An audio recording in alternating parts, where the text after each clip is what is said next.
that's in control. Let me ask you this. When the Raiders hired Pete Carroll, didn't they say the same things? They did, but Pete Carroll... They won the first game and they beat the New England Patriots? That's true, but Pete Carroll was, 74, 75? But he has the energy of a 40-year-old. That's true. If that. And everybody thought, the Raiders right higher, the Raiders are back, and then what happened? It went down the tubes pretty quick. Right down the But the Raiders also had Geno Smith at quarterback, and the Giants have the next John Elway, Jackson Dart. Wait, the next John Elway? The next John. I think Jackson Dart. Oh, God. Jackson Dart is going to be a very, very good player. As long as he stays healthy and he learns how to protect himself. There you go. You have a head coach, a good head coach. I think Jackson Dart will thrive with John Harbaugh. It's the same guy who said that. Bo Nix is the next John Elway as well. I did say Bo Nix is it. I also did say that. Yes. You throw this around a lot. I did say that, but I think Are you related to John Elway? Bo Nix, so maybe Bo Nix is the next John Elway and Jackson Dart is the next. He's the next combination of Jeff Hostetler and Phil Simms. Let's play more than 8 games. Can we relax here? Thank you. This is what I've been saying. Can he make it through? Forget a full season. Can he make it through half a season? And then we can talk about can he make it through the second half of the season. I agree with that, but I also think I understand why Giants fans are so optimistic. They should be, but chokes away a lot of games too. Listen, I've been right 3 years in a row. Take the under. I'm taking the under again this year. I'll tell you right now. Even with the next John Elway at quarterback? I don't care. John Elway, John Doe, give me another. John Cougar Mellencamp, John Fitzgerald, if that's a person. I don't even care. Come on now. Well, John Fitzgerald Kennedy was a person. Yeah, well, you know what? There you go. My God, shows you where my brain's at. The coffee kicked in at the wrong time because I need to get some sleep. Because I'm going to the hotel 7 in the morning because my dumb ass forgot to put the day off. Connor, always a pleasure. Appreciate you. Up next is Anthony Gallo. You heard him with me in here.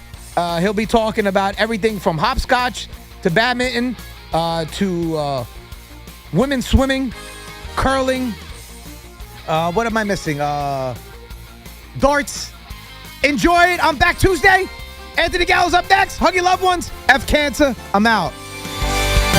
Sports Radio 101.9 FM. WFAN, New York.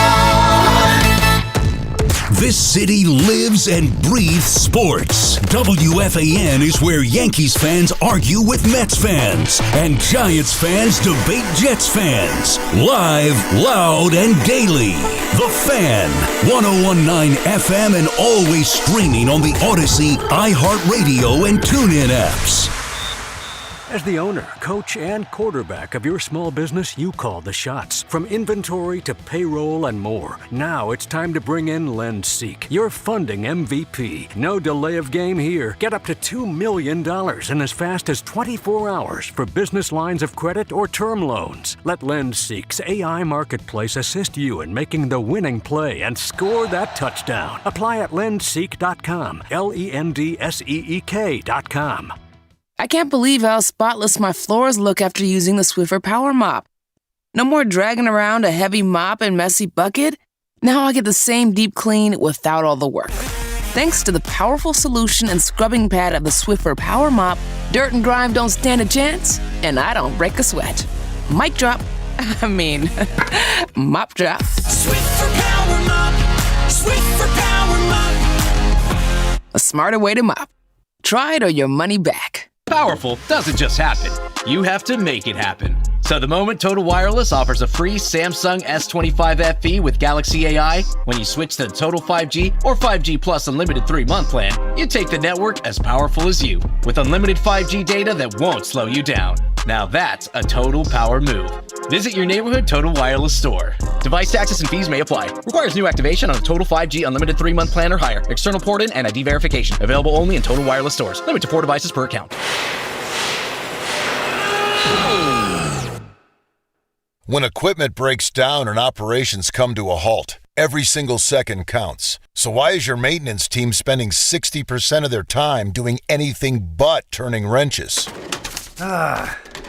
MaintainX is the AI-powered maintenance and asset management system that helps your team get back to actually fixing breakdowns. No more searching for manuals. No more hunting down parts. No more drowning in paperwork. With MaintainX, your team can access manuals from anywhere, create new procedures in minutes, and turn voice notes into clear and complete work order feedback. What used to take hours now only takes minutes. Keep your operations moving, not your paperwork. Join over 11,000 maintenance teams that are already fixing more and filing less. Try MaintainX for free today. Go to maintainx.com/AI. That's maintain and the letter x.com/AI. When it comes to getting the guaranteed lowest price on Toyo tires, there's only one place to go, Town Fair Tire. And when it comes to getting more free services for life than anywhere else on Toyo tires, there's only one place to go, Town Fair Tire. So when you're in the market for a new set of Toyo tires, there's only one place to go, because nobody beats a Town Fair Tire deal. Absolutely nobody. Name brands at discount prices. Town Fair Tire. It's Dunkin's world and you're living in it, which means breakfast is easy and costs $5 with Dunkin's $5 meal deal. You get 6 crispy hash browns, a wake-up wrap, and a medium hot or iced coffee. Whatever your mood calls for. Bring your friend, your brother, your mother, your cousin, or just bring yourself. Because at Dunkin', they make deals for everyone. Get Dunkin's $5 meal deal only at Dunkin'. No substitutions. Participation in times may vary. Offer price varies in California and Hawaii. Limited time offer cannot be combined with other offers. Exclusions and terms apply. My name is Whitney Allen, and I'm a widow. My husband, Ryan, died. We never thought we'd ever have to use life insurance, but the unexpected happened. With Ethos, signing up was fast and 100% online. You can get a quote in seconds, apply in minutes, and get same-day coverage. No medical exams, and you can get up to $3 million worth of coverage. I'm grateful we were prepared. Get your free quote at ethos.com/radio. That's ethos.com/radio. Paid spokesperson. Time spent on application may vary. Online health questions required. Diabetes, high blood pressure, anxiety meds, everyone's on them. If you're a 50-year-old male, maybe a bit porky, and you may even have type 2 diabetes, $1 million of term insurance may only cost you about $200 a month. Call Term Provider. Speak with Big Lou at 800-700-6898. Big Lou will find a term life policy for you even if you have type 2 diabetes, are overweight, or have high blood pressure. Term Provider has helped thousands of people like you who think they can't afford term life insurance. To buy $1 million of affordable term life for you, all you need to do is call Big Lou at 800-700-6898. Lou will make sure the scales are tipped in your favor. Call 800-700-6898. Big Lou will answer your call and work to fit you into a term life policy that you can afford. Remember, Big Lou's like you. He's on meds too. Call 800-700-6898 or biglou.com. We're talking New York sports. WFAN, WFAN FM, WFAN FM HD1 New York, and Odyssey Sports Station. Sports Radio 101.9 FM. The Fan. WFAN. Oh, let's get it. It's your boy, Anthony Gallo, and you're listening to WFAN. I got you all the way till 5 a.m. right here in New York City. 888-808-1019 is the number to call, as always. And we got a jam-packed Sunday morning now. I want to say Saturday night, but Sunday morning here on The Fan. A lot to get to. And I want to jump right into it. First of the month. Wake up, it's the first of the month. I definitely butchered that, but shout out to Bone Thugs and Harmony. The Jets. What I thought was a relatively good week, just simply based off of you got a good grade on the report card. You go out and you make a great trade. And again, we're burying the plot with something so stupid. And I know you guys are going to call in and kill me, but if I show of hands here, somebody who hasn't fallen asleep at work. I know there's footage of me sleeping in the newsroom at times at work, but it is so ridiculous. There are so many things to take shots at the Jets for that we are missing the plot here with this Aaron Glenn falling asleep at the combine thing. And that's not where I wanted to start off with, but I do have a fatigue with LOL Jets. And I think the Jets are set up in a position to do something very special this offseason. The cap going up to 301. The Jets have like $75+ million to work with. The amount of draft picks they have. You know, in this year's draft, they have 2 firsts, 2 seconds. I believe a third. They have a 4th, 2 fifths, a 6th, and 2 sevenths. You have 1 million picks this year, obviously, more and more as the years go on. But you're sitting here as the Jets Oh, I'm sorry, they don't have a third. Not that that really matters with the amount of picks they have in those first 2 rounds. But you're sitting here, if you are the Jets, and they might be able to get more, and you have a chance to do something not just special in the draft, but something special in free agency. And they could crush all of this, in my opinion. They could ruin all of this if they force a pick like Ty Simpson into that number 2 overall pick. If you're going to go chase Ty Simpson, then you need to go do that at 16. And I know Craig spoke about it, and I thought it was a unique way to look at it. But, Craig had said earlier in the week that if the Raiders passed up on Mendoza and decided to take Ty Simpson, you're taking Mendoza, 100% you're taking Mendoza. Because a quarterback does not mean they are a great evaluator of the QB position. I could speak from experience. When Elway was running the Broncos, he was a great GM. He stunk when it came to QB evaluation. But when it comes to the Jets here, you cannot, and I don't even know if I am not a Ty Simpson fan. I'm not a fan of any of these quarterbacks in this draft. That's including Fernando Mendoza. But I think as I'm starting to see, I'm not going to tell you that I'm watching a ton of Texas Tech.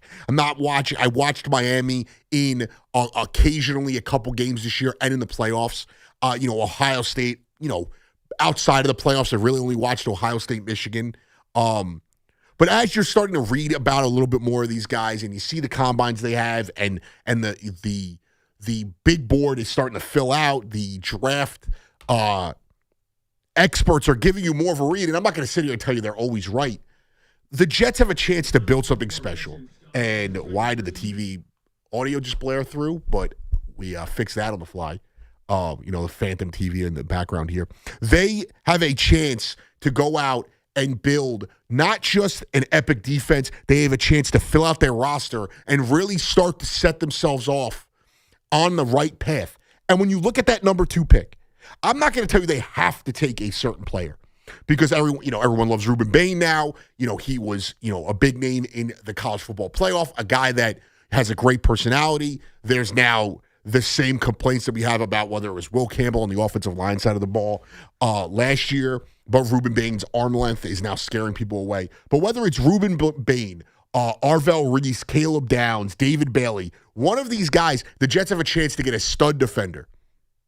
And you move on from Johnson and you add it to Tavondre Sweat, who was a monster, who was a beast in my opinion. I think the Jet fan is going to fall in love with him. I think, most of you are going to look at this as we got rid of Quinnen Williams just to bring in another big body interior defensive lineman. In my opinion, it was you got rid of a guy who didn't want to be here. You add first-round picks. You trade a guy in Jermaine Johnson who you were going to have to make a decision on. I don't know if it was his option next year or the year after that, but you're going to have to make a decision on him. You have McDonald. So you now add from not a surplus, but you got rid of a guy who is good, but not great, and you add a guy who is good but has the potential to be all-pro year in, year out, in my opinion. And now you could go and add to that defensive line, or you could go and solidify the secondary with a Caleb Downs. There's going to be, big players in free agency, and we're starting to see how that is going to go as the, franchise tags are coming out. We saw George Pickens get tagged in that aspect, but you're starting to see more and more the ability the Jets are going to have, the flexibility. The cap is going up. And I know, if you're a Jets fan, how do you trust this team to make the right decision when they haven't made a right decision in over 10 years? I understand that. They haven't been able to. You get Sauce Gardner, you get Garrett Wilson, and they both win Rookie of the Year, and you somehow feel like you've taken 10 steps back from that moment. You're bringing Aaron Rodgers, all the things that have happened in the last 10 years, even in the last 5 years. But it cannot always just be the logo is doomed to fail, because I feel like we do a lot of things like that. When you look at these teams in the top, 5 picks, or even let's just go 4, because the Giants obviously have won a Super Bowl recently. The Raiders, the Jets, the Cardinals, the Titans. We're just going to look at these teams, the Browns at 6, and assume they are doomed to fail because their logo is a logo of a team that has struggled. And that's not how this works. Eventually, you're going to figure it out. It happens everywhere. Eventually, we never thought the Knicks were going to figure it out. And now the Knicks are perennially in the playoffs. They are in the title picture. At some point, Something has to give. And it is, maybe you're going to tell me, oh, you're selling hope. I'm not selling hope. I'm selling the fact that you have the fourth most cap space in the league. You have the most draft capital in this draft. C-Mac, perfect example of what I was trying to say. C-Mac said it the other day.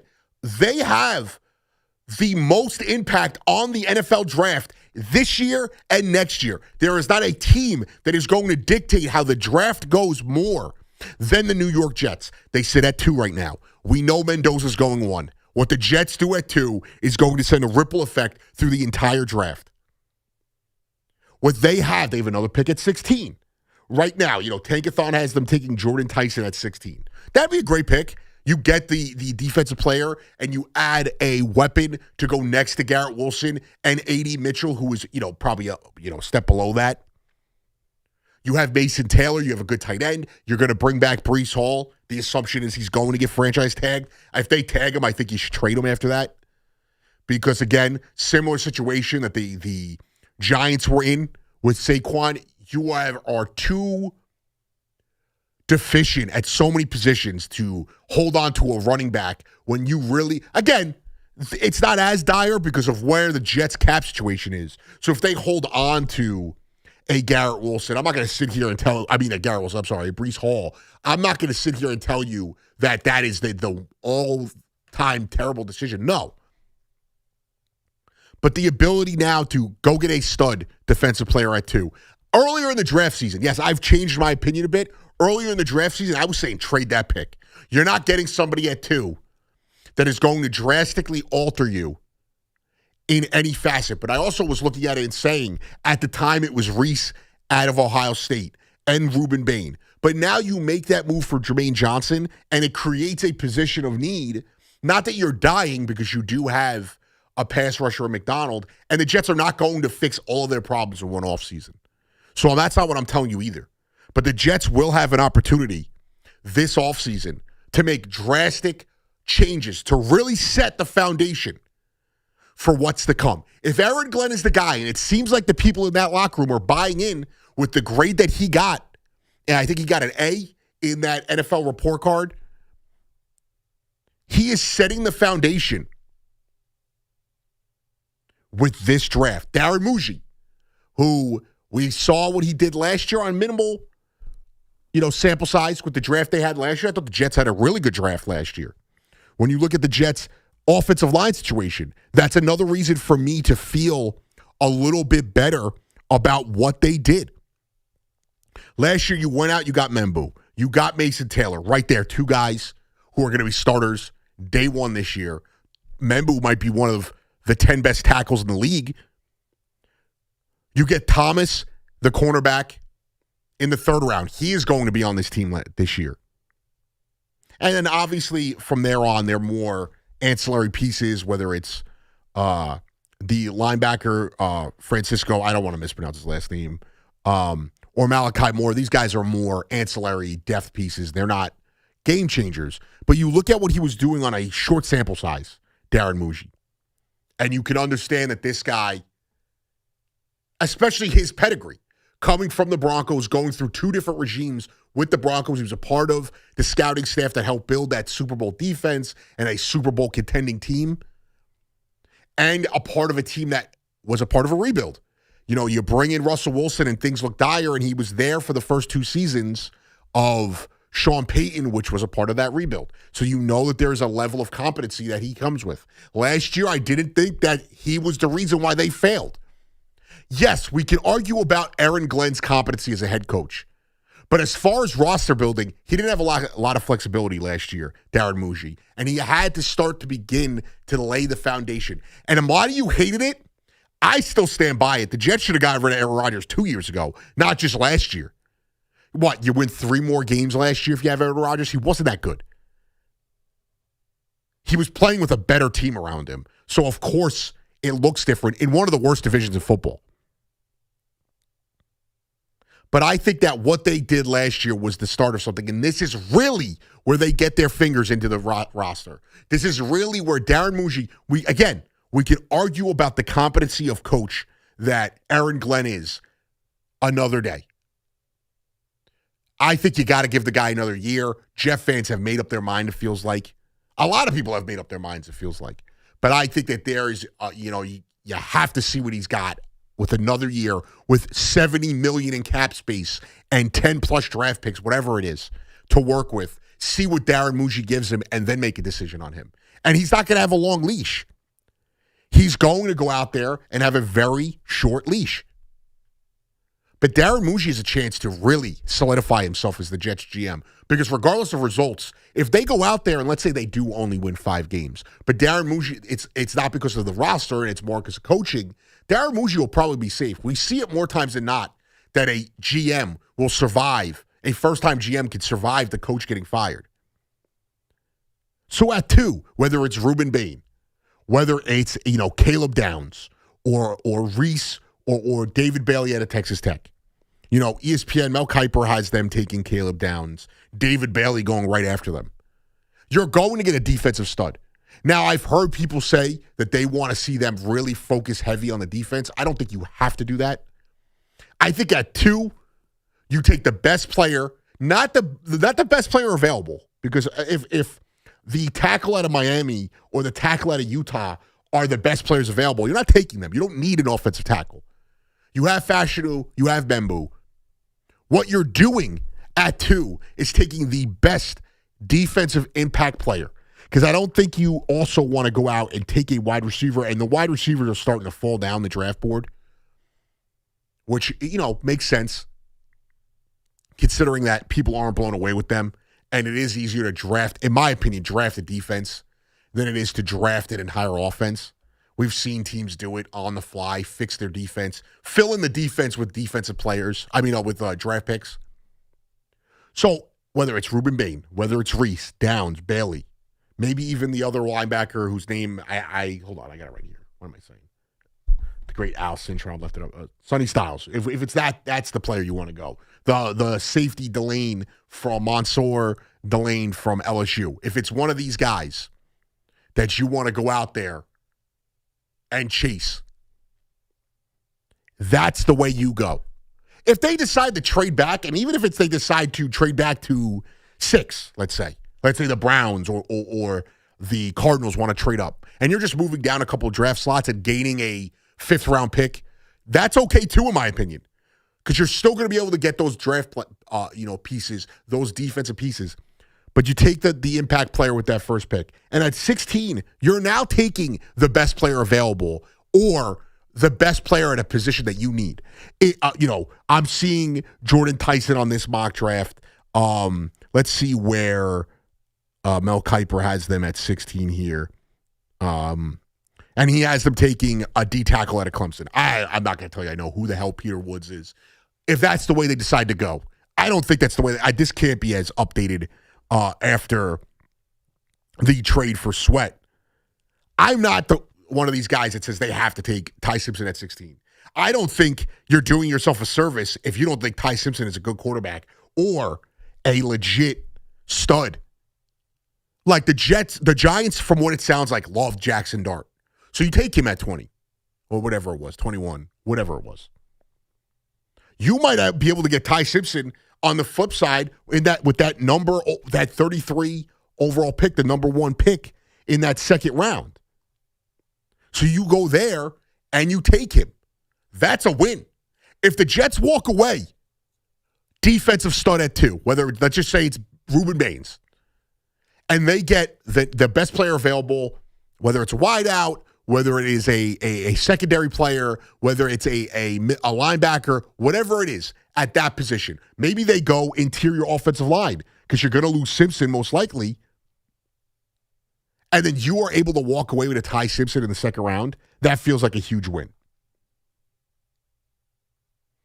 With the Jets pick 33rd, which is the first pick of the second round, and they pick 44th. So 11 picks later after that.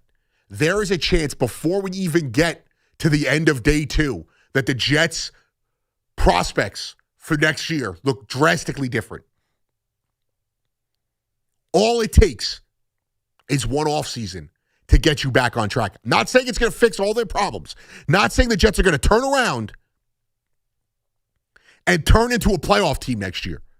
What I am saying is there is a chance this Jets team could correct a lot of issues in one offseason. $70 plus, $75 plus million on the cap. A ton of picks. 4 in the first 2 days. And if they, again, like I'm saying, it is also a possibility that the Jets could trade back.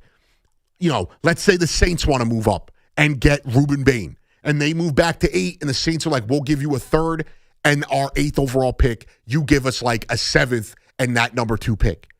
Okay, you just gained another pick on day 2. So now you have 5 picks in the first 2 days. You're still getting a top 10 pick.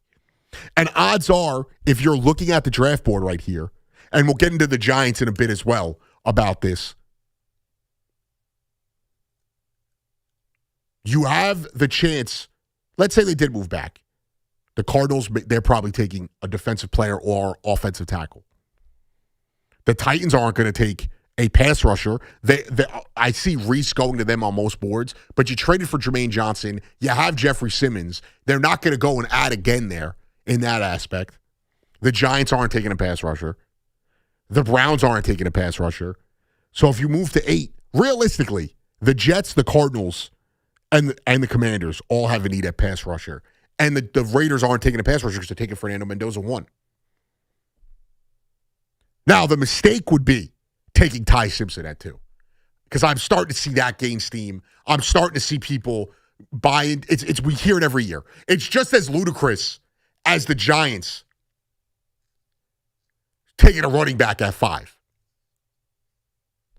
But I'm starting to see Ty Simpson gain steam. That would be a drastic mistake, in my opinion. I don't even believe in Fernando Mendoza as a quarterback on the next level, let alone a Ty Simpson. And every year, I say it every year leading into the draft, we get a Mac Jones. We get a Josh Rosen. We get a guy that gets shoved into the first round because teams are so desperate for quarterbacks. And we're starting to see teams pull away from that. Jackson Dart, I thought was going to be that guy, and I was wrong. And Dayball and Shane clearly loved him, and they took Jackson Dart. You're starting to see teams pull away from that need, the forcing of quarterbacks into the first round. But if the Jets at 2 took Ty Simpson, it would feel like a failure. Besides that, if they took a tackle at 2, it'd feel like a failure, offensive tackle, because they don't need it. Otherwise, I'm not going to sit here and tell you that I think they failed. 888-808-1019. If you're the Jets sitting at number 2, what are you doing with that pick? Also, the NFL report cards come out. And the Aaron Glenn grade doesn't shock me as much because he's a former player. I'm sure the players in that locker room look up to him. But it's something I want to dive into a little bit more with the Jets and the Giants. And also, I mentioned it a little bit ago. The Giants taking a running back at 5 is ludicrous. Whether it's Ty Simpson, now all of a sudden he's the best QB in this draft. Or whether it's the Giants taking a running back at 5. It is silly season. It is time to dupe out everyone. And we're going to start to hear some disparaging comments about players' characters because a team wants them to slide. We'll hear stuff about medical reports. Ruben Bain's arms are too short. He's got T-Rex arms, so that now somebody wants to put that out there that he can't be effective. I think he's a little overrated for other reasons because I think the tape doesn't lie. And just like Fernando Mendoza, a lot of this hype came with where these teams were at the end of the year. And it's a new era of college football and analyzing these draft picks. And you're going to start to see these guys that excel in the college football playoff take off on the draft boards because that is just like tournament time. Guy is a big tournament in the NCAA tournament, and all of a sudden he starts to get pushed higher up the draft board. Instead of looking at the complete picture, we got a lot more to get into with that as well. The Giants' NFL report cards, a little confusing in that aspect. And Joe Shane spoke this week how he is still the talent evaluator. He's still the roster builder. 888-808-1019. Anthony Gallo all the way till 5 a.m. A lot to get into. Jets, Giants, everything's on the board. Back after this. The right to Sharp. Pass out Williams, right wing three. Good! The Nets are back home meeting up with the Cavaliers. 3:30 this afternoon. Back to Zaire to the rim with a two-hand slam. The home of Brooklyn Nets basketball is The Fan. 101.9 FM and always live on the iHeartRadio, TuneIn, and Odyssey apps. Town Fair Tire honors any valid rebates, manufacturers or competitors' rebates. Yes, even any competitors' rebates. And we give you the guaranteed lowest price. Nobody beats Town Fair Tire. Nobody. Town Fair Tire. As cold weather arrives, snow and ice follow, making it extremely difficult for police officers to safely do their jobs. Private and municipal building owners, commercial store owners, residential homeowners, police precincts, and precinct parking lots in the city of New York have legal responsibilities within a certain time frame to make sidewalks, entranceways, and parking lots free of snow and ice. Unfortunately, many of these property owners fail to maintain their premises free from ice and snow, thereby creating dangerous conditions for members of the law enforcement community. Many officers have been seriously injured by these dangerous conditions. Decolator Cohen and DePrisco has brought numerous successful lawsuits on behalf of police officers injured by the negligence of property owners failing to keep their premises free from snow and ice. Examples of these results are featured on their website, policeofficersrighttosue.com. If a member of the law enforcement community is injured as a result of a property owner's failure to remove snow and ice from their premises, contact DCD at 800-901-1-LAW or visit them at policeofficersrighttosue.com. There are 90-day time limitations to file a notice of claim if a municipality is at fault for causing the injury. Diabetes, high blood pressure, anxiety meds, everyone's on them. If you're a 50-year-old male, maybe a bit porky, and you may even have type 2 diabetes, $1 million of term insurance may only cost you about $200 a month. Call Term Provider. Speak with Big Lou at 800-700-6898. Big Lou will find a term life policy for you even if you have type 2 diabetes, are overweight, or have high blood pressure. Term Provider has helped thousands of people like you who think they can't afford term life insurance. To buy $1 million of affordable term life for you, all you need to do is call Big Lou at 800-700-6898. Lou will make sure the scales are tipped in your favor. Call 800-700-6898. Big Lou will answer your call and work to fit you into a term life policy that you can afford. Remember, Big Lou's like you. He's on meds too. Call 800-700-6898 or biglou.com. If you or a loved one has been a victim of nursing home abuse, call the law offices of Kelly and Grossman at 1-800-ELDERLY. If you believe that you or someone you love has experienced bed sores, falls, fractures, or other abuse or health problems as a result of inattention while being cared for in a nursing home or residential facility, call 1-800-ELDERLY. Kelly and Grossman are experienced trial attorneys who are assisted by a legal team including medical experts experienced in nursing home neglect and abuse. The Kelly Grossman team helped others win an $18.75 million verdict in Brooklyn, $3.75 million in compensatory damages, and $15 million punitive damages against nursing homes, and they want to help you do the same. Call 1-800-ELDERLY today. 1-800-ELDERLY. 1-800-353-3759 or at 800-elderly.com. Call us directly. 1-800-ELDERLY. Attention, have you racked up $10,000 or more in credit card debt? Are you barely getting by making minimum payments? With credit card debt reaching all-time highs, National Debt Relief is notifying consumers about significant debt relief options currently being made available to help those with overwhelming credit card debt. These options may reduce a large portion of credit card debt for those who qualify. You don't need to declare bankruptcy or take out a consolidation loan, and you may only have to pay back a fraction of what you owe, even if you have bad credit. National Debt Relief has already reduced the credit card debt for more than 550,000 consumers, so don't wait. If you owe $10,000, $20,000, or even $100,000 in credit card debt, you can now take advantage of this financial debt relief as the cost of living continues to skyrocket. To check what debt reduction you may qualify for, call 800-894-7722. That's 800-894-7722. Again, 800-894-7722. Right now, police are stepping up patrols to make sure drivers and pedestrians obey our crosswalk laws. Why? Because every year in New York, people are injured or killed just crossing the street. So remember, pedestrians, obey traffic signals and use crosswalks. And drivers, yield to pedestrians in crosswalks. If you don't, we will educate you on the law, and you may get a ticket, because tickets get attention. and that saves lives. A message from the Governor's Traffic Safety Committee. Get connected with WFAN to talk about your favorite teams. The Fan on the Odyssey, iHeart, and TuneIn apps.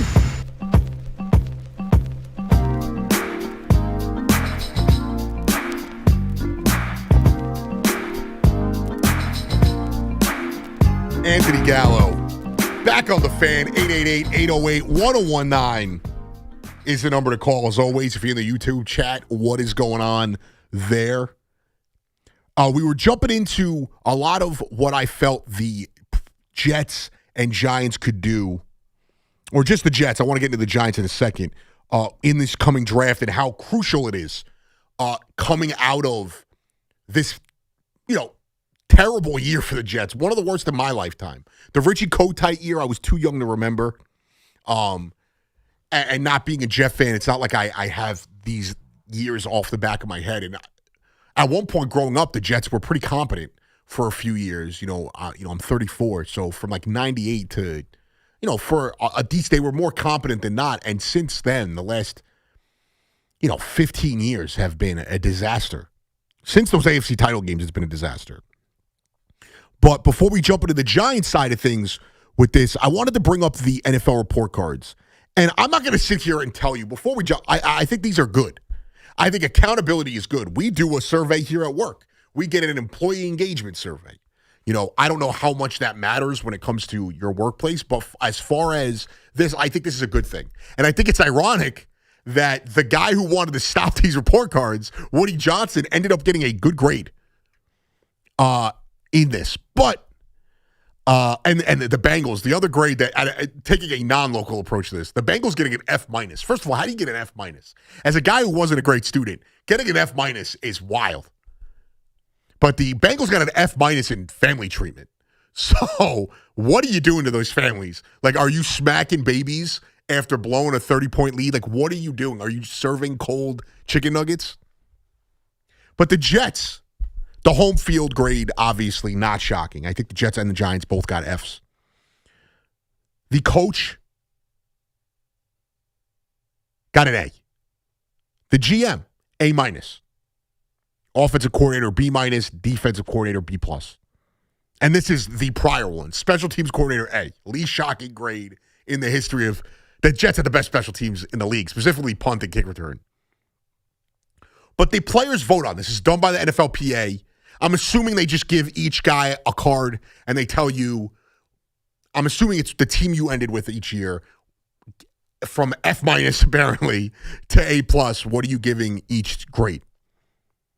And I think more than anything, if you're going to take something away from the Jets this year, and Aaron Glenn and Darren Muji in their first year, Glenn is clearly liked by the players. Sean Payton made the AFC title game. He got a B. There are some coaches out there that are great coaches. They got low grades. And yes, I'm sure it takes a couple of guys being disgruntled. But the Jets players clearly believe in Aaron Glenn. And the Jet players this year clearly thought the owner, who had a D last year, got a B this year. And the only reason why I'm saying that is we have to take the positives where we can.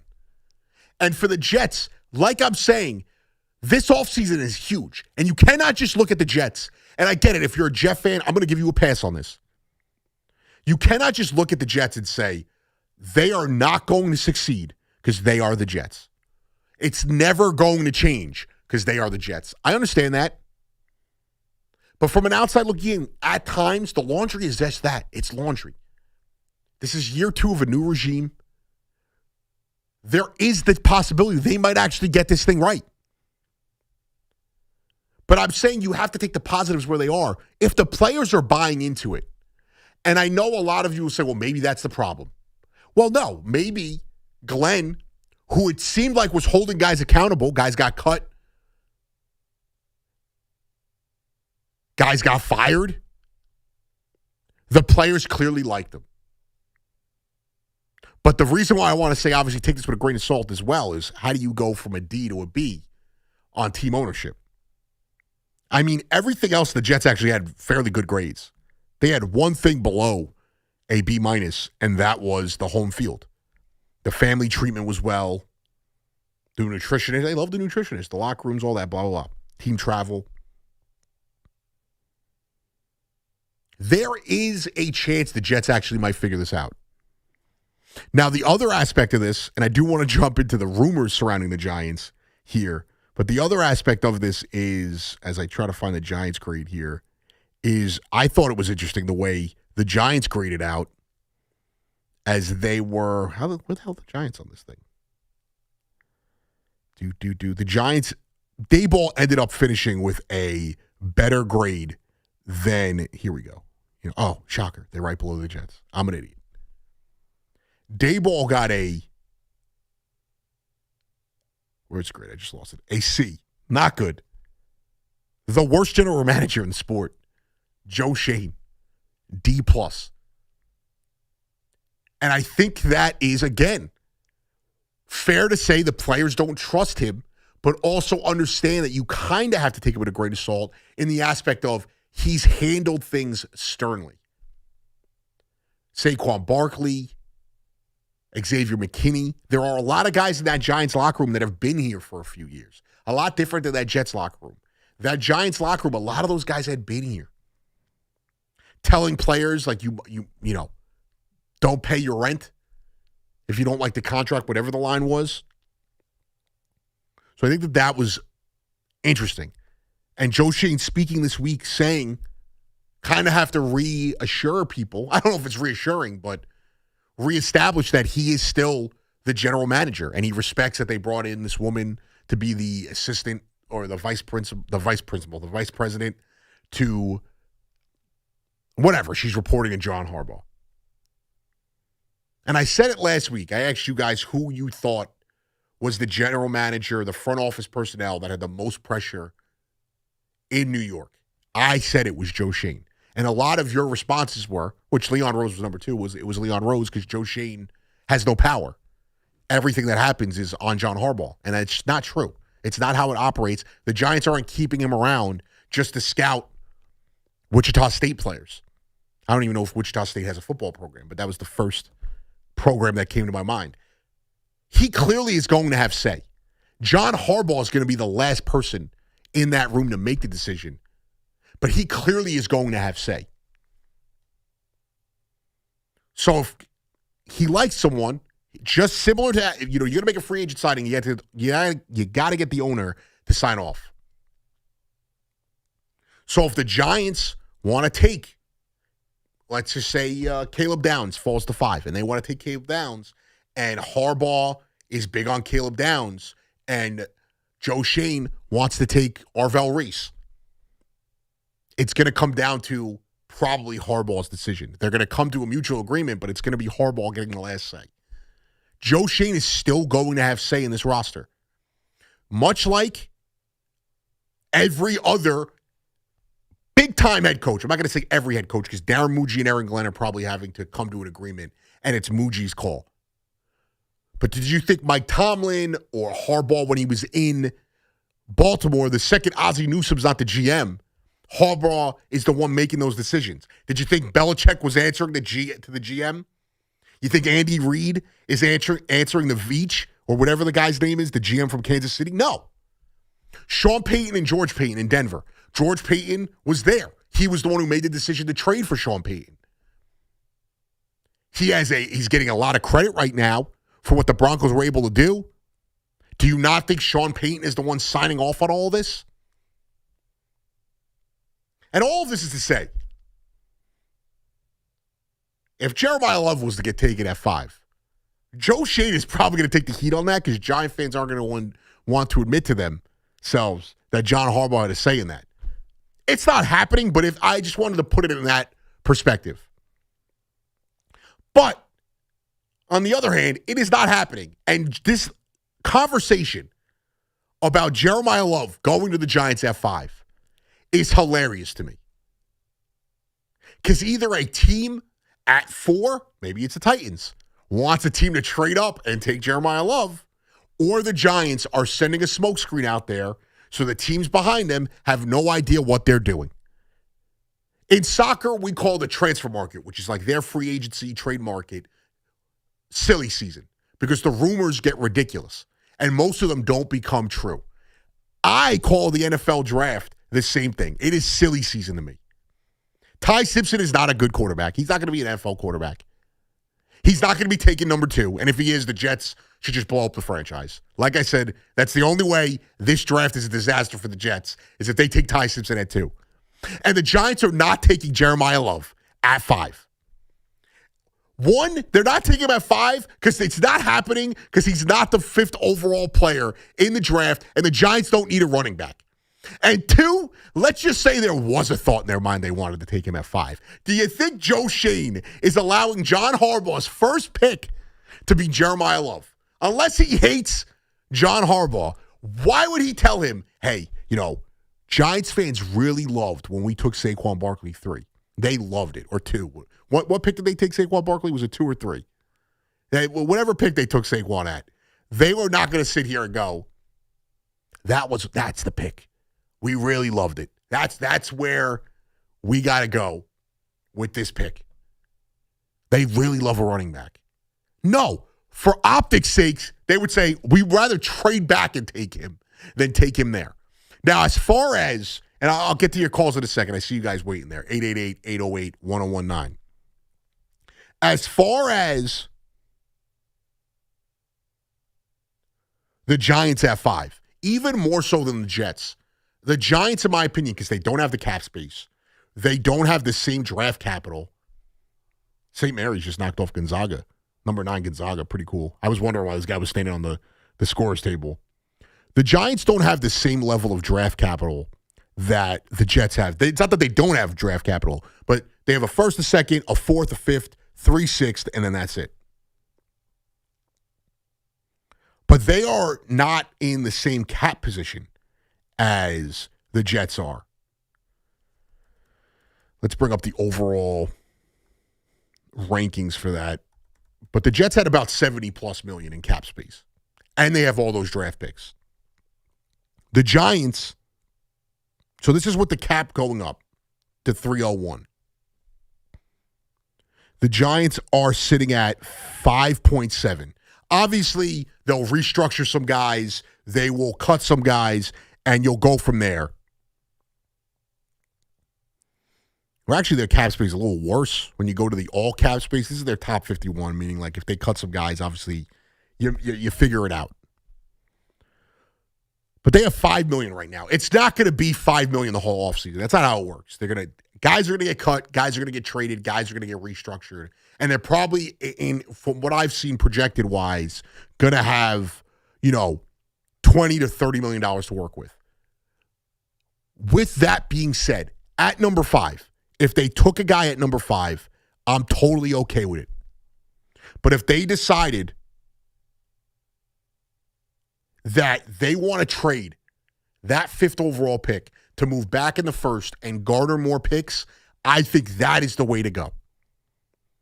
Short of one of these guys that, whether it's Ruben Bain or Caleb Down falling to 5, no one really entices me for the Giants because they have less they have to do as far as sexy moves and more they have to do to build out a competent roster. I think with the Jets' offensive line, with the weapons they have on offense, Garrett Wilson, Breece Hall, Mason Taylor, A.D. Mitchell, good offensive line, the Jets can really hone in on defense.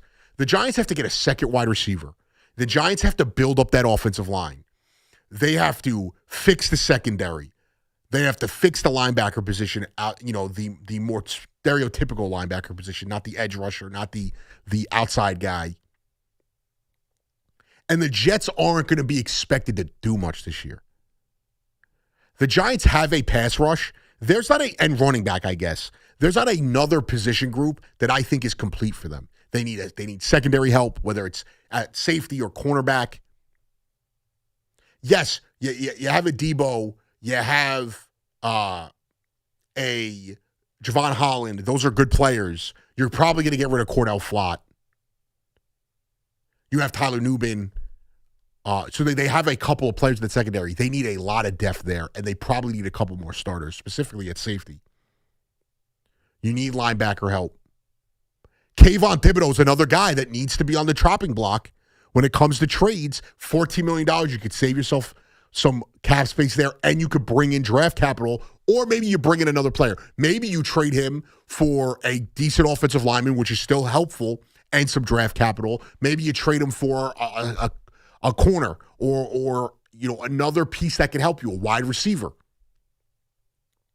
But the Giants are going to have to be very creative compared to what the Jets are going to have to do.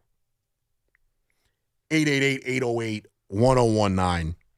I see somebody in the YouTube chat. I can't believe that Glenn's sleeping at the combine. Clickbait worked. I mean, I'm sorry. If Sean Payton or Sean McVay fell asleep at the wheel at the combine, we're not making as big of a deal about it. It's also the most useless event in NFL history. As a kid, I used to love the NFL combine. Right now, it is not something that I tune in for. I watch more of the Senior Bowl to see the offensive line, defensive line drills than I do anything with the combine anymore. I think it's great that they turn it into an event. I think that's awesome. I'm okay with that. But as far as me putting a ton of stock into the combine, I'm not deciding if I'm picking a guy because he ran in his underwear a 4.3. It's just not happening. What does he do with the pads on? Quarterback doesn't throw at the combine. I don't care. And I think that, if anything, it was the most relatable thing Aaron Glenn's ever did. We've all fallen asleep at work before. That guy fell asleep. What? Because he didn't want to watch somebody run in their underwear? Do you think the Jets season is resting on if the guy they want to pick, I think it was Bailey who was running, runs at 0.2 of a second faster than what he was projected? It's stupid. It's one of the dumbest, not dumbest events, because they're obviously, I'm sure there's things that teams take away from it. But it's one of the dumbest things that we rest on as a talent evaluation. Every sport has their version of this. No other sport do we care as much. And yes, I know it's the NFL, but no other sport do we care as much. Baseball does events for, MLB Network will show up for, I forget what it's called, but, they have all these college showcases towards the end of the season, the off season, around the draft, they have it. The NBA, we could, just get us to the draft, get us to the first 5 picks, and then we don't care anymore. And the NFL draft is awesome. I get into it. I get into every draft. Even the baseball draft I'll throw on. It's like background noise. It's a dead week. It's a little tougher with baseball because these guys don't impact the team. It happens a little bit more frequently, but these guys don't impact the team right away like they do in the NBA and the NFL. I get into the NBA, but the NBA is very quick. I'm a big college basketball guy, so also there's guys I like. I like to see where the St. John's guys go, see, the Big East, the Rutgers guys, where they all end up. The NFL draft is awesome because there's a lot. Your team, not just the future, but your immediate impact could be drastically changed by the draft. The one thing I think that's overhyped about the draft is the first round. And a year like this year, we're going to see it. I'm sure there's a bunch of guys, a handful of guys that are going to get picked in that first round that are going to be truly impact all-pro types. But your goal, realistically, and this is coming from a lot of ex-NFL players, you see them on social media say this, or ex-front office guys, your goal is not to draft a star in the first round. Your goal is to draft a 6-7-year starter. Your goal is to get a guy that sees a couple of Pro Bowls, gets a couple of all-pro votes. That's the realistic goal. You're not trying to strike lightning. You're not trying to hit the lotto in that first round. You're trying to build a team and get good players. I know the saying is you always get 6 to 10 guys in the first round that are really great, and then the rest of the draft is kind of just value and name recognition. You're not actually sitting here thinking these guys are all franchise-altering players. So I think the first round gets a little overrated. We're going to see guys, I like a guy like the linebacker out of Georgia, C.J. Allen. I like him. I think he's a good player. He's a little bit more old school, but I think the one thing he is a little bit more of a run stopper, but he has become a great pass defender. And he's projected to be an end-of-the-round first pick. So my thing is, you're going to sit here and you're going to dictate these franchises' worth and like what they've done at this draft at the value. And a lot of these guys are not going to be much different than the third or fourth round guy that gets selected. How many times, I mean, Giant fans you went through, how many great Giants were taken in the fourth or fifth round? I mean, the Broncos, I'm bringing it back to my team. I mean, Mike Shanahan's biggest thing was he found, Shannon Sharp was like a sixth-round pick. Rod Smith was undrafted. Terrell Davis was like a sixth-round pick. How many times do we see this happen? There are the rare occasions where, like, the Jets drafted Ferguson and Nick Mangold in the same draft. And you're like, oh, that's a franchise-altering draft. But you're really looking to add guys that are going to be on your team for an extended period of time. And we all want them to be stars. We're all desperate for that. But if the Giants draft somebody at 5, let's say they go with, it's tough because honestly, what the Jets do at 2 is going to drastically impact what the Giants do at 5. Like if Caleb Downs doesn't go at 2, I think the Giants are going to get him at 5 because I don't think the Cardinals have 2 good secondaries. The Titans, I don't think, are going to be thinking secondary. I'm sorry. The Cardinals have 2 good safeties. I don't think the Cardinals are going to be thinking secondary. I don't think the Titans are going to be thinking secondary. So the Giants would be the next likely person there. I don't think the Browns are taking a defensive player because that defense is legit. Myles Garrett, Denzel Ward, the whole group, they are as legit comes. I think they took Mason Graham last year. So Washington is the only other team that I think could go with a player in the secondary, and they need an edge rusher. Let's say they take Caleb Downs.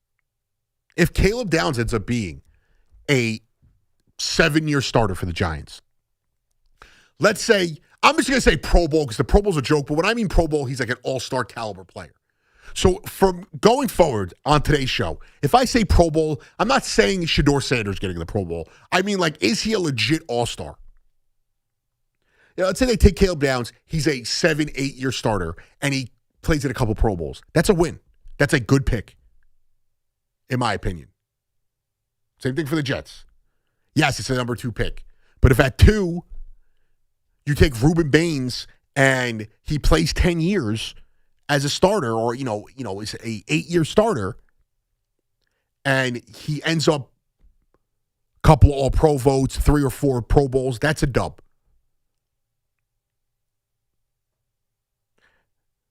So for the Jets, I think you have to take the best defensive player in your eyes. If Darren Muji thinks it's Reuben Bain and Aaron Glenn thinks it's Reuben Bain, that's who you take. If they think it's Caleb Downs, that's who you take. For the Giants, I think it depends. And I truly, if it is Caleb Downs or maybe one of these tackles, the kid out of Miami or the kid out of Utah, I'm not saying I've watched these guys. So I'm really just going off of what I've read, the last couple of weeks leading into this draft season. Because March is draft season. We're going to get free agency in a couple of weeks. When is NFL free agency? We're going to get free agency in a couple of weeks. Free agency starts March 11th, so 2 weeks, 4 p.m., 2 weeks. So not this Wednesday, the next Wednesday. We'll get that, the Tuesday night, we're going to hear all the things, and then we're going to wake up Wednesday, and it's going to be over. But you're going to see these guys shift, all that. But what I've read in draft season, I'm not sitting here as a college football expert. I like college football. I don't watch as much as I used to. But just off of positional need, that's where I am taking this, not to go down a rabbit hole right now. So if it's the tackle from Miami, if it's the tackle from Utah, sure. If it's the safety Caleb Downs, in the YouTube chat, Dart, 2 Neighbors says Sonny Styles if not Caleb Downs. Okay. I guess I'd be okay with that. I'm assuming he's more of a versatile linebacker, not a pass rusher. That's why I don't know, now that we're looking at these, the linebacker position has evolved. Guys who I would look at as Sam and Will linebackers are now edge guys. They're those hybrids that we used to. They went from being, an outside linebacker that could rush the passer to a hybrid to an edge is now the position. It's called edge. You play the video games, you see it. If you're an excellent college recruiter like myself at NCAA football 26, you like to have a couple of good edge rushers. But the Giants don't need an edge rusher. They don't need, in my opinion, you can't afford, you're not taking a running back. You're not taking a quarterback. I think their biggest positional needs, position group wise as a whole, they need secondary help. Offensive line help. That's where they need to go. So if at 5, Caleb Downs is there, you take Caleb Downs. If they take one of the tackles, fine. Otherwise, if I'm them, I'm trading back. If you're looking at the Giants at 5, you're trading or you're picking somebody there. If you're picking, who do you want? 888-808-1019. And you don't have to be an expert. You can just tell me I would like to take the best this position or that position. Caleb Downs, for all intents and purposes, and this is coming from people I trust more when it comes to the way they look at, college football and they watch these games. I've seen him. I think he's a really good player. So I don't want to tell you I act like an expert. There's no one I really love in this draft. All the guys that I've seen the most play are all Florida Gators and Rutgers players, and none of those guys are that great. I think Florida's got the one D tackle who is projected to go in like the second round. Rutgers, who knows? Rutgers might have a wideout or two that goes, but it always feels like Rutgers always has a guy in like the 5th round that ends up being an impact player on some franchise. Isaiah Pacheco, Kyle Monangai, Bo Melton. They always seem to have somebody there. But if I'm the Giants, trading back is a serious option. Now, I'm trading back with the caveat you're going to get a first-round pick in that trade for this year. I'll trade back at 5 and I'll move into 17 or I'll move into 11 and get some more picks in that facet. But we're going to have a lot of conversation about this. And for the Jets, obviously, you have a chance to really impact your team, your franchise this offseason and start to get things back on track. 888-808-1019. I want to pivot, get into a little bit of, we got basketball to talk about, Mets, Yankees, so I want to pivot towards that after this break. The Knicks, this notion that the Knicks are just not going to beat the Pistons. And I'm not saying that they should be favored, but this notion that the Pistons are unbeatable is comical to me. 888-808-1019. Anthony Gallo on the Fan. We'll get into that. Everything's online right here on the Fan. Be right back. It's the Carton Show with Craig Carton and Chris McMonagle. Afternoons 2 to 7 on the Fan, 101.9 FM. It's going to be a fun baseball season, boy. I can tell you. Stupid. I'm getting a lot of popcorn. I'm getting a lot of Nicholas's ice cream, and I'm going to sit back and have a good old time this summer. When I talk Yankees, I have to say they haven't won a championship since 2009. Every 45 seconds. But we all know that. Otherwise, I'm being a Yankee shill. Get the Carton Show on demand. Available on Apple, Spotify, wherever you get your podcasts, and the free Odyssey app. Diabetes, high blood pressure, anxiety meds, everyone's on them. If you're a 50-year-old male, maybe a bit porky, and you may even have type 2 diabetes, $1 million of term insurance may only cost you about $200 a month. Call Term Provider. Speak with Big Lou at 800-700-6898. Big Lou will find a term life policy for you even if you have type 2 diabetes, are overweight, or have high blood pressure. Term Provider has helped thousands of people like you who think they can't afford term life insurance. To buy $1 million of affordable term life for you, all you need to do is call Big Lou at 800-700-6898. Lou will make sure the scales are tipped in your favor. Call 800-700-6898. Big Lou will answer your call and work to fit you into a term life policy that you can afford. Remember, Big Lou's like you. He's on meds too. Call 800-700-6898 or biglou.com. Attention. Have you racked up $10,000 or more in credit card debt? Are you barely getting by making minimum payments?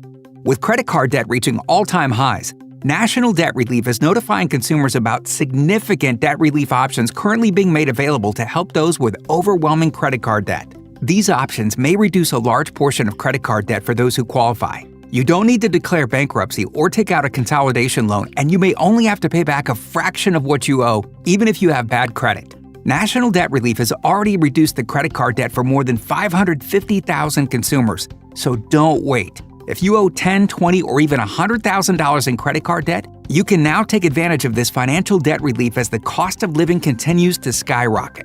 To check what debt reduction you may qualify for, call 800-894-7722. That's 800-894-7722. Again, 800-894-7722. Imagine a gentleman's club with over 200 gorgeous exotic dancers every week. Hey, big boy. From the people who make fantasies come true, Gallagher's 2000 in Long Island City is the place to be. Gallagher's 2000, a gentleman's club for today, gentlemen. Gallagher's 2000 features 2 floors, 3 stages, discounted drinks, VIP, champagne rooms, and dinner specials every night. Gallagher's 2000 offers complimentary lunch Thursdays and Fridays with any drink purchase. Come on down, big boy. Gallagher's 2000 is New York's largest upscale gentleman's club, and Gallagher's 2000's bachelor parties will blow you away. For their bachelor party specials, call 718-361-1348. Gallagher's 2000 is located at 4319 37th Street in Long Island City, Queens, just a half a block north of Queens Boulevard. Call 718-361-1348.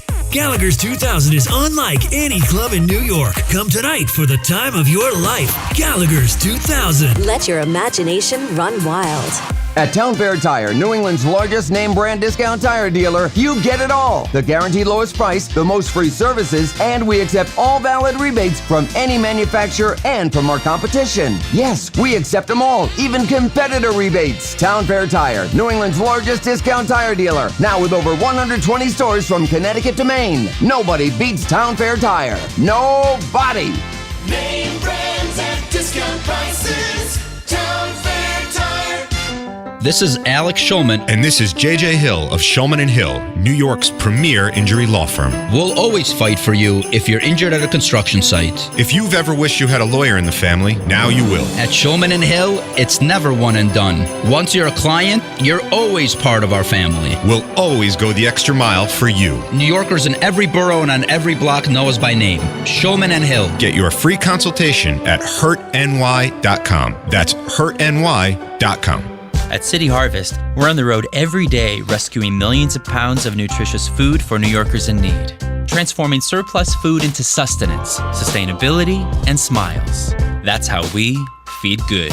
Donate at cityharvest.org. Just hearing the word IRS can make people break out in a cold sweat. No one wants to deal with the IRS, and now you don't have to. The good news is Legal Tax Defense has been successfully negotiating with the IRS for more than 15 years. It doesn't matter how much you owe, whether it's $5,000 or $5 million. You deserve the best in the business on your side, and that is Legal Tax Defense. Even if you're working with someone else and just want a second opinion, there is no cost or obligation to call. They can prevent levies, liens, wage garnishments, even file back tax returns. And the best news about Legal Tax Defense is they won't take your case unless they know they will reduce or eliminate your tax debt. Call Legal Tax Defense right now for a free no-risk consultation. 800-323-8922. 800-323-8922. You have nothing to lose but everything to gain. 800-323-8922.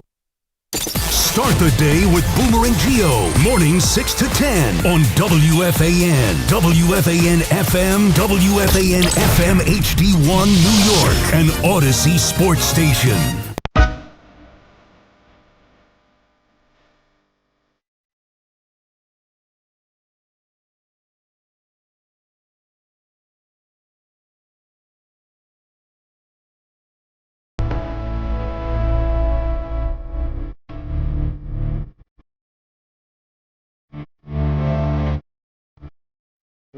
So, about to sing this. I'm gonna have to dump the. I make the same joke every time that, and Ray always hits this track, but I make the same joke every time. When I hear this song, I just think about being in a dorm room in St. John's. Like, This is going to pause before I even say this. Like 6 dudes in a bathroom, very hazy, very cloudy, trying to smoke, a 0.3 gram joint. So, and if you're watching on the YouTube stream, I got my Barry Bonds shirt on. It's a cigar. So somebody told me, is that guy? I walked into the Dunkin' Donuts thing. I was like, is he smoking a joint on your shirt? I'm like, no, it's clearly a cigar. The greatest athlete ever in professional sports history. Who cares if he took steroids? I'm going to go for a little tangent here. There was not a better time for me, 34 years old, watching ESPN, tuning in the SportsCenter every night, praying they would cut into a Barry Bonds at bat when he was chasing the home run record. Whether it was 73 or the all-time home run record. And there's very few people. I never got to see him live. If I was my age now, I would have made it a point to go see him live. Albert Pujols was a guy I loved to go watch. I would have killed to have the NBA, MLB season pass when Barry was around. It was electric. Dude would get one pitch a night, and he'd hit it 9,000 feet. He's the GOAT. That's my little tangent for the day. In the chat, if the sports pope can nap, then why can't Glenn do it too? Very, very true. Very true. Christopher Gibbs says the Jets are better off taking Styles or Reese and hoping to land Caleb later in the first or another edge rusher. This guy's really got to break down here. Then Drew Aller in the mid-second, signed Kyler Murray. Christopher Gibbs has fixed the Jets. You're not getting Caleb Downs at 16. It's not happening. So, and I got called out for this, and and EA 7654 Gallo, why are you wearing the same shirt from yesterday? Because mistakes were made when I was walking out of the house, and I also wanted to get this fresh fit off. It's clean. Don't worry. I didn't realize till I was on camera that I had the same shirt on as I did yesterday. I took a nap and kind of rolled out of bed. So that's where we were with that one. Christopher Gibbs also says coaches should always draft to their strengths. Glenn is a defensive coach. Go build a defense. Imagine Sean McVay searching for a lockdown corner before getting a game-breaking wide receiver. That's a fair point. I don't always see it that way. That's a fair point. Going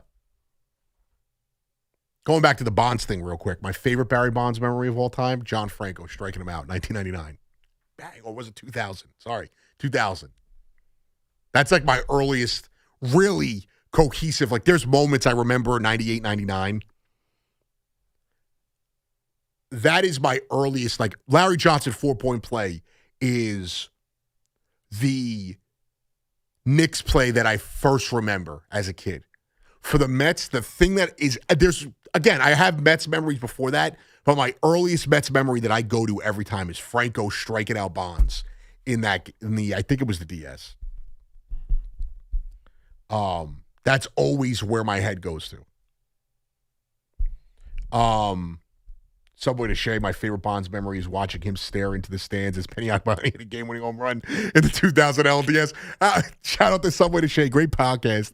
My guy Ant Rivera. Yeah, exactly. I do love Bonds though. I'm a big Bonds guy. I know Evan would say this is sacrilegious wearing something like this because it's not. I'm not one of these people. I got my Mets hat on. Relax. But going back to the conversation before, you're not going to get Caleb Downs after 2, because the Giants will probably take him at 5 if you don't get him. If they want to take another edge rusher, there's a lot of guys here. I mean, just off of Mel Kiper's mock draft, he's got edge rushers going as late as 17, 19, 20. There's a lot of defensive players here. I don't dislike the thought that they should draft to Glenn's strengths, because I do believe that is fair. If you're a defensive coach, you obviously want to bring in defensive players. How about this? Not to get sidetracked. I didn't even know this. NYU is 25-0 D3 women's basketball. 87 straight regular season wins. That's the best team in New York. 87 straight wins at anything. He's crazy. Hey, no, I'm sorry. I got ESPN on, so they just threw it up there. So shout out to NYU. I don't know what their mascot is. Are they the pigeons? The bodega cats? Whatever they are. But if you're the Jets, you have a chance. I also think where this draft is leaning more defensive. So at 2, you're going to want to get a defensive player. You want to get a few defensive players, but you want to get a defensive player there and really build something serious. Defensively, so when I look at the two teams, the Giants are clearly in a better spot, but need more different positions, I would say. For the Jets, I feel like they have a lack of talent in their secondary. The Giants at least have Paulson and Debo. They do have Javon Holland, Tyler Nubin, Phillips. They do have guys there defensively. Offensively, they have Malik Neighbors. They have a good running back room. They have a quarterback. But for the Jets, offensively, I don't even think they need to draft anyone because you're not getting the quarterback in the first round. Offensive line-wise, the Jets have one of the best offensive lines, at least right now, because you need to see teams build it out. But the Jets are going to have a top 10 offensive line unit going in the next year, maybe even better than that. They have Garrett Wilson. They have Mason Taylor. You do have A.D. Mitchell. You have Breece Hall. So you're not taking a positional player there. Defensively, you don't need an interior defensive lineman.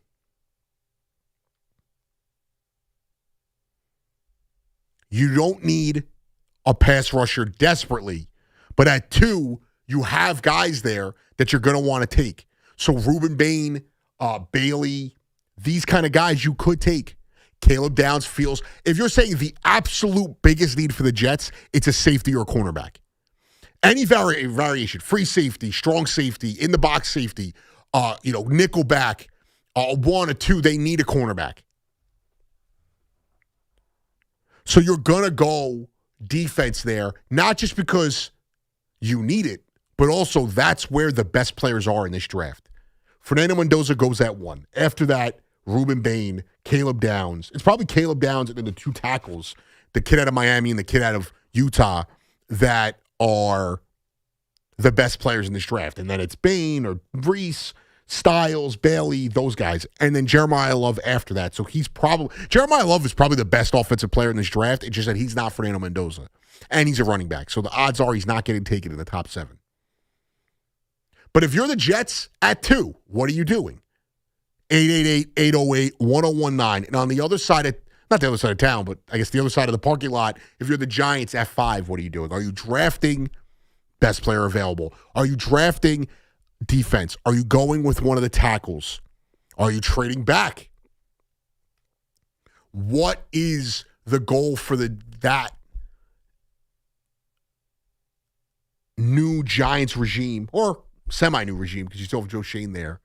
Because even if I think the Giants are closer to being a good team than the Jets are. But as far as the draft go, it suits up better for the Jets. Not just because of where they're drafting, but what they really need. The Giants are probably going to need more offensively in the long run. And here's the other aspect of this. 888-808-1019. The Jets have $70+ million in cap space. They have the potential to have anywhere from $75 to $87 million in cap space, depending on guys cut, guys restructured, guys traded, whatever happens. That's where they're sitting. They saved cap with the trade with Jermaine Johnson for Trevonzé Sweat. And that trade also, for me, kind of changed where they could go. Sweat, interior defensive player. I think he has a much higher ceiling than Jermaine Johnson. I think Jermaine Johnson is a good player, I do not think he is I think his ceiling is good player. I think T'Vondre Sweat has the potential to be an all-pro caliber type guy. He's also 2 years younger as far as his NFL experience, so you don't have to make a decision on his contract. And Jermaine Johnson, good player, banged up a little bit, only had 3 sacks last year. The Jets made the right move there. I think Sweat, he played, let's see how many games he played in the past 2 seasons, because I know he's banged up a little bit this year.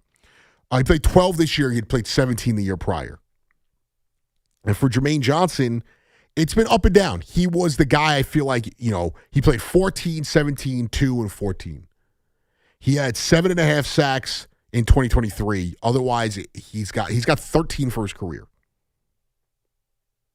I think the Jets won this trade by a mile. The interior defensive tackle who played 2 less games had only 10 less tackles, and he had 1 less sack than Johnson this year. That's a win for the Jets. It's a win for the Jets. They have a ton of cap and a ton of draft capital.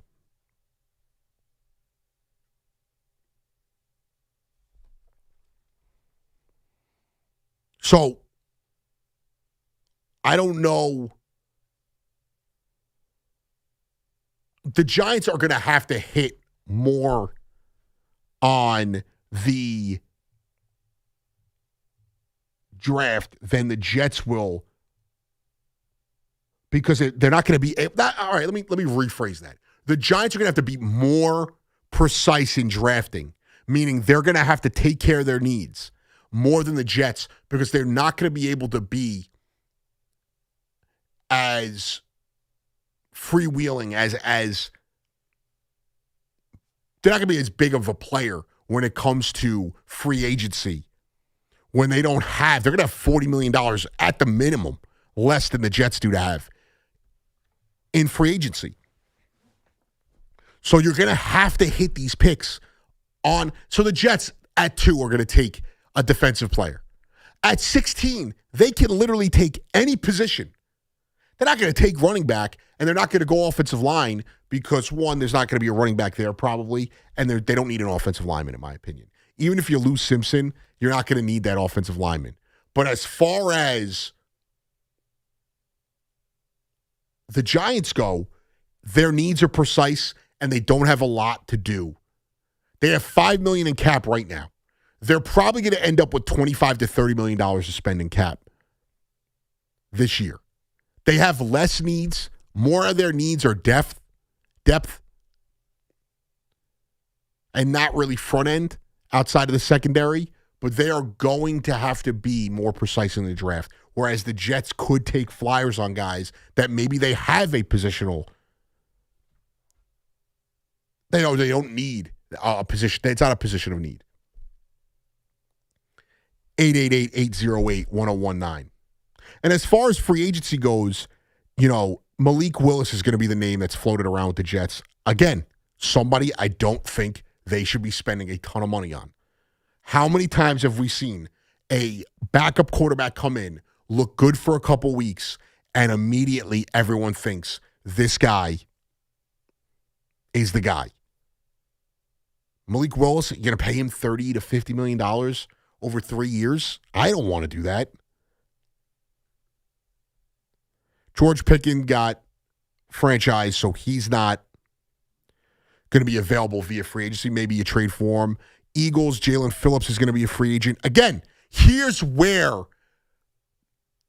again, you're looking at the Jets. What do? You go Caleb Downs, you're big. This could be, if they sign Jalen Phillips, let's say, in free agency, your big pick could be Caleb Downs because you already filled that edge rushing need through free agency. Tyler Lindenbaum is a guy out there. I'm just going through NFL.com's top 100 guys. Tyler Lindenbaum is a guy linked to the Giants just because he is a former Raven. Alec Pierce, Trey Hendrickson. Do the Jets go big on a Trey Hendrickson? And then you don't need another pass rusher. You draft Caleb Downs, or maybe you draft Arvell Reese or Sonny Styles.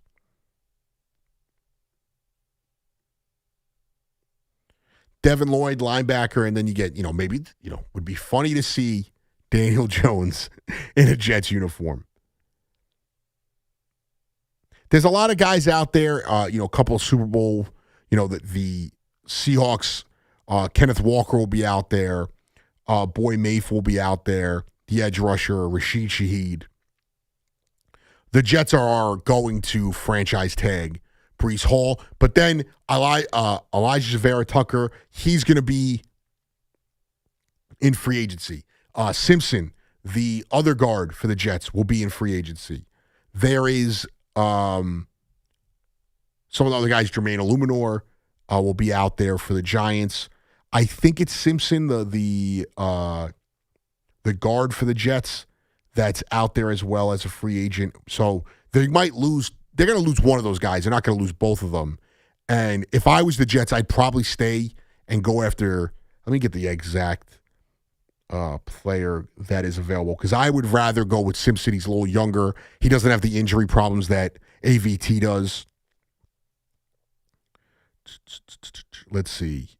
It's a good free agent class. Now I'm going through it. I got a couple guys in mind here for my Broncos.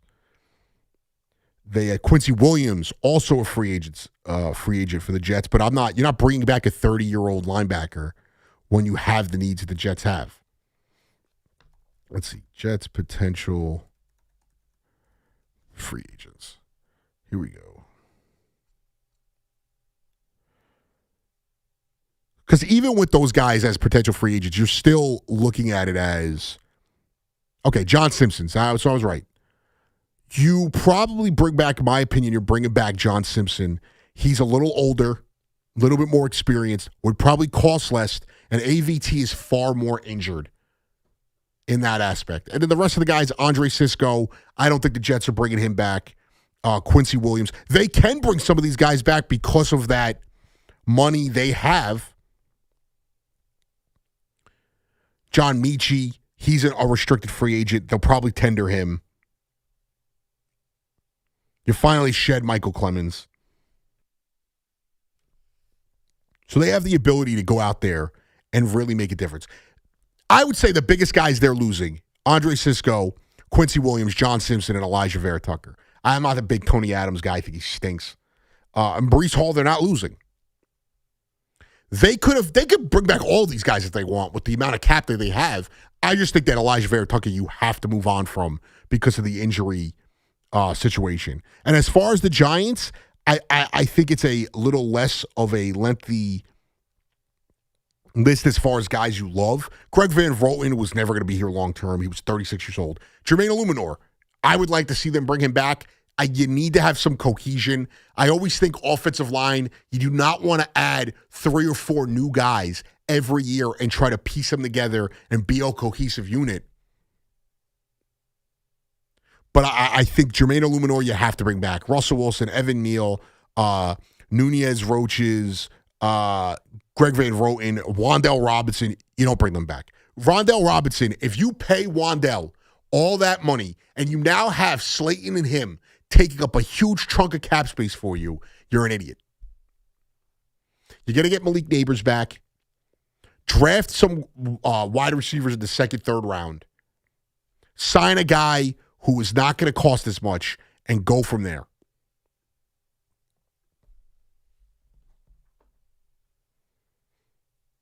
That it just, you cannot pay mediocre wide receivers all that money. Giants could go after a tight end. Dallas Goedert, guy I really like. I always call him Mr. Old Reliable in fantasy. He's going to be out there. I don't envision the Eagles breaking the bank to bring him back, and he might get paid a little bit. Mike Evans, older wide receiver. He probably wants to chase a Super Bowl, so I don't think the Giants are in the picture. But that's the level of wide receiver. Kyle Pitts, Isaiah Likely, 2 tight ends, very young. Pitts is 25, Likely's 26. Pitts got the tag on him, so you'd probably have to trade for him. But there's ways for the Giants to get better. They're going to have to be creative. The Jets could drastically alter. We could go into next year saying the Jets have built a young, exciting team that is just waiting for the quarterback to be at the helm. Maybe it ends up being Malik Willis, but I think, again, much like Ty Simpson, you could blow up your entire plans if that's the mistake you make. If you take Ty Simpson at 2 or 16, you can drastically, I guess 16 is not as bad, but you could drastically hurt yourself. If you sign Malik Willis and he stinks, you could drastically hurt yourself for the foreseeable future.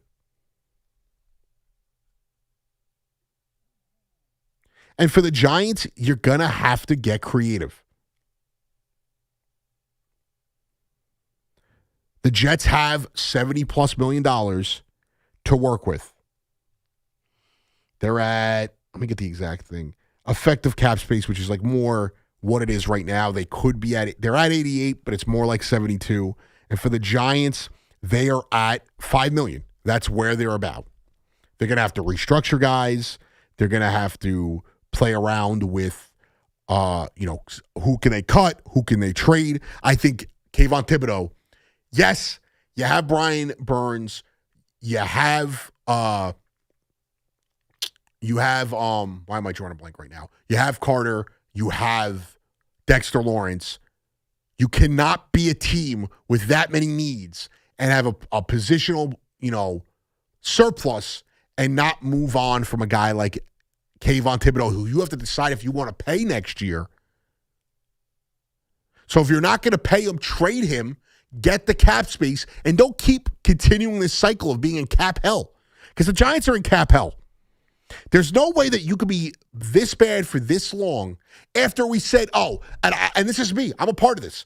2 years ago, it was like, all right, Shane and Daboll are going to have a little bit more money to spend. Then last year it was Shane and Daboll, finally, they could get their fingers into this roster and actually have some cap space to work with. And it feels like every year since the Dave Gettleman regime that they have not had cap space to work with. And you look at the top, there's some teams, the Seahawks, $56 million in cap space. They just won the Super Bowl. The Rams, the Patriots, the Broncos, the Niners, the Chargers. There's a lot of really good teams that have a ton of cap space to work with. The Commanders, they'll build, Jaden Daniels will be healthy. The Colts. So it's going to be tough, too, for the Giants with no cap money, no cap space. So you can't overpay a guy. The Jets can overpay a guy and be like, hey, sign with us, we'll pay you more. It's going to be tough for the Giants in free agency and in the draft to address all these needs. Yes, Harbaugh helps. Jackson Dart helps. Malik Neighbors helps. Sexy Dexy, Brian Burns, these guys help. But if you're a player and you're looking at the Seahawks, the Rams, the Patriots, the Broncos, the Niners, teams that are legit contenders that were right there last year and that have way more cap to play with, are you going to pick the Giants over them?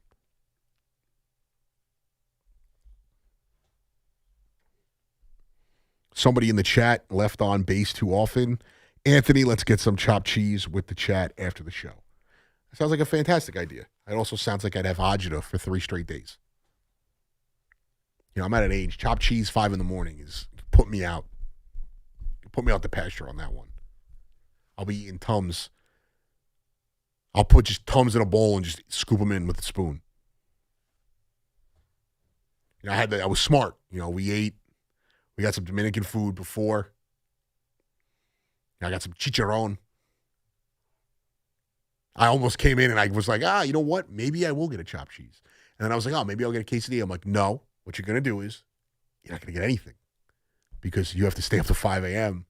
and you can't be on air struggling. A couple of weeks ago I did this shift and I had the worst heartburn of my life.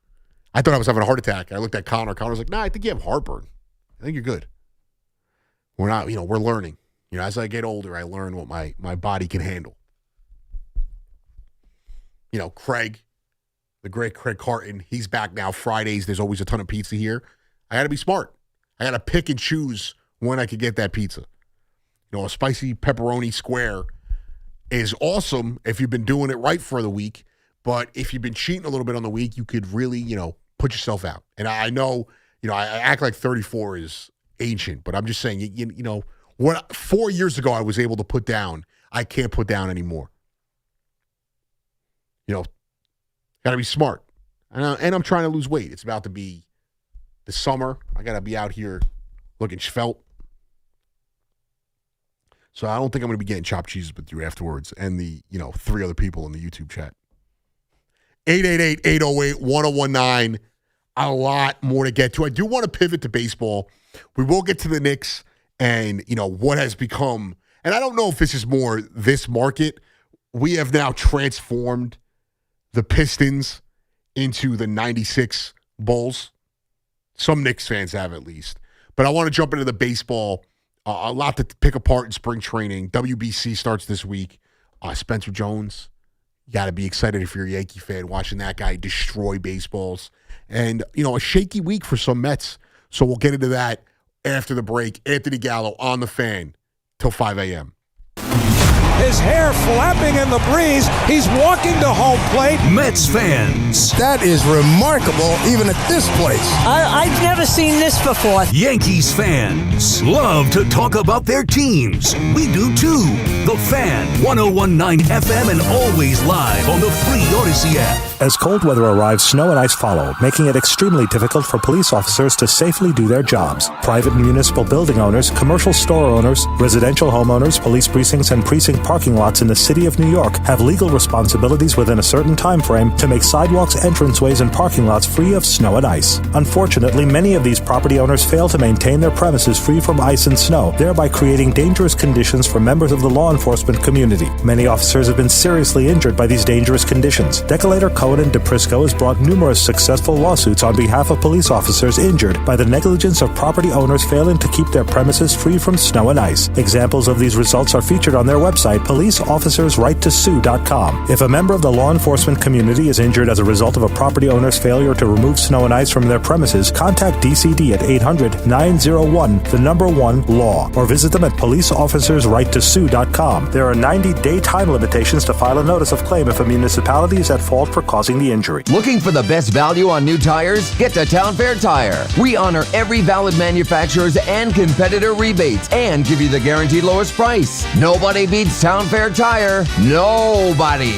Town Fair Tire. We all hear the radio ads about the IRS. They tell you to be afraid, to be scared, and they try to frighten you into calling. I'm not here to do that. Tax Relief Advocates is different. TRA is here to tell you that if you owe money to the IRS, whether it's $5,000, $50,000, or $500,000, we have a solution. It doesn't matter if you're sitting in your car, at work, or with your kids. No matter where you are, call now. 800-575-9834. Don't lose hope. TRA can eliminate or reduce what you owe to the IRS. Generous programs are now available that can give you a fresh start. Our passion is taxes and helping individuals fix their IRS problems. We have over 1,000 5-star reviews on Google and an A+ with the Better Business Bureau. You don't need to be afraid of the IRS any longer. End your tax nightmare today by visiting us online at TRA.com or call 800-575-9834. That's 800-575-9834.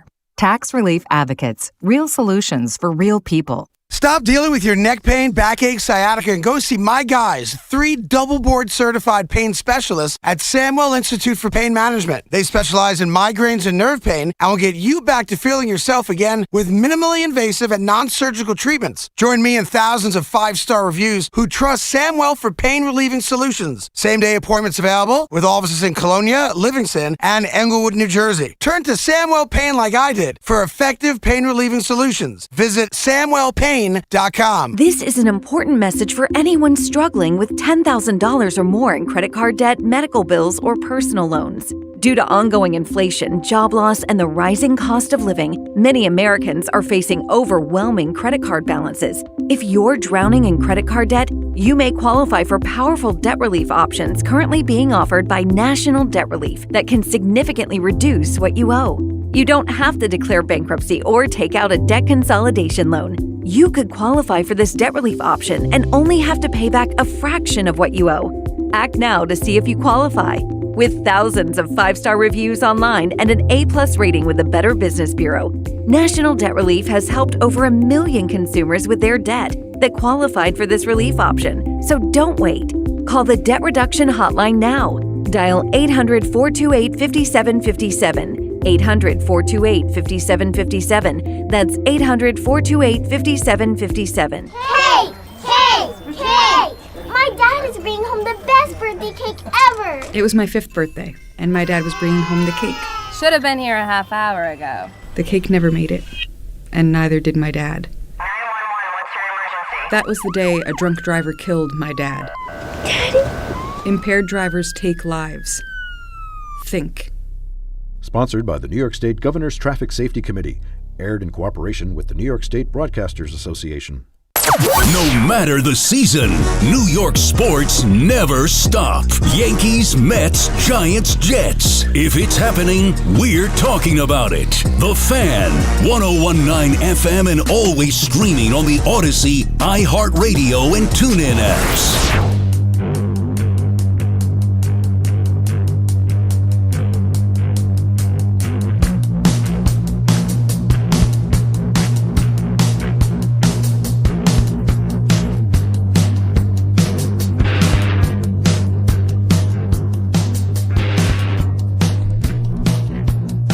Anthony Gallo back on the Fan. 888-808-1019.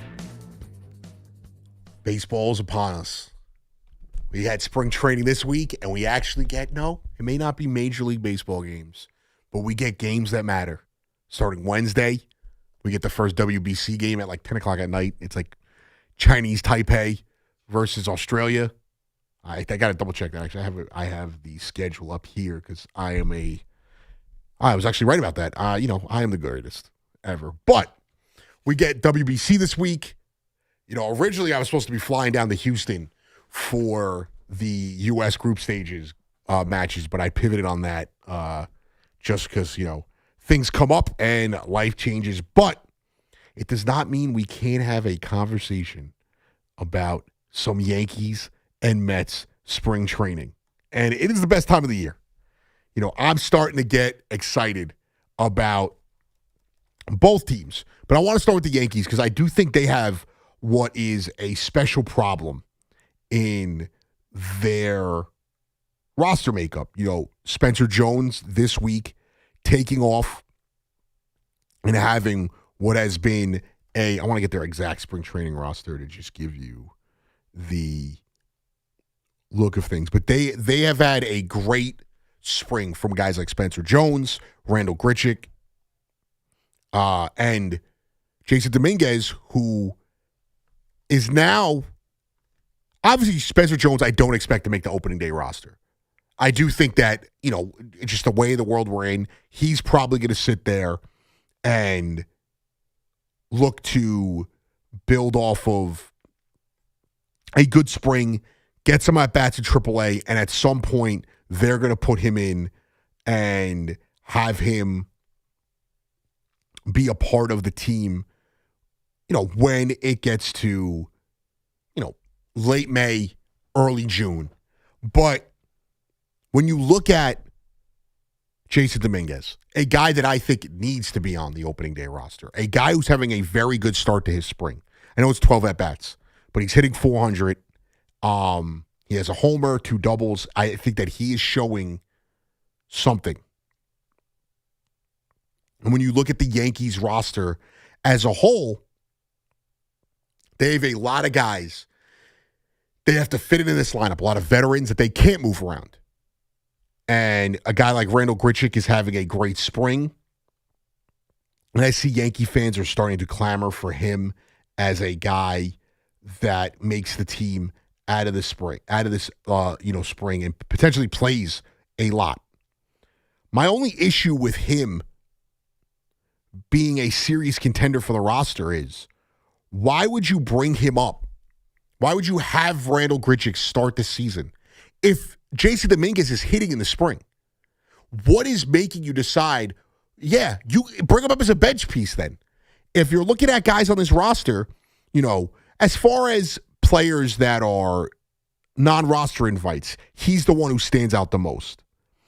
Yes, there's a guy like Paul DeJong who we know of and is obviously could be a player, but he's not somebody that I think is seriously in consideration of making the roster. And when you look at the 40-man roster as a whole, you're going to go into the year, 26 guys, obviously. You have your 2 catchers, rostered catchers. Obviously, Ben Rice could play catcher as well. But you have J.C. Ascara, Austin Wells. They're making the team.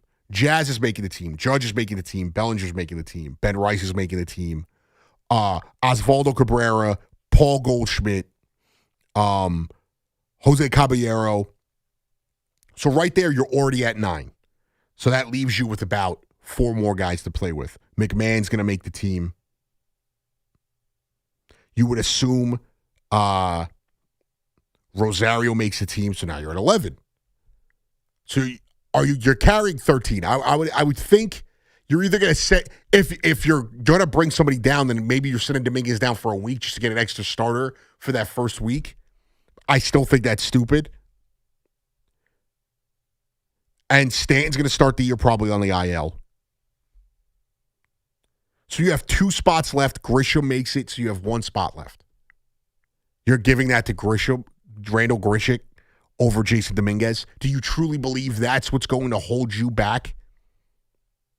Thank you in the chat. Yeah, I realized I missed Grisham. So you're essentially holding this 1 spot. If I and correct, call me in if I was wrong. Just let me know. Oh, Volpe. So actually, there is a potential here. But even if it is Ahmed Rosario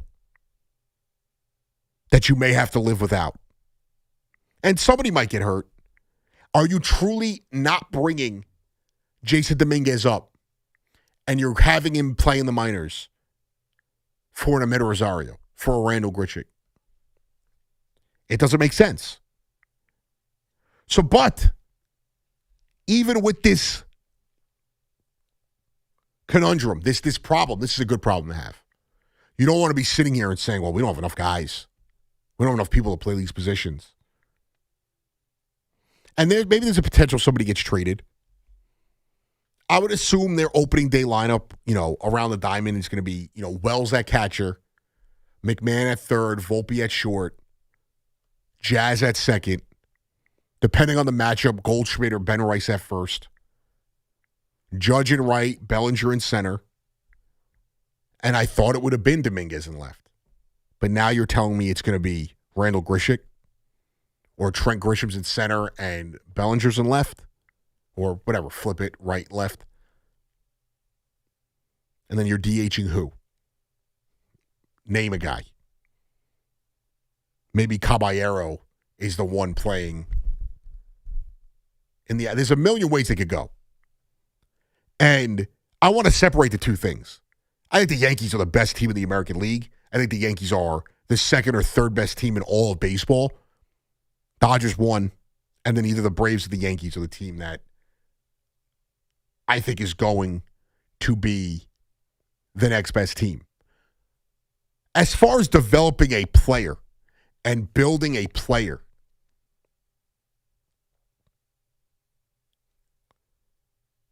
this would be an immense problem to send Dominguez down to start the season, in my opinion. Yeah, I get it. He's young. He has a chance to get everyday at-bats. He should be getting everyday at-bats on the big league level. You have that DH position open for Stanton. Why not wait to option him down when Stanton comes back? If he ends up being the problem. So, I don't think it's a mishandling on purpose, but I do think this is going to do damage to Dominguez.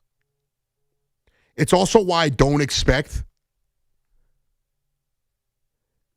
them to call up Spencer Jones right out of camp. I will say, though, I'm not one of these guys who overreacts to a lot. The way that ball sounds coming off of his bat makes me think this guy is legit. Makes me think this guy is a game changer.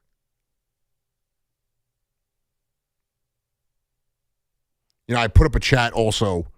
I put up a poll in the chat, in the YouTube chat. Will Dominguez be on the opening day roster? Right now, it's, 2/3 leaning towards no.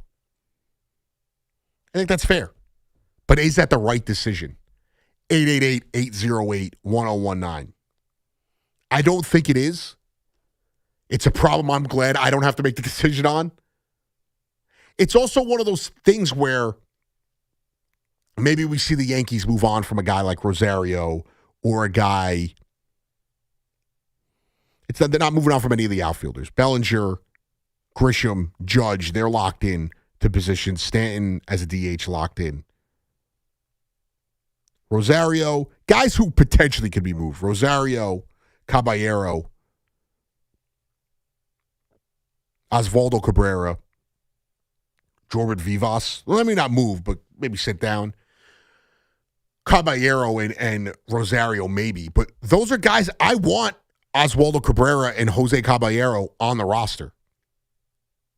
What I can't get behind is an Ahmed Rosario or a Randall Grichuk being the reason why you lose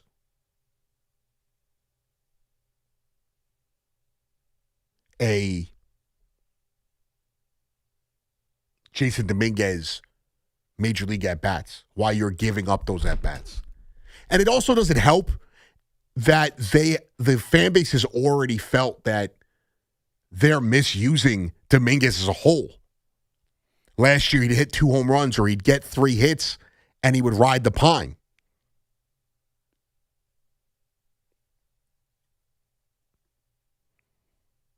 So I just don't know where they end up going as far as, is it Dominguez? Is it Grichuk? So we'll see. 888-808-1019. I do think, for one thing, the Yankees are the best team in the American League. And I think we're going to see that fairly early. You guys will get over that they didn't bring you a shiny toy. You were spoiled. You're spoiled Yankees fans. That's what you are. And it's okay. I wish I was spoiled as a Mets fan. The only difference is we get shiny new toys every year and they break. Manufacturers, duped us. For you guys get mad because you run it back with the best offense in baseball, one of the best pitching staffs in baseball, the number 1 regular season record in the American League, and you're just mad because you didn't get a new toy to add to it. Yankees are going to be awesome this year. And I think 100% the Dodgers are better. The only other team in baseball that I think is in that top 3 conversation is the Braves. And a lot of that is pending health. They're already dealing with injuries to their pitching staff, more serious injuries than the Yankees are dealing with. As far as the American League goes, I am feeling I've already put the over on the Yankees number. I think it was at like 91.5. I got it at. I'm confident in the Yankees. I'll wait a little bit longer because I want to see if I can get better odds, but I'll probably put the Yankees in the World Series at some point as a little futures bet. 888-808-1019. Anthony Gallo on the Fan. Justin and Comac, what's going on, Justin? Hey, what's going on? Good morning. How are you? I'm good. How are you doing, dude? I'm doing. We just finished up a little skate here at the rink, so I'm just doing my thing, listening to the Fan in the morning. You're finishing up? Yeah. Oh yeah. We started 11:40. Oh wow. Real late. Yeah. Oh, is this you're playing? Yeah, we're playing. It's a bunch of guys that I play with. Okay. My fault. Yeah. So it's fun. That's awesome. So of course I turn on the radio and I hear you talking about Jason Dominguez and I had to call in. So Look, here's my gripe. I'm a big Yankees fan. I'm 30 years old. I remember 2009 and I remember everything else that's come with it. Here's the thing. I completely understand bringing Grisham back and paying him $22 million. That's market value. In today's MLB, it's not 15 years ago. There are not that many top-tier center fielders, so I get it. And it's a 1 year. It's essentially a 1 year deal. There's no bad 1 year deal in baseball. Look what Pete Alonso got, and he just got paid, right? So yeah, 100%.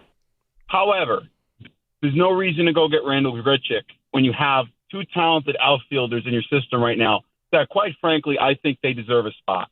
The Yankees are going to be good whether Dominguez or Spencer Jones play or they don't play. I think you have an opportunity here to give a guy like that some credence to come and get his at-bats. And I don't understand. Year after year, this seems to be the Yankees thing. I mean, after Brett Gardner, I really can't name, other than obviously Stanton, I really can't name the Yankees left fielder. It's always kind of been a platoon job. It has. And I think you have young talent that could emerge. And Spencer Jones could play a little first. He could play some outfield. He could certainly DH if Stanton's out, which we know he's going to be out a good 20% of the year anyway. So, I just think you have to give guys an opportunity. And look what the Dodgers have done with a guy like Andy Pages. They have all this talent that they pay big money for, but they still have talent that they've brought up through their system, and they give these guys an opportunity. Yeah, and Justin, to your point, though, I will say this. The one thing, it's not the same with Grisham that it was with Grisham, because he's also he's a non-roster invite, so there's no real, they're not like losing a ton of money if they release him. I just think that it was the right move. You bring them in, you're always going to bring in a few of these vets, just like they brought in Paul DeJong. But I do think that if you're looking at Dominguez, because Spencer Jones will just assume he's getting called. I gotta let you go, just because there's a lot of noise back there. But I appreciate the call. Just a little bit of noise. And it's a great call by Justin, though. And I agree 100% with him. If you're looking at Randall Grichuk and you're looking at Jason Dominguez, and your only point is Grichuk is having a great spring, well, so is Dominguez. And what exactly are you basing that off of? Are you that afraid of losing a 34-year-old outfielder, you platoon utility guy?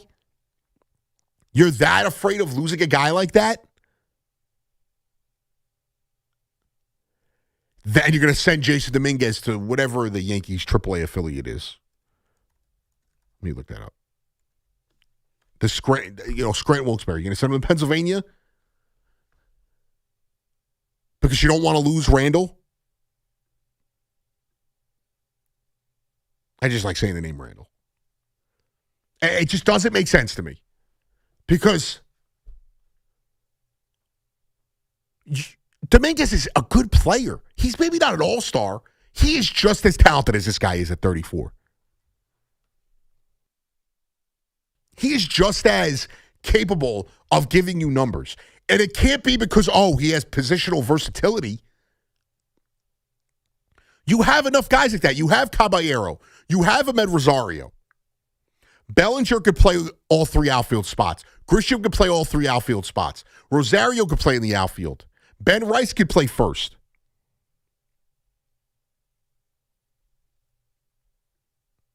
(888-808-1019). John in New Jersey. What's going on, John? How you doing tonight? I'm good. How are you, dude? What's up, bro? I'm just calling up because I know there's a lot of Yankees talk, but it seems like nobody's worried about the Blue Jays again this year.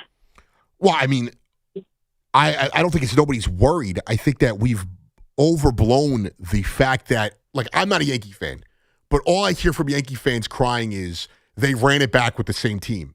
But I don't think that's that bad when you look at what exactly have the Blue Jays done to get that much better.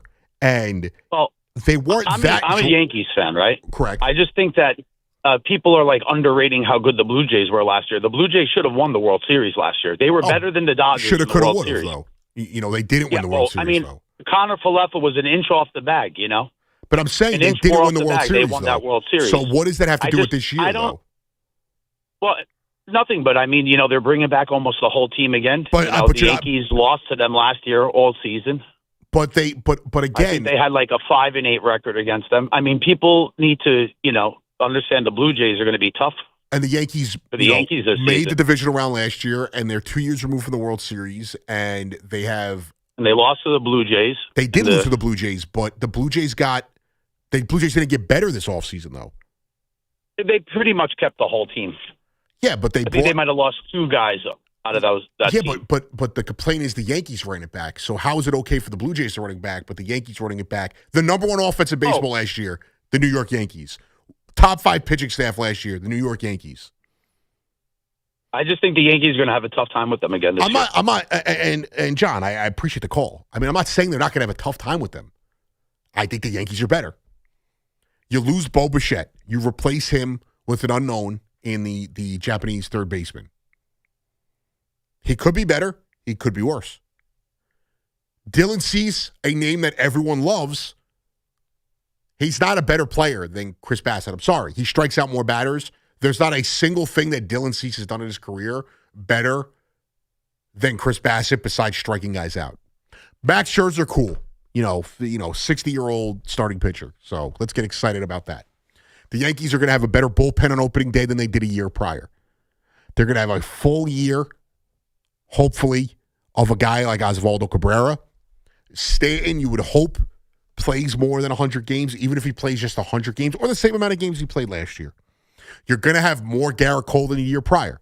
You're going to have a pitching staff that probably come middle of May is going to be trotting at Garrett Cole, Max Fried, Carlos Rodon, Cam Schlittler, and whatever the fifth starter is. It could be Luis Heel, it could be Ryan Weathers, it could be Schmidt, it could be Warren. Your bullpen is better on opening day this year than it was last year. So I'm not saying the Blue Jays can't be good.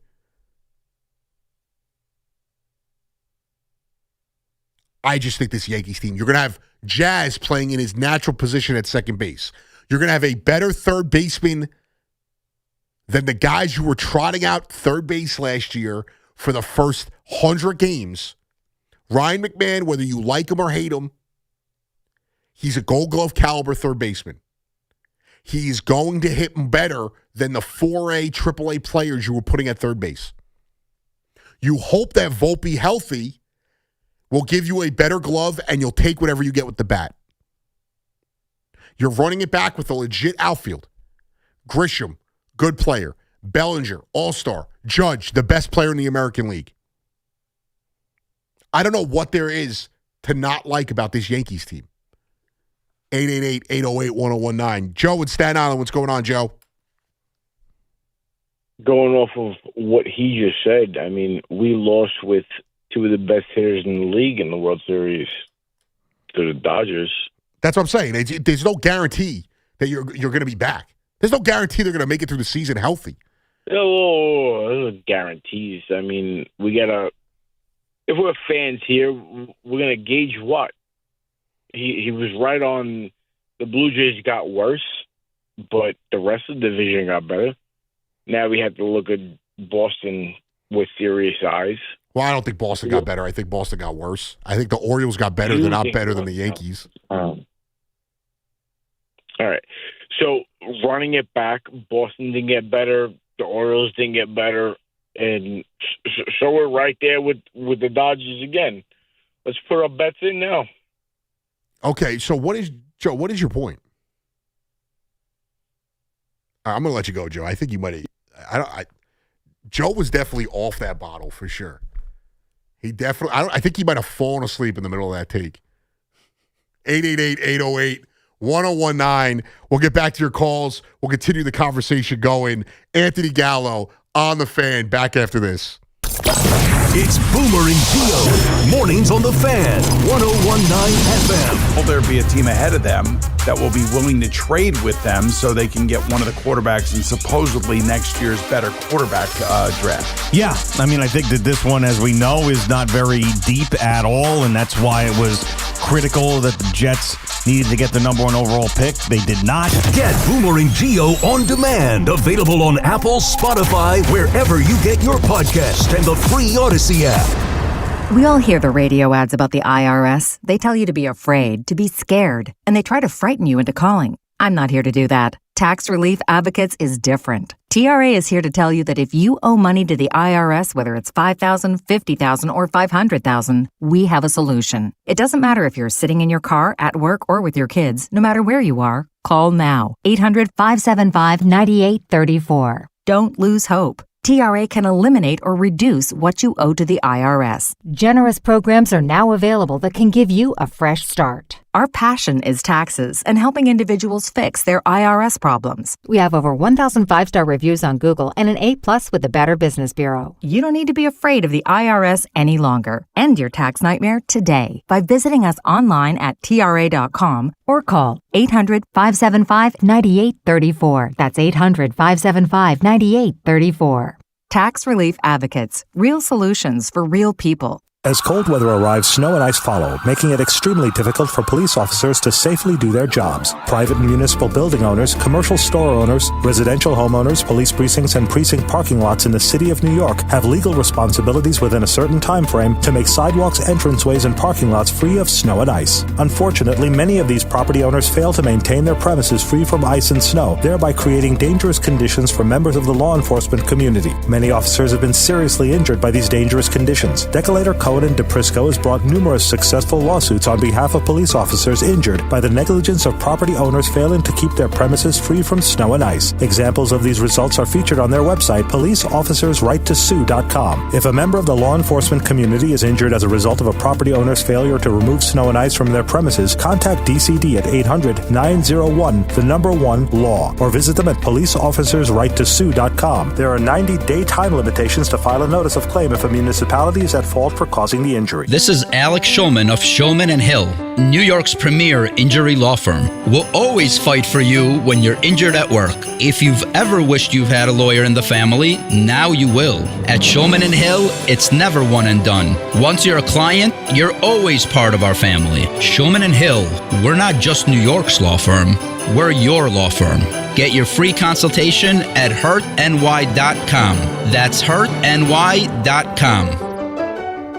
Imagine a gentleman's club with over 200 gorgeous exotic dancers every week. Hey, big boy. From the people who make fantasies come true, Gallagher's 2000 in Long Island City is the place to be. Gallagher's 2000, a gentleman's club for today, gentlemen. Gallagher's 2000 features 2 floors, 3 stages, discounted drinks, VIP, champagne rooms, and dinner specials every night. Gallagher's 2000 offers complimentary lunch Thursdays and Fridays with any drink purchase. Come on down, big boy. Gallagher's 2000 is New York's largest upscale gentleman's club, and Gallagher's 2000's bachelor parties will blow you away. For their bachelor party specials, call 718-361-1348. Gallagher's 2000 is located at 4319 37th Street in Long Island City, Queens, just a half a block north of Queens Boulevard. Call 718-361-1348. Gallagher's 2000 is unlike any club in New York. Come tonight for the time of your life. Gallagher's 2000. Let your imagination run wild. Everybody knows Town Fair Tire is New England's largest name brand discount tire dealer, beating all the local competitors with our guaranteed lowest prices. And now, with over 120 stores throughout New England, we beat all the competition, including the warehouse clubs, the online sites, and the local dealers. Yes, we beat them all with the absolute guaranteed lowest price on name brand tires. Nobody beats Town Fair Tire. Nobody! Name brands at discount prices. Town Fair Tire. At LendSeek, we know running a business takes heart, hustle, and sometimes a little help. That's why we stand with you with our exclusive AI lending platform, connecting you to over 100 funders. If you've been in business for at least 2 years with a minimum annual revenue of $500,000, you can get up to $1 million in funding in as fast as 24 hours. No collateral, no prepayment penalties, no red tape. Apply today with no cost or obligation at lendseek.com. That's LENDSEEK.com. My name is Whitney Allen, and I'm a widow. My husband, Ryan, died. We never thought we'd ever have to use life insurance, but the unexpected happened. With Ethos, signing up was fast and 100% online. You can get a quote in seconds, apply in minutes, and get same-day coverage. No medical exams, and you can get up to $3 million worth of coverage. I'm grateful we were prepared. Get your free quote at ethos.com/radio. That's ethos.com/radio. Paid spokesperson. Time spent on application may vary. Online health questions required. Get the latest on the Giants and Jets on WFAN, WFAN FM, WFAN FM HD1, New York, and Odyssey Sports Station. Fan 888-808-1019 is the number to call to get involved in the conversation. Anthony Gallo on the Fan, New York City. before I get back to the calls, I saw a tweet. I was just telling Ray Jarvis this.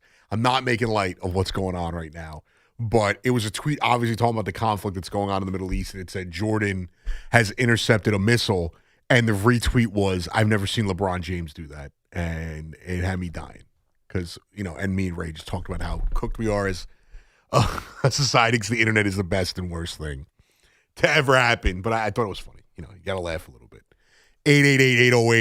888-808-1019. Back to the calls we go. Talking Yankees, I want to get into the Mets in a little bit. Steve in Manhattan, what's going on, Steve? Steve, are you there? Yes, I am here, Anthony. I've just what's up, my man? And you're doing, as usual, a great show with your show, man. This is I appreciate it, Steve. Yeah, no, I really mean that. And I don't want to take up too much time. I know there's millions of people trying to get in and stuff like that. Yeah, I'm sure, Steve.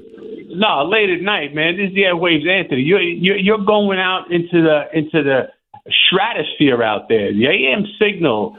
People don't realize it just keeps traveling and traveling and traveling. I mean, there's people on Pluto right now getting Mad Dog for the first time. but it is true.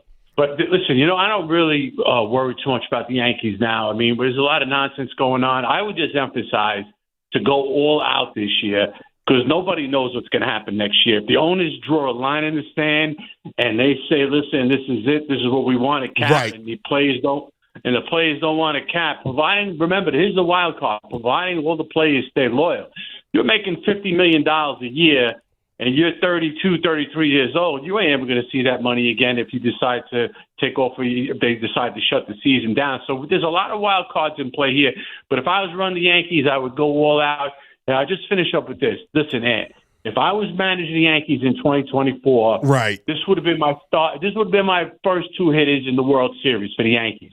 I would have had Judge leading off and Soto batting second, whoever was hot at the time batting third, man. Then I had to see the Dodgers do it with Ohtani, have him lead off. Right. I appreciate the call, Steve. Yeah, well, I do think, before you got into that tangent about the starting lineup of the World Series, I did think you make a good point. Right now, I've seen reports that the projected cap for the MLB, if they were to go for a cap, is $260, anywhere from $260 to $3 million. I think it's probably more closer to like $250 to $260, and the floor being $140 to $160 million. I do think that is not unfair. If you're putting it at $300, let's just say, or let's say it's $260. If they get what they want, they're probably going to see an increase in that salary cap, over the next 5 years. Maybe you're getting to $310. I think that's fair. I do not believe that these owners that don't want to pay now and are going to lose their luxury tax money are going to get an agreement on a $140 million salary floor. I just don't. Like the Marlins, Athletics, and Rays would have to spend $80, $90 million more immediately. I'm sure that they would give you the Yankees, Dodgers, and Mets and Phillies would have a chance to, they'd be grandfathered in, and they would have to, slowly get back to the cap as the years went along. But I don't see that floor being a possibility. Now, as far as, and the other thing is, do they go the way of the NBA, where if you don't hit the salary floor, you have to now disperse that money through to the players on your roster? And are they actually spending more to be competitive? Because I don't actually, I'm going to be honest, as a fan, I am, I'm pro free market in this aspect. I think it's very un-American to have a salary cap. But I don't think these guys are going to all of a sudden spend more and be more competitive. I think they're going to do the same thing they're doing right now. That's my issue with baseball. It's not like I want to defend these guys making $50 million to play a game. I want to see the Pirates, the A's, the Marlins, the Rays, the Reds put good teams out there. I don't want to see good veterans. My perfect example, and I always go back to this example, Adam Jones came off of a good year. Adam Jones, former Orioles outfielder, star on Team USA in the WBC. He came off of a good year. And I think it was 2019, that free agency. No one wanted to sign him because they didn't want to pay him the league minimum. And they'd rather pay some guy who's clearly a 4A, AAA type player to go play out there. Oh, almost just pulled the microphone out. That would have been bad. If you're watching the YouTube chat, you saw that. You heard that mechanical. I don't know why this mic is so loose, but, everything's falling apart. 888-808-1019. I just can't see that happening. But I got off on a tangent there. To his point, to the previous caller's point, if you're the Yankees, the Mets, the Dodgers, whatever, you kind of have to take advantage of this moment. And if you're a player, you kind of have to take advantage of this moment because you don't know when you're going to get paid again. So there's a few. We saw Max Scherzer take a contract. There's a few guys still out there that could get, 1-year deals. Could help them. As far as the Yankees go, I think the Mets, we're going to get into the Mets in a bit, I promise. 888-808-1019. As far as the Yankees go, I don't see a glaring weakness for them. I think their starting rotation is great. Even the starting rotation they're probably going to start the year with, which won't, I think Cole will be eased into it. I don't know what Rondon's status is.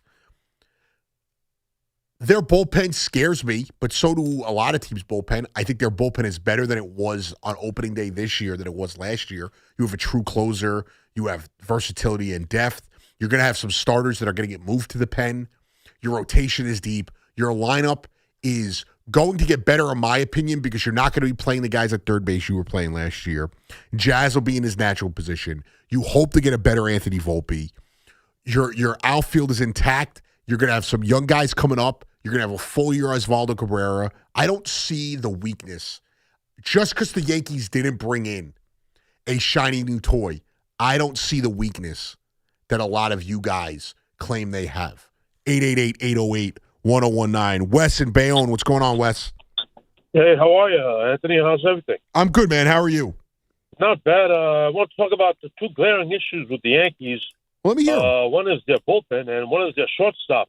It's true that Aaron Boone may start, Jose Caballero at shortstop, but there were rumors that the Yankees might be, prior to the trading deadline, July 31st, and they may be going after C.J. Abrams or Corey Seager from the Texas Rangers. I know that Caballero, if he doesn't work out, then they probably will pursue those two individuals. I would like your opinion on that. Well, Wes, I don't think that's happening. But get to your next point before I really dive into that. Okay. And then regarding the bullpen, I saw this guy Carlos Lagrange, their minor league farmhand. He seems to be throwing a good velocity because they need some slight help on their right-handed pitcher for the middle relief role.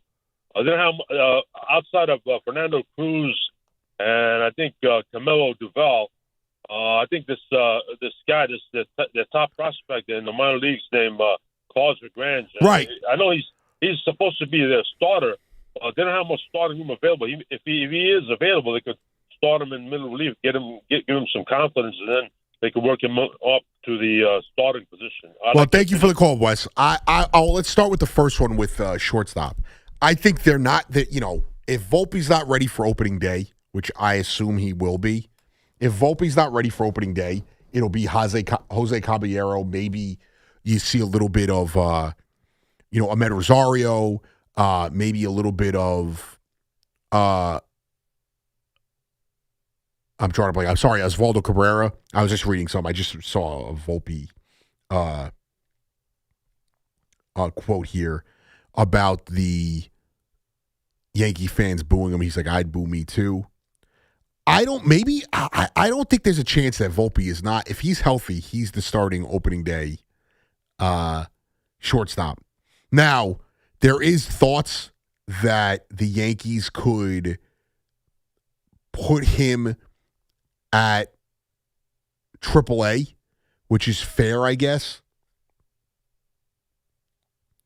I don't know if they're going to move on from Volpe as quickly as a lot of you guys think.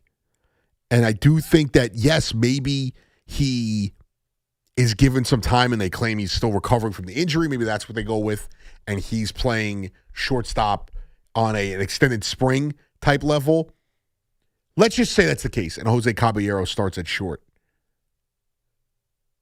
They're not trading for C.J. Abrams right now when the Nationals are rebuilding and he's a young player. And I don't know if Corey Seager's in the books either, because the Rangers are trying to go and compete for a World Series this year. Like, they didn't get rid of Marcus Semien. I know he's not as good as Corey Seager. They didn't get rid of Marcus Semien to just get rid of him. They got rid of Marcus Semien to bring in Brandon Nimmo, which they thought was a better need for them. So Caballero will play short then. As far as what you're saying in glaring weaknesses, I don't think shortstop is as glaring a weakness as a lot of you make it out to be. You need to look at the roster and understand it is not going to be perfect from guy 1 to guy 26, from guy 1 to the 40th man on the roster. It is not going to be perfect. What you need to look at is the Yankees had the number 1 offense in baseball last year. If Volpe plays Gold Glove level defense and McMahon plays Gold Glove level defense, and they give you 5 or 6, let's just say 5% more offensively than they did last year, and the rest of the lineup is doing their jobs, you're going to be just fine. You're going to have the best defensive. Oh, man, these two goalies on ESPN right now are going at it. These guys are throwing haymakers. That's a real, they're whiffing now. It was just a lot of whiffs. I love a good goalie fight. You're going to have the best defensive left side of the infield if Volpe and McMahon are healthy. You hope they give you more than they did last year offensively. I'm not worried about anyone else offensively in that lineup. I think Goldschmidt will be fine, and if he's not hitting, I believe in Ben Rice. I think Ben Rice is a legit, really good young player. Catching-wise, your expectations at a catcher are always less than most of the other positions, but you also could see Ben Rice play a little bit of catcher as well. So I don't view that as a glaring weakness. I also don't view it as a glaring weakness because you have Osvaldo Cabrera, you have Jose Caballero, you have Ahmed Rosario, all guys who can play shortstop. You're not stuck to Volpe the entire time. Now move over to the bullpen. Carlos LaGrange, Elmer Rodriguez, two guys. Rodriguez more than LaGrange are two guys who are projected to be a part of the Major League roster this year. Chase Hampton, another guy. They're probably going to get mixed into the bullpen. I don't envision the Yankees having a prospect. Maybe LaGrange is the guy that they view as a starting pitcher out of the start. But so LaGrange has the stuff. I'm just reading his scouting report. People believe that he's got the stuff to be a frontline starter or a closer. So I don't think that he's going to be the guy early on in the season. Elmer Rodriguez, Chase Hampton, two guys I think that they are comfortable being in the pen and not necessarily, being a starter. Like from what I've read, Elmer Rodriguez is projected to be at best like a 3-starter, but they do view him with value in the bullpen. Maybe because of the injuries early on, he is in that rotation, and then they move him to the bullpen. And then Chase Hampton, a little older, he's not old, but a little older for a prospect. They view him as similar. These are all guys who could be in the rotation. They can also be bullpen pieces. So the Yankees have options there. I like Bednar. I like Jake Bird. I like Duvall. I think Jake Bird, can only get better. I think Duvall has the potential to be an elite setup man, and Bednar is a legit closer, and he proved last year he can do it in New York. So I don't view them as having the weaknesses that a lot of you guys do. I don't view them as a team that is not going to be headhunting and is not going to be chasing a World Series like a lot of you guys do. 888-808-1019. Hector in the Bronx. What's going on, Hector? Hey, what's up, man? How you doing, man? I'm good. How are you doing? I'm all right. Hey, but before my Yankee point, I just want to ask you, did you ever get a chance to watch Bruce's Millions? You know what, Hector? It's so funny. I didn't, and I saw it the other day on, like, I have like this. I just doesn't matter, but on one of my streaming apps, and I put it on my thing. I haven't watched it yet, but I haven't forgotten when you suggested it. Oh, okay. Yeah, I want to say that I don't understand all the negativity like you were saying about the Yanks. I don't. I think we're gonna be great. Man. My only concern is, like everybody else, a lot of people, the bullpen. And I'm not totally negative on it, but I just don't understand the pickup of people like that guy. I forgot his name from the Rockies. Yeah, 7-something ERA. Well, I don't understand those kind of moves. I think that is a move that they're hoping, Hector. I think they're hoping they get a guy that Cashman has done in the past. They're going to get a guy that they're going to turn into a reliable bullpen arm, and if not, they're going to just send him down to the minors. I don't think that was a move that costed them from doing anything else. I think it was a low risk, high reward type move. And I also believe that come the midseason acquisitions, I think we're going to get somebody, whatever we might need at that point, to fine tune our team. But I don't think we're done yet, and I feel like we're going to get high up. We're going to probably be up in there, like you said, probably going towards the World Series. But and our lineup, my only thing concerned with the lineup is Stanton. Man, I pray he's healthy. If he's healthy this year, guy, because think about it, last year the Yankees didn't have him for the majority of the season, and when he came back, he was their best hitter. If he's healthy, this lineup is going to take another leap. Oh, exactly. And then as far as our pitching staff, I'm excited about that because I feel we have a lot of pieces that are going to be potentially nice. Like I'm feeling pretty good about Weathers. If he's healthy, and if Schlittler is the Schlitt, if he's a real deal, I think we're gonna be all right, man. I think that they'll hold off until Garrett Cole comes back, man, and we're done. I think when the reinforcements come, I think it's gonna be on and popping. I think in the Bronx. Heck, believe me, dude. I feel the same way as you, and I appreciate the call, man. Great call. I 100% agree with you. I'm not even a Yankee fan, and I agree. I think I look at this road. Let's just say Rodon and Garrett Cole are out till like May 15th. That Yankee rotation with Fried and Schlittler at the top is still one of the best 1-2 punches in baseball, specifically the American League, that you could get. But not better than the Tigers. Maybe not better than the... I'm trying to think if there's anyone else. If the Rangers are completely healthy, I would probably, maybe go that way. I do think that this Yankees rotation is deep. And the guys, you have Fried. Again, you have Rodon, you have Cole, you have Fried. Cam Schlittler, we're all hyped up about Nolan McLean. Cam Schlittler is more of a proven commodity than Nolan McLean is. And this is not a knock on McLean. I'm just saying, just to put it in perspective, if you're looking at the Yankees rotation, he had his best start of the season in the playoffs. And he didn't pitch poorly against the Blue Jays. That start against the Red Sox is something Yankee fans are going to remember forever. And his start against the Blue Jays wasn't terrible. So you have a guy, a young ace. You have Max Fried, who was a Cy Young candidate last year. Obviously, Skubal ran away with it, but Fried was a legit Cy Young candidate last year. And then you have Cole and Rodon coming back at some point. You added Ryan Weathers. Luis Gil was fine. If he's your fourth or your fifth starter, he is that kind of guy, bare minimum. And then obviously you think he's got a little bit of a higher ceiling because of what you've seen in the past. So I can't understand the pessimism for the Yankees. I can't. And as far as the bullpen, I will say this.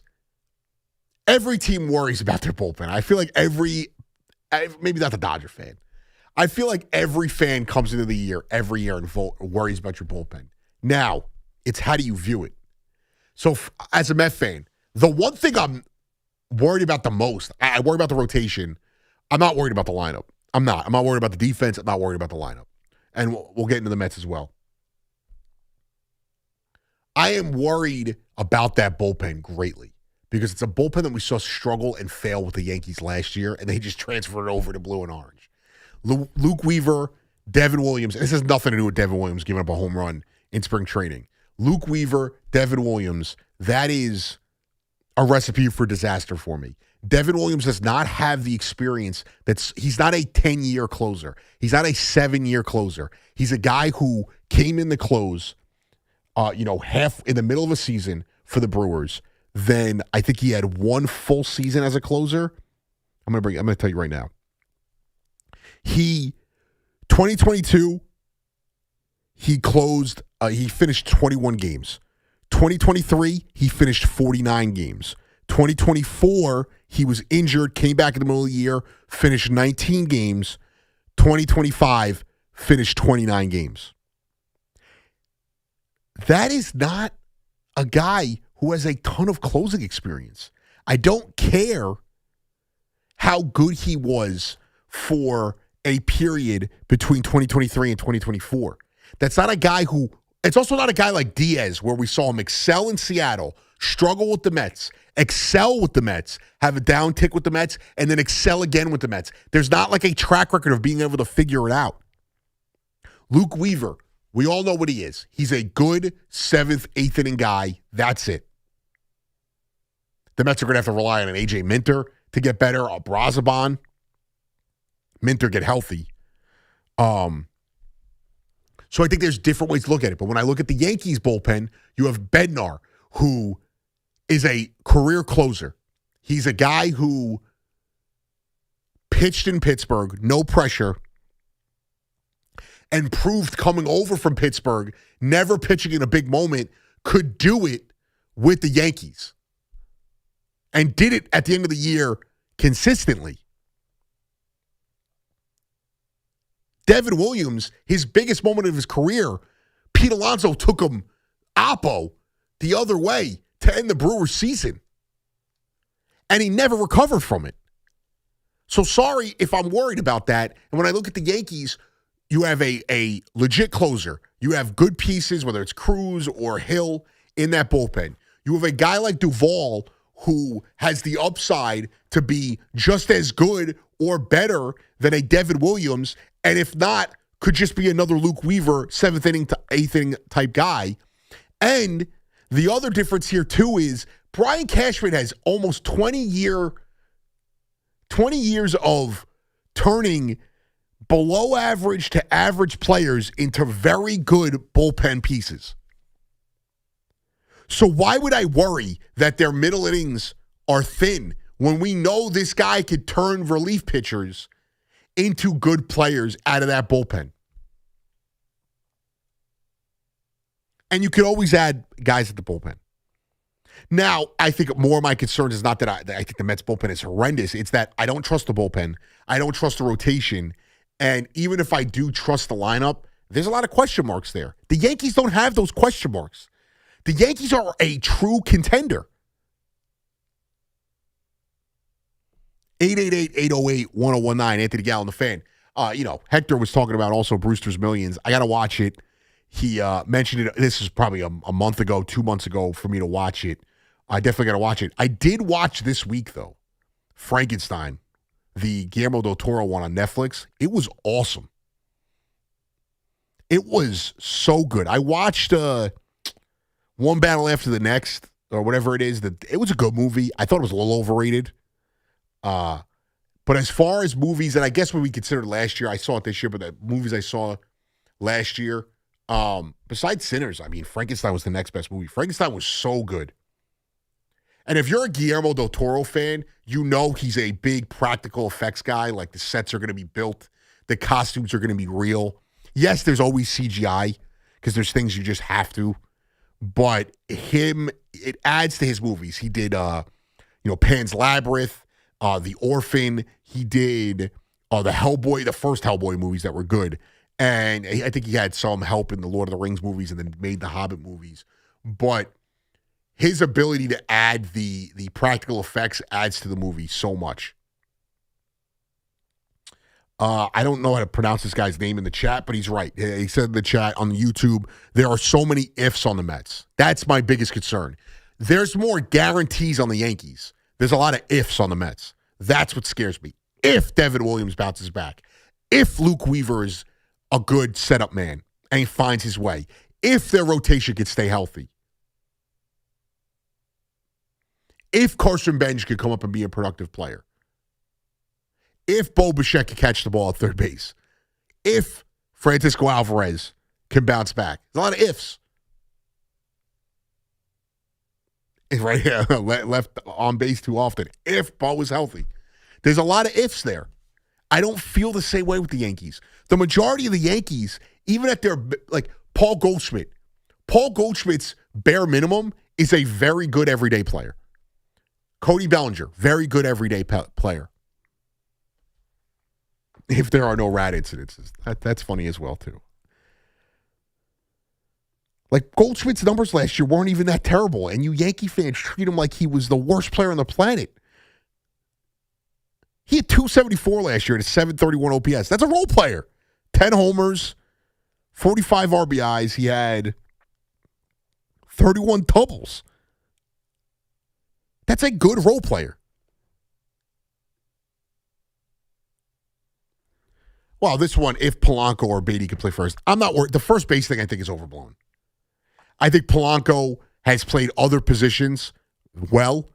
He's athletic. I tend to believe that you can't put a bad player at first and think they're just going to pick it up. And you can't just put an outfielder at first and think they're going to pick it up. If you're taking an infielder, guy who's played third, guy who's played second, guy who's played short, I think he can play first. Because I think the most difficult thing with playing first is being able to pick the ball out of the ground. And that's an ability you have to have at every position. It's just to a different expectation. And as far as the Carson Bench thing goes, I'm excited. I think that should be the right fielder. What's the issue? If you bring him out there and he struggles, you send him down, you let him get some time, and you always. They have no problem doing that with other guys. I think the Brett Beatty stuff has, he has been overblown to a bit. I think he was good last year. I think that Met fans have overblown how good he was. I like Brett Beatty. I like Mark Vientos. I do want to see them on the team. I think there's this level of, like, we have to play this guy. We don't have to play this guy. We don't have to play either of those guys. If you're asking me who's playing right field, in my opinion, who should be, it should be Carson Bench. I'd rather take a flyer on the young guy with all the hype that MLB scouts seem to love, and he looks like he's a masher, than have Brett Beatty go out there. I guess it doesn't matter because on the inverse, if Brett Beatty stinks, you call it Bench. But if Beatty or Vientos stink, all right, I'd rather platoon Beatty and Vientos at DH and let one of them win the job and have them fill in at times at right field and at first base than force them down our throats every day, both of them in the lineup. That's my biggest fear. We'll dive more into the Mets in a bit because I do want to jump into the outlook there. Obviously, I got into it a little bit there. 888-808-1019. Got any movie recommendations? I'll always take that as well. But we'll get into the Mets on the other side of the break. Anthony Gallo on the Fan till 5 a.m. This city lives and breathes sports. WFAN is where Yankees fans argue with Mets fans and Giants fans debate Jets fans. Live, loud, and daily. The Fan, 101.9 FM, and always streaming on the Odyssey, iHeartRadio, and TuneIn apps. If you or a loved one has been a victim of nursing home abuse, call the law offices of Kelly and Grossman at 1-800-ELDERLY. If you believe that you or someone you love has experienced bed sores, falls, fractures, or other abuse or health problems as a result of inattention while being cared for in a nursing home or residential facility, call 1-800-ELDERLY. Kelly and Grossman are experienced trial attorneys who are assisted by a legal team including medical experts experienced in nursing home neglect and abuse. The Kelly Grossman team helped others win an $18.75 million verdict in Brooklyn, $3.75 million in compensatory damages, and $15 million punitive damages against nursing homes, and they want to help you do the same. Call 1-800-ELDERLY today. 1-800-ELDERLY. 1-800-353-3759 or at 800-elderly.com. Call us directly. 1-800-ELDERLY. Looking for the lowest price on name brand tires? Get to Town Fair Tire and get the guaranteed lowest price on any name brand tire. Nobody beats a Town Fair Tire deal. Nobody. Name brands at discount prices. Town Fair Tire. We all hear the radio ads about the IRS. They tell you to be afraid, to be scared, and they try to frighten you into calling. I'm not here to do that. Tax Relief Advocates is different. TRA is here to tell you that if you owe money to the IRS, whether it's $5,000, $50,000, or $500,000, we have a solution. It doesn't matter if you're sitting in your car, at work, or with your kids. No matter where you are, call now. 800-575-9834. Don't lose hope. TRA can eliminate or reduce what you owe to the IRS. Generous programs are now available that can give you a fresh start. Our passion is taxes and helping individuals fix their IRS problems. We have over 1,000 5-star reviews on Google and an A+ with the Better Business Bureau. You don't need to be afraid of the IRS any longer. End your tax nightmare today by visiting us online at TRA.com or call 800-575-9834. That's 800-575-9834.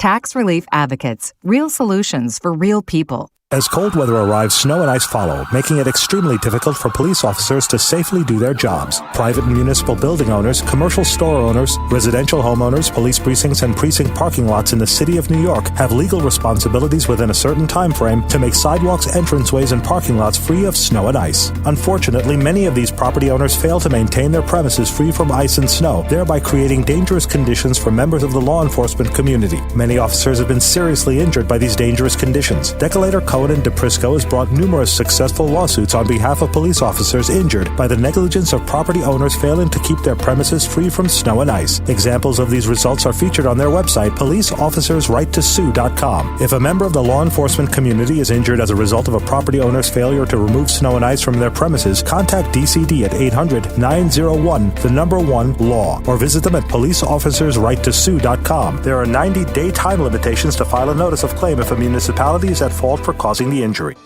Do you owe $10,000 or more in credit card debt or personal loans? With credit card debt at all-time highs, Debt Relief Advocates is urgently notifying consumers of debt relief now being made available designed to aid consumers with out-of-control credit card debt.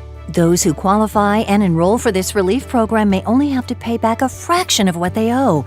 This is not bankruptcy or a debt consolidation loan. This is a relief program that credit card companies would rather you not know about, as it could end your debt nightmare and save you lots of money. Consumers owing at least $10,000 in credit card debt or personal loans can now take advantage of this debt relief as the cost of living skyrockets. For free information and to learn what debt reduction you may qualify for, simply go online and visit DRA.com or call 800-535-1582. 800-535-1582.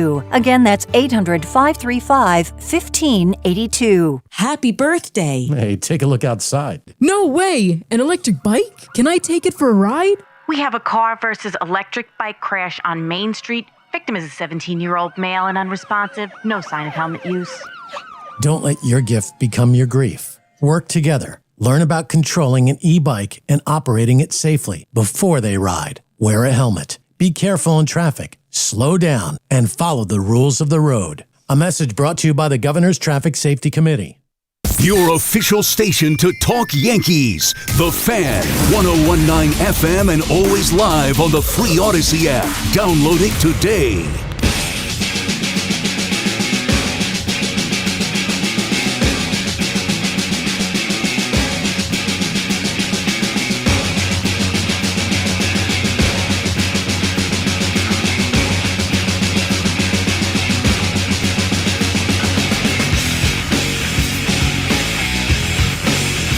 Anthony Gallo on the Fan. 888-808-1019. You know, night is flying by as always. Before I get back to your calls, you know, this is a little bit of a therapy session. As you know, these shows I always say, like, call in, we can vent. I'll be your sports therapist. And I'm going to annoy some people here. I'm going to offend the dog people here. And if you're a dog person, I'm sorry. I love dogs. I don't believe dogs need to be everywhere. And I was in Walgreens a couple nights ago. Just stopping in Walgreens. You know, everyone knows. You got to jump in there, get a couple things. You know, got to restock the shelves. And not only do you got to deal with everything being locked up, like I can't even get a Poppy soda without it being locked up. There's a woman. Again, I'm going to upset people. The dog people are out of control, and these are not little dogs. This story I'm telling you, these are not little dogs.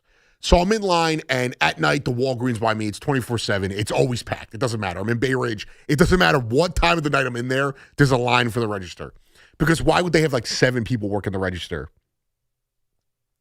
at that time? But I'm standing in line for, you know, to check out. And there's a woman there, and she's got a big dog who is wild. I'm not saying dangerous wild, but like he's jumping around, he's spinning, he's doing like that fun dog thing, but he's a big dog, like waist level. I'm 5'9", he's like waist level to me. And she's got one leg on a crutch. You know, I don't know what this crutch was doing because she looked like she was walking fine, but that's a whole nother story. She's got one leg on the crutch. She's holding the dog, and the dog is just like running around doing like laps, and it's jumping on this one lady, and this lady's loving it. And I'm sitting there, and I'm like, all right, if this dog comes up to me, I'm going to say something because it's like, you know what? Cool, playful dog. It's 11 o'clock at night. Please, relax. And not only is she doing this, she's got the dog. She's not paying attention to the dog. She's chatting up with the guy at the register, and she's asking him everything in the world. How much is this? I'm not going to get that. How much is this? Well, why are we scanning things? She said, can I go run and grab this? And I'm like, I just, for the love of God, want to get out of here with my my fake iced coffee thing that I got out of the fridge and the couple of things, the shower gel that I needed for the house, just for the love of God. And you know, side story, this guy at the register, I'm sure he's a good guy. He is the grumpiest, never pleasant person ever. And I'm in this Walgreens at least once a day. He's never once given any kind of personable conversation to me. And he is chatting up with this woman. Her dog's hopping up. He's petting the dog. She's telling him how it's a rescue or whatever, blah, blah, blah, what dog people talk about. You love to tell us your dog's a rescue or it's adopted, whatever. And now I'm sitting here not only mad about the dog, I'm also mad that this guy, who I can't even get a hello out of him, is now friendly with this woman who's holding up the world and got her crazy, gigantic dog running around. What walks in the door? Another lady with a big dog. These are not little dogs. These aren't little I don't know what kind of dog they would be, but they were bigger dogs. You know, kind of like furry dogs.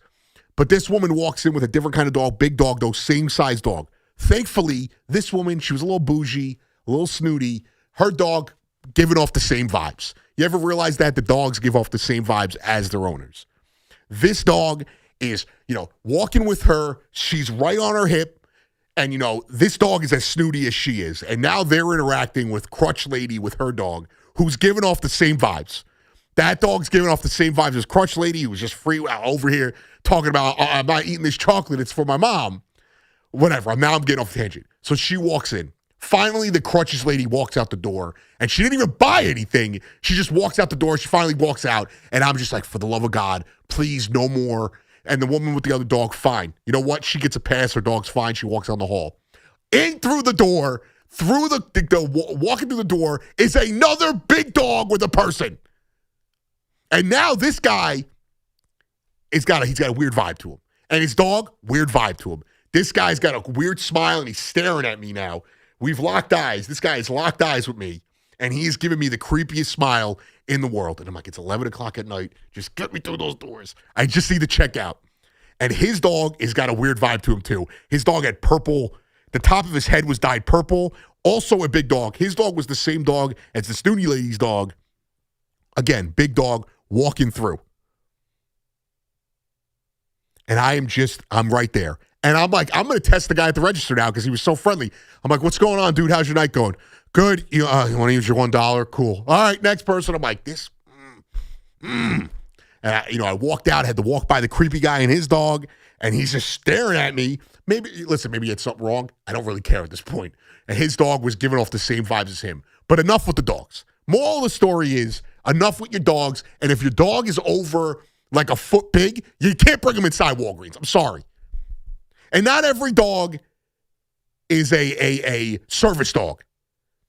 Eddie, my guy Eddie over here, I know service dogs because of Eddie Schizzeri. He does the thing where I think he helps train the service dogs, and he takes in service dogs that failed. But there's a difference. All right? And I don't need to hear the backstory of how you got the dog. Nobody cares about your dog. I'm sorry. And you can't be bringing, if your dog bothers me, I'm going to bother you. People get too comfortable with the dogs nowadays. And I'm a dog person. I do like dogs. But I like dogs as dogs. They're not sitting at the dinner table with us. They're not, when people come over my house, you can't bring your dog. My mom, only person, if it's a mother, different. Luckily, my girl's mom doesn't have a dog. My mom, she's got a little dog. It's a good dog. It doesn't move. It listens. You can't come to my house, can't bring a dog. Sorry. My friends hate it. They can't bring their dogs. We go to somebody's house. We go to a family event. There's 19 dogs running around. Enough with the dogs. Enough with the outfits. Okay? We get it. You love your dog. If there's a burning building and you don't let the kids die, you're bringing the dog with you. We get it. And you get on a flight. I've had bad experiences. I swear I'm going to end this tangent in a bit. You get on a flight. One time I'm flying on Frontier, which Frontier sucks. Unless they want to sponsor me. Shout out Frontier. But Frontier, not the greatest airline. It's a decision to take Frontier. And I'm sitting in the middle of the seat because I'm a cheap bastard. And the lady next to me, older woman, has her little dog in a little carriage thing. And the dog is sitting on her lap. And now I'm inconvenienced for my 4-hour flight to Fort Myers because she's got the dog on her lap. And I'm like, well, put the dog, it's the whole point of that carrying case is you could put it under the seat. So put it on the seat and you deal with the dog, not my problem. She's trying to put full water bottles on my tray. And I'm like, woman, this is a non-inclusion zone. You're not allowed over here. Your dog cannot inconvenience me because you want to bring him everywhere. I went to California 2 years ago. Me and my girlfriend did a trip to L.A. I love L.A. I know a lot of people always crap on it. I love L.A. But we're in Santa Monica, and we're at the pier. We're eating at a restaurant, and this guy's got like a 4-foot-tall dog just sitting outside in the restaurant with us, and he's making everybody uncomfortable. We don't know how good your dog is. I don't care how good your dog is. If I'm eating and your dog bothers me, I'm bothering you. That's how it works. And there was like a European couple, and like, I don't know, Swedish behind us. And this dog, like, it probably was a playful bark, but it barked, and it freaked everyone out. And somehow they were the bad guys for freaking out about the dog. So, moral of the story. I know I've offended some people with that because God forbid you talk about somebody's dog. I don't care. I don't care about your dog. I certainly don't want your dog ruining my night. So, that was the end of my rant. I appreciate you guys listening to me. Some New York Sports 94 in the chat. Thoughts on dogs being in weddings? That's different. It's not mine. There's not going to be no dogs. No kids are allowed. When me and my girlfriend finally get married, kids allowed at the wedding. Dogs not allowed at the wedding. Sorry. But if you're having a wedding and I'm there and you want to have your dog there, cool. Just don't let your dog bother me. That's all I got to say. I grew up with dogs in the house. My friends have had dogs. I love their dogs. There's levels to it, though. Today, we're walking around. My girlfriend had to make me do 4,000 things today before I had to come here. And I love her. We had a blast. But we walked by this woman. She's got 4 dogs. 2 of them are in like those chests, like almost like the newborn things. And it's like the dog should be walking on the ground. Well, you're walking the 2. Why can't the other 2 walk? Unreal. Dog culture is out of control. The only time I like seeing an animal in a store is a cat. Because you know why? That cat's security. That cat is on payroll. When I go into the corner store, when I go into the bodega, those guys, those cats are running security. I know everything is up tip-top shape there. No rats. That cat is watching you more than you're watching it. I don't need to go in the Walgreens with your fake service dog that's slobber all over. I'm not a cat person, by the way. Somebody said, New York Sports 94 said, Gallo got 20 cats in this place. I'm a dog person more than I am a cat person. I'm talking about labor here. All right? I'm not an anything person. You want me to, if I'm going to have an animal in my house, it's going to be a fish tank. I don't need to see your gigantic dog slobbering all over the Entenmann's cookies that I want to buy. 888-808-1019. Thank you for that. I feel so much better. You guys are the best. Chuck in the truck. What is up, Chuck? Chuck, are you there? Chuck, I'm going to have to put you on hold because your line sounds terrible. I don't know. Maybe Chuck is an alien. Anthony in Greenville, South Carolina. What's going on, Anthony? Hey, what's up? How you doing? Thanks for taking the call. I'm good, man. How are you? Doing well. Listen, first things first, that's so funny about the dog stuff because I totally get it, man. I own a restaurant down here in Greenville from New York, and I had a lady come in tonight with the dog had a muzzle on. What? Dude. It was a service dog. And this dog barked at every single person that walked by. He's got anxiety. Cute dog, great. Wait, the dog has anxiety? The dog has anxiety. Like, keep the dog at home, man. You know, why you bring him to a restaurant on a Saturday night at 8 o'clock? Wait. I don't know. And before I let you, before I let you get into the Yankees comment, so the dog was a service dog that had anxiety. That's unreal. Good luck. Hey, exactly. That's unreal. Yeah. I listen, that made my night. That's funny as hell. But all right, so real quick, the pessimism with the Yankees. I totally agree. You look at this team on paper, like you say the starting lineup, the pitching lineup for the Yankees, right? The rotation. I mean, if Garrett Cole's healthy, Max Fried. I mean, he just came out with top 5 pitchers in the AL. I think it was yeah. I forget the guy. Yeah, whatever it may be. I think it was MLB Network. It was like one of their hosts put it out. I think I saw the same thing as you. Yeah, Buster Olney had him like top 5 or 6. You know, that's a great 1-2 punch. Cam Schlittler, right? You know, he seems like an awesome guy.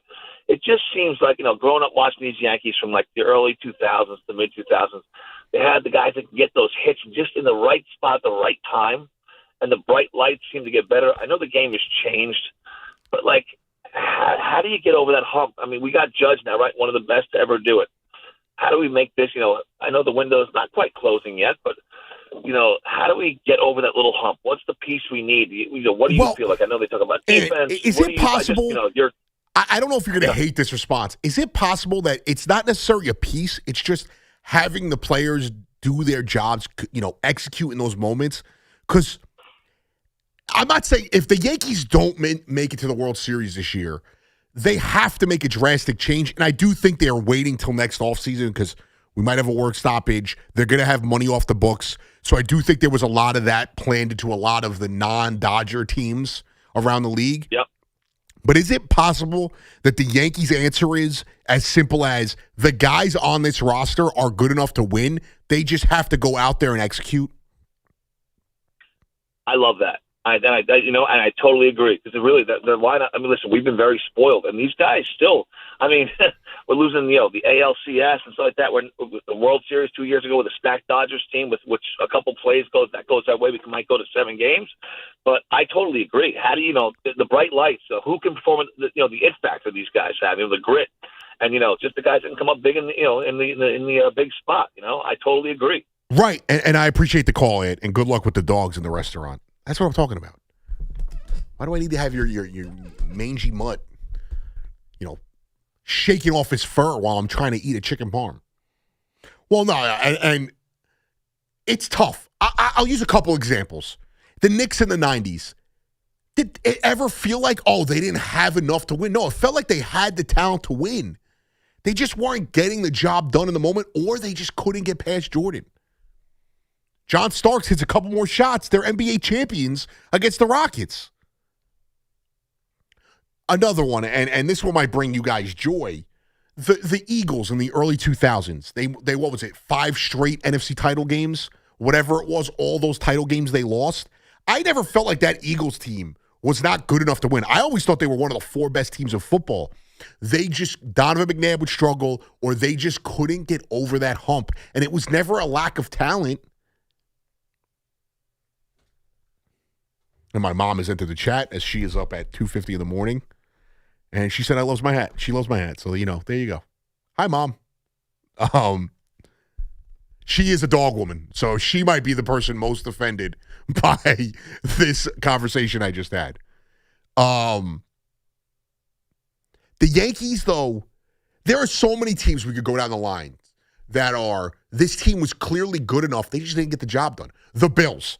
How many times have we seen the Bills early 90s? They lose all those Super Bowls,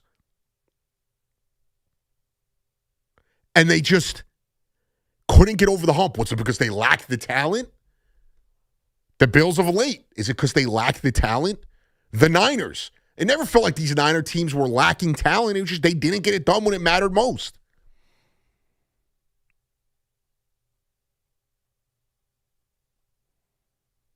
And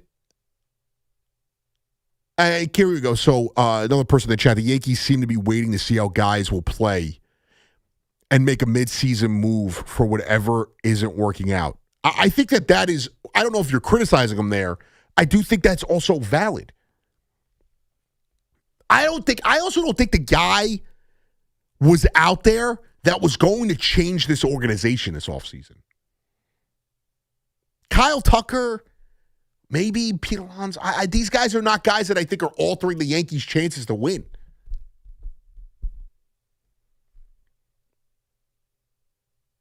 The Yankees had the number 1 offense in baseball last year.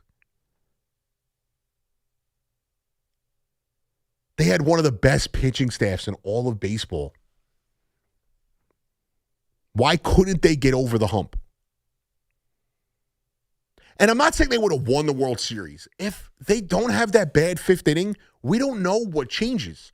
If Altuve doesn't hit that home run off Chapman, we don't know what changes. The Dodgers, we thought the Dodgers might never win a World Series.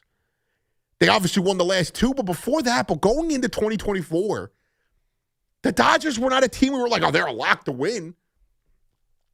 There were a lot of people more afraid of the Padres than the Dodgers in that division.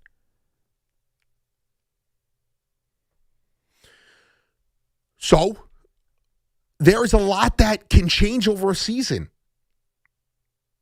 Like, who expected in 2023 that the Diamondbacks and the Rangers were going to be the teams playing for the World Series? They clearly weren't the best teams on paper coming out.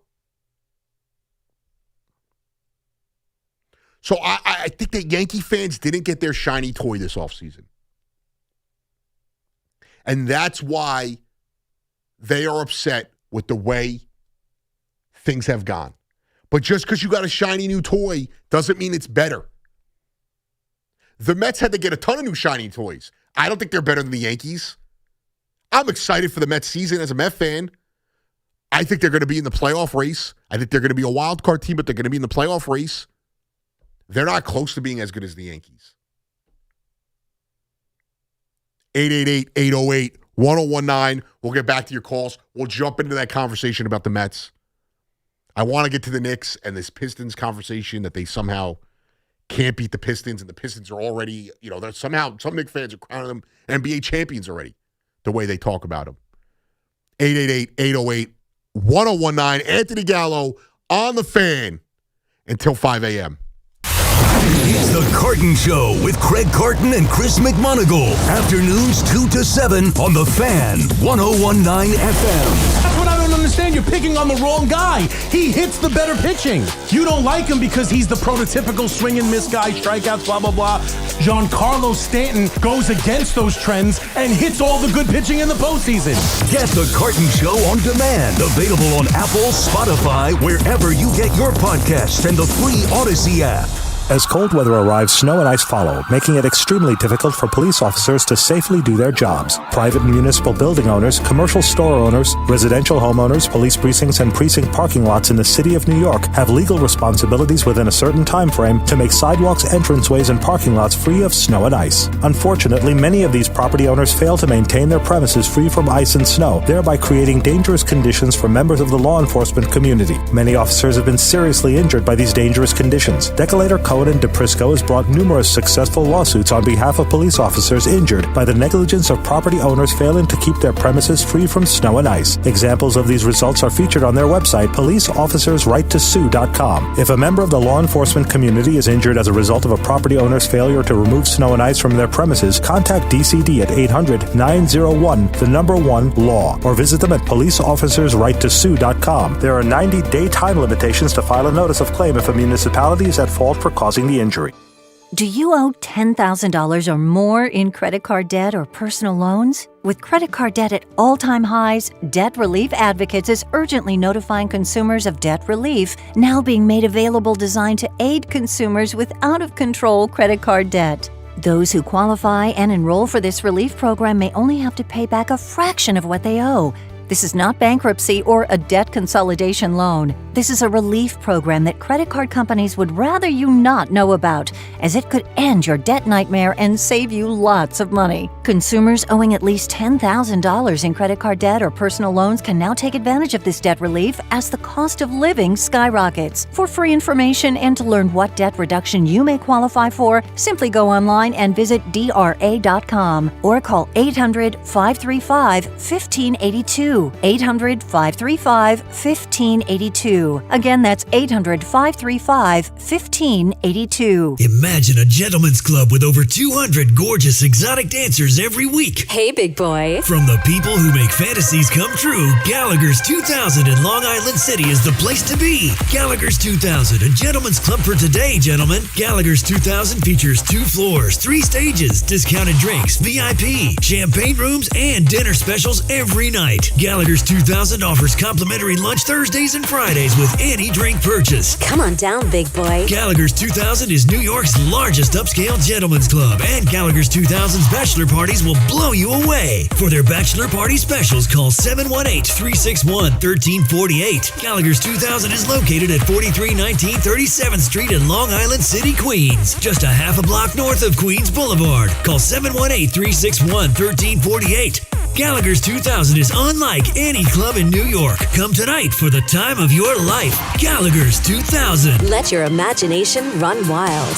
At Town Fair Tire, New England's largest name brand discount tire dealer, you get it all. The guaranteed lowest price, the most free services, and we accept all valid rebates from any manufacturer and from our competition. Yes, we accept them all, even competitor rebates. Town Fair Tire, New England's largest discount tire dealer, now with over 120 stores from Connecticut to Maine. Nobody beats Town Fair Tire. Nobody.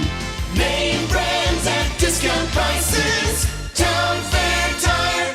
Diabetes, high blood pressure, anxiety meds, everyone's on them. If you're a 50-year-old male, maybe a bit porky, and you may even have type 2 diabetes, $1 million of term insurance may only cost you about $200 a month. Call Term Provider. Speak with Big Lou at 800-700-6898. Big Lou will find a term life policy for you even if you have type 2 diabetes, are overweight, or have high blood pressure. Term Provider has helped thousands of people like you who think they can't afford term life insurance.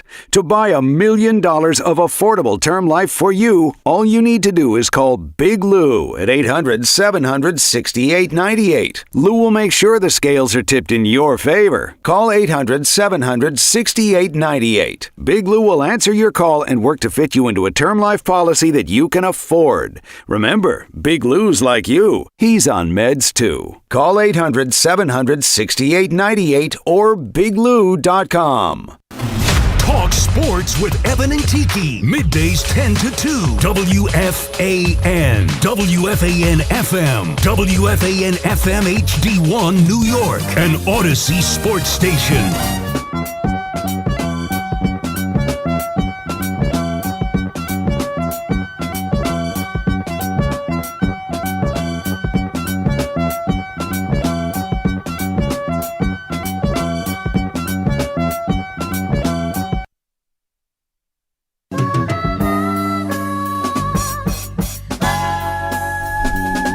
that's right. 3 hours down, 2 to go. Anthony Gallo on the Fan, New York City. 888-808-1019. I feel so much better after, venting about that dog situation. Today was actually it's crazy to say this, but, it hit 48 and it felt like the summer was around. I was walking around. I got too hot. I had to take my jacket off. I was like, this is crazy. We're inching toward baseball's back this week. We get the WBC this week.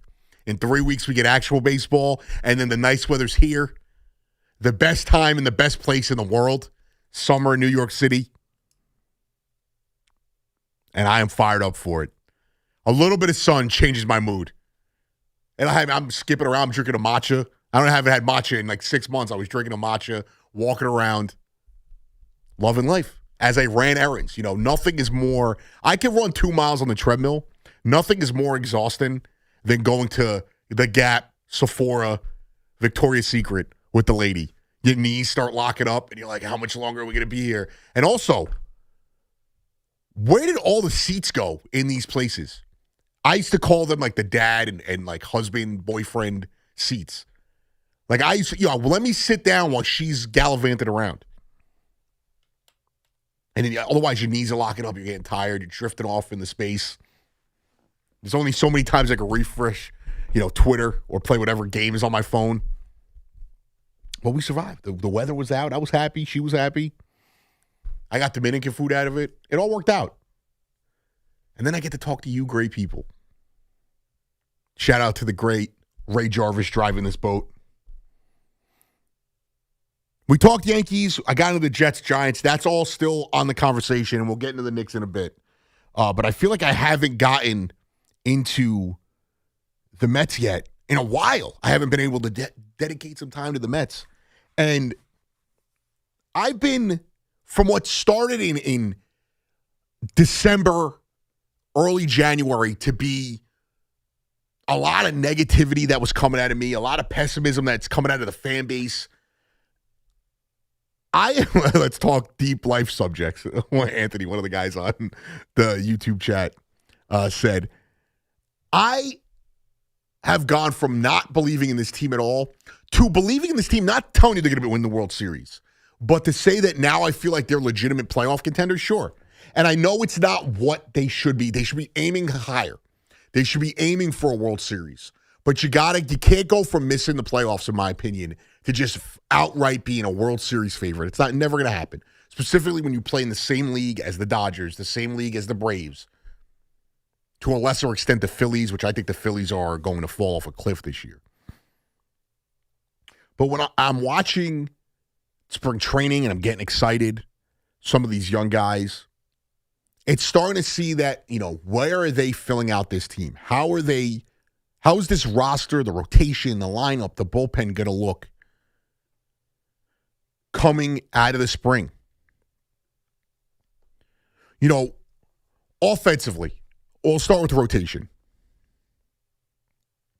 When you look at the Mets, first base is probably going to be Polanco. I think ultimately it's going to be Polanco getting the most of the time there.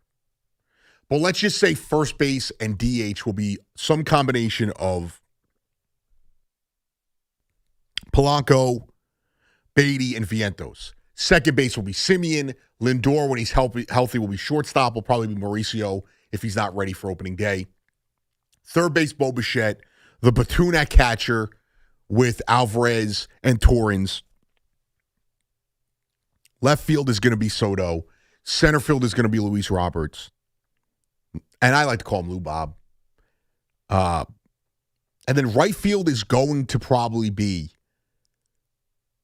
could be Beatty, could be Melendez. Tyrone Taylor, I do not think will be the right fielder. I think Tyrone Taylor is going to be that fourth outfielder, that tried and true defensive piece.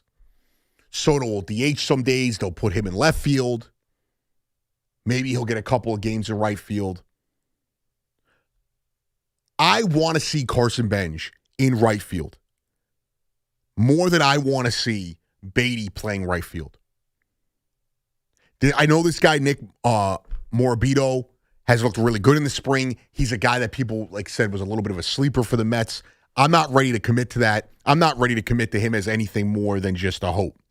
So he's not really in my books. MJ Melendez, probably a bench piece. I don't know if he's making the roster.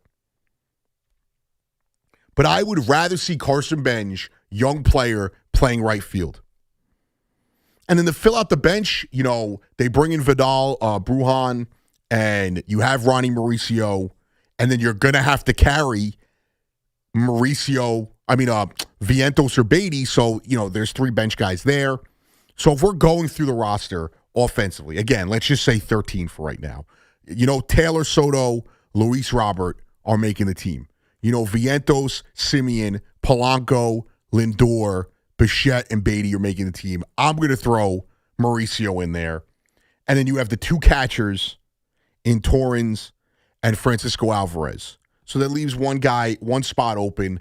I'm assuming it's going to be the guy they brought in Vidal. Brujan, he's versatile. Or it's going to be Carson Bench. I'm hoping it's Bench. And there's still a possibility that one of these guys in Vientos or Beatty may get traded for a piece. But we will wait to see there. But I would like to see them go with Bench in right field.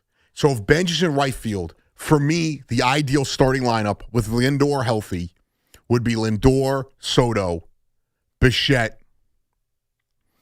Talkman is a guy that people keep pointing to, but I don't know if that's a guarantee. If Bench wins the job out of spring training, is Talkman on the roster?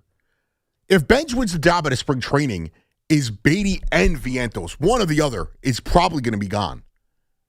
I can't envision they're going to hold on to them when they have deficits. Maybe they don't view the deficits the same way as we do. But it is a fair point. If I don't get my wishes, Talkman is probably the guy after Beatty that's going to get the look in right field, probably over Melendez. But I'm operating right now, and I'll promise you I'll get back to the calls, 888-808-1019. I'm operating under my wishes that Bench is the starting right fielder. If that was the case, I'm starting with Lindor at short, leading off, Soto in left, batting second, Bichette at third, hitting third. It would probably be, just to be a little realistic, Polanco hitting fourth, playing first base or DHing. Then this is where the lineup gets a bit confusing. I'd probably hit Lubob fifth in Luis Robert. And then sixth, we'll go with this being that Torrens. You know what? Let's have some fun. I'm going to say Alvarez starting at catcher. Alvarez would hit sixth. Seventh would be whoever Beatty or Vientos is playing that day. Carson Bench, and then Marcus Simeon hitting ninth. I actually love that lineup. I feel very good about that lineup. If you take Bench out of that lineup and it's Talkman or it's Melendez or it's Beatty, I don't feel as good about that because I don't trust Beatty and Vientos. I like Vientos more. I think Vientos has a higher ceiling. I think Beatty, probably in the short term, I have more trust because we've seen him do it more recently. I don't believe in either of them to get the job done. They have to go out there and prove it. I'd rather go with the unknown getting more at-bats in a Carson Bench than go with those two who haven't showed us anything. They've been so inconsistent. Vientos had such a good 2024, and he was such a disaster last year. Beatty's been more disaster than good, and a lot of his best playing was when it didn't matter. But for all intents and purposes, I like that. Then the question is the rotation. We know Peralta's starting opening day, so McClain will be 2. But that's where it gets more confusing with the way the Mets are going to have to operate this rotation. I think we're past the point of running out a 6-man rotation. If you want to do it for the first couple weeks because it's early on in the season and that's what teams tend to do, I'm so past this 6-man rotation to cater to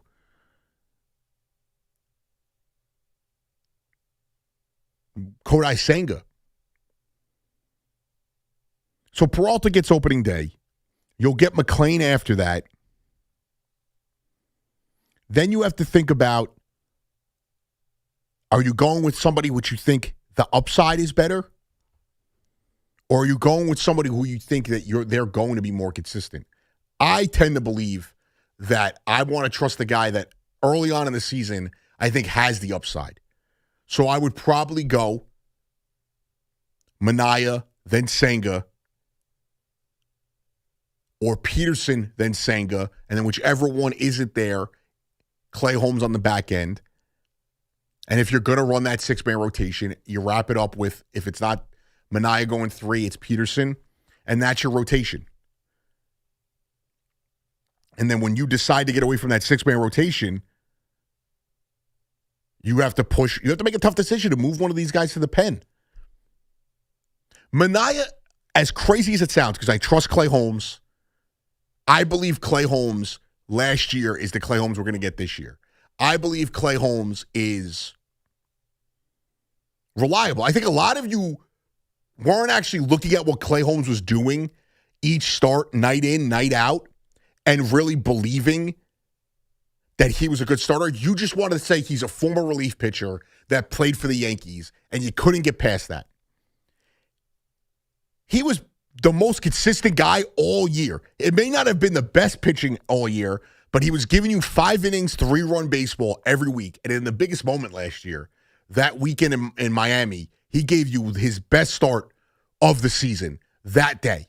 Went long, went good, and it was his best start of the season. And I thought that was indicative of his whole year. So I trust him. I don't want him in the bullpen. Minaya, the reason why I'm saying Minaya makes sense to move to the pen is because Minaya wasn't struggling in the first, second inning of games, but clearly whatever was going on with his arm, when you got to the middle of that third inning, when you got to the fourth inning, he completely fell off.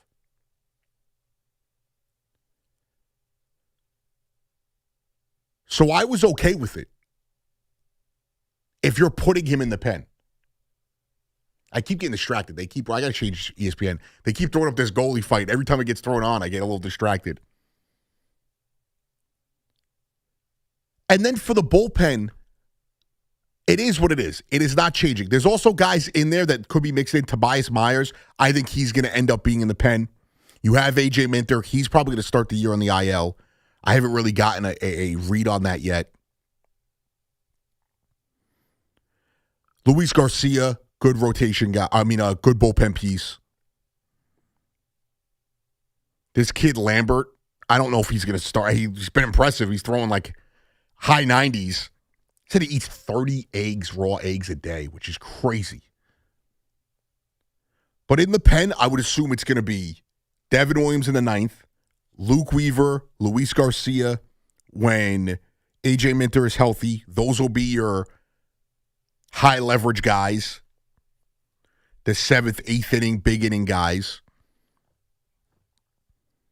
And then you'll fill out the rest of the bullpen with a guy like Brazoban, other players of that. No, I don't know. The kid from the Cubs a few years ago, he was injured, and Alzolay, however you say his name, he is, he was a really good closer for the Cubs. I'm sure he's going to play into it. Carl Edwards, a guy I used to love, he'll play into it. Nick Birdie. I don't know what Craig Kimbrell is going to give you this year. So they have a lot of pieces there.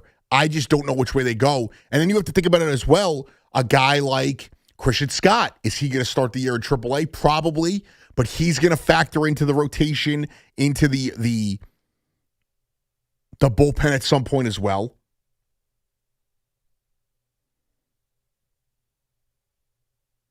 So it's something to watch for with the Mets.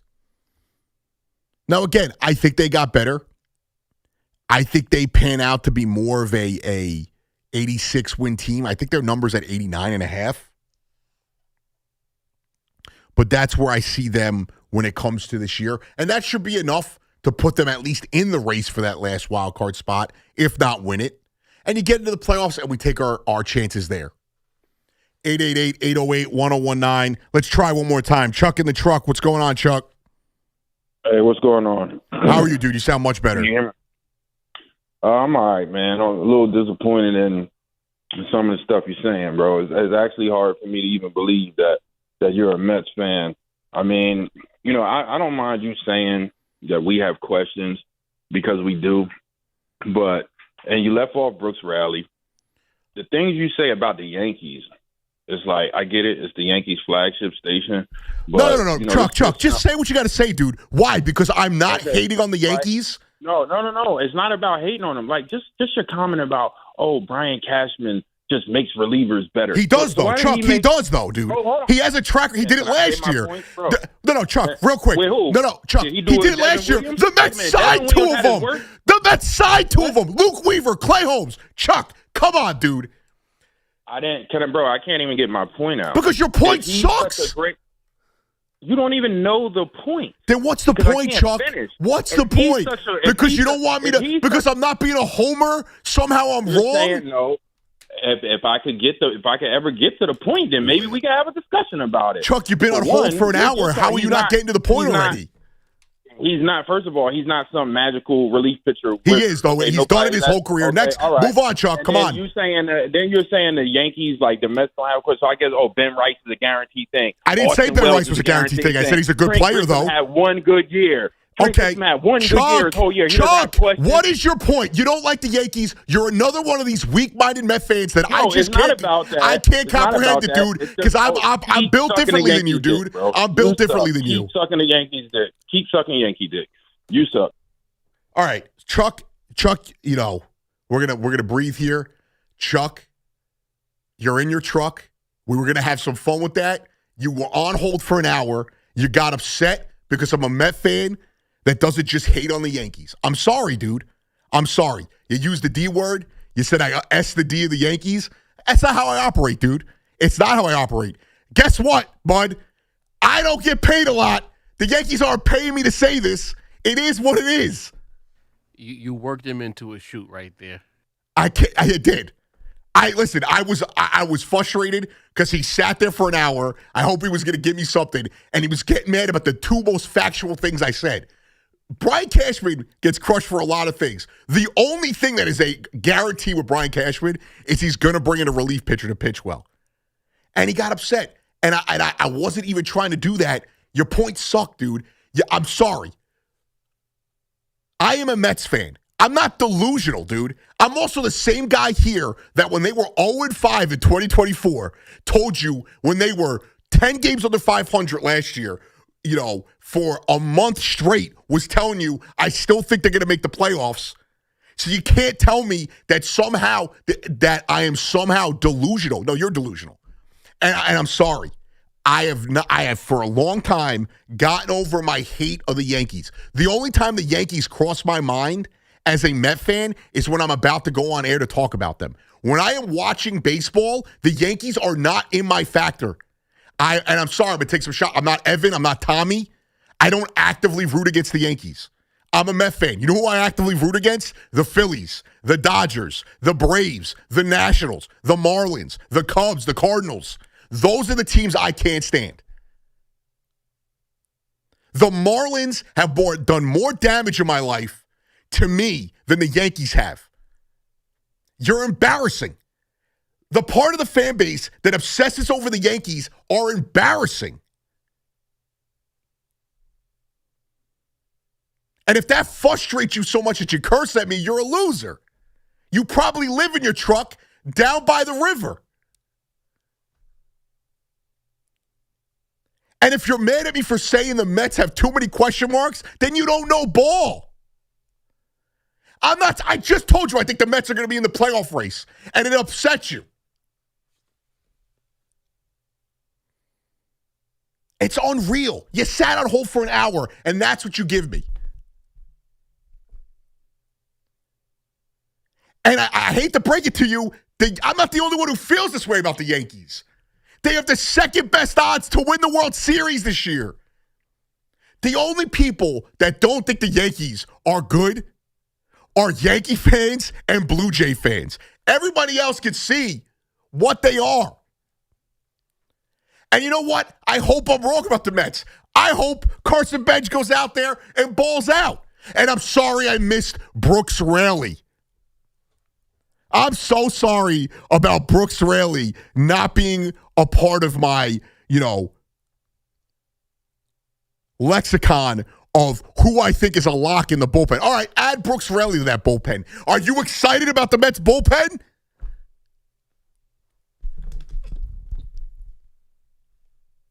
You're talking about what has Brian Cashman done? You signed 2 of the bullpen arms. Clay Holmes, Luke Weaver. Where do you think they came from? And I only got upset because you told me, you cursed, I had to dump it. No one heard it. The YouTube chat heard it.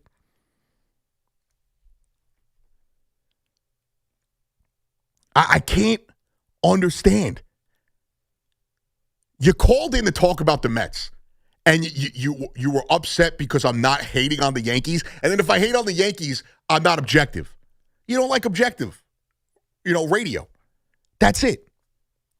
I'm very positive about the Mets up until the last 3 months. I've been a very positive person about this team.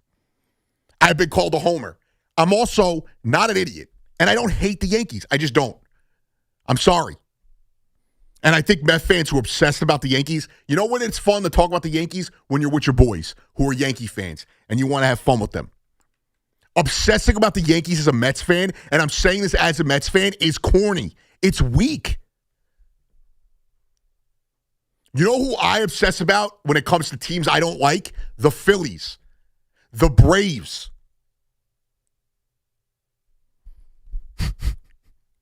Ghost Rider on YouTube. Can I bring my emotional support gorilla into a store?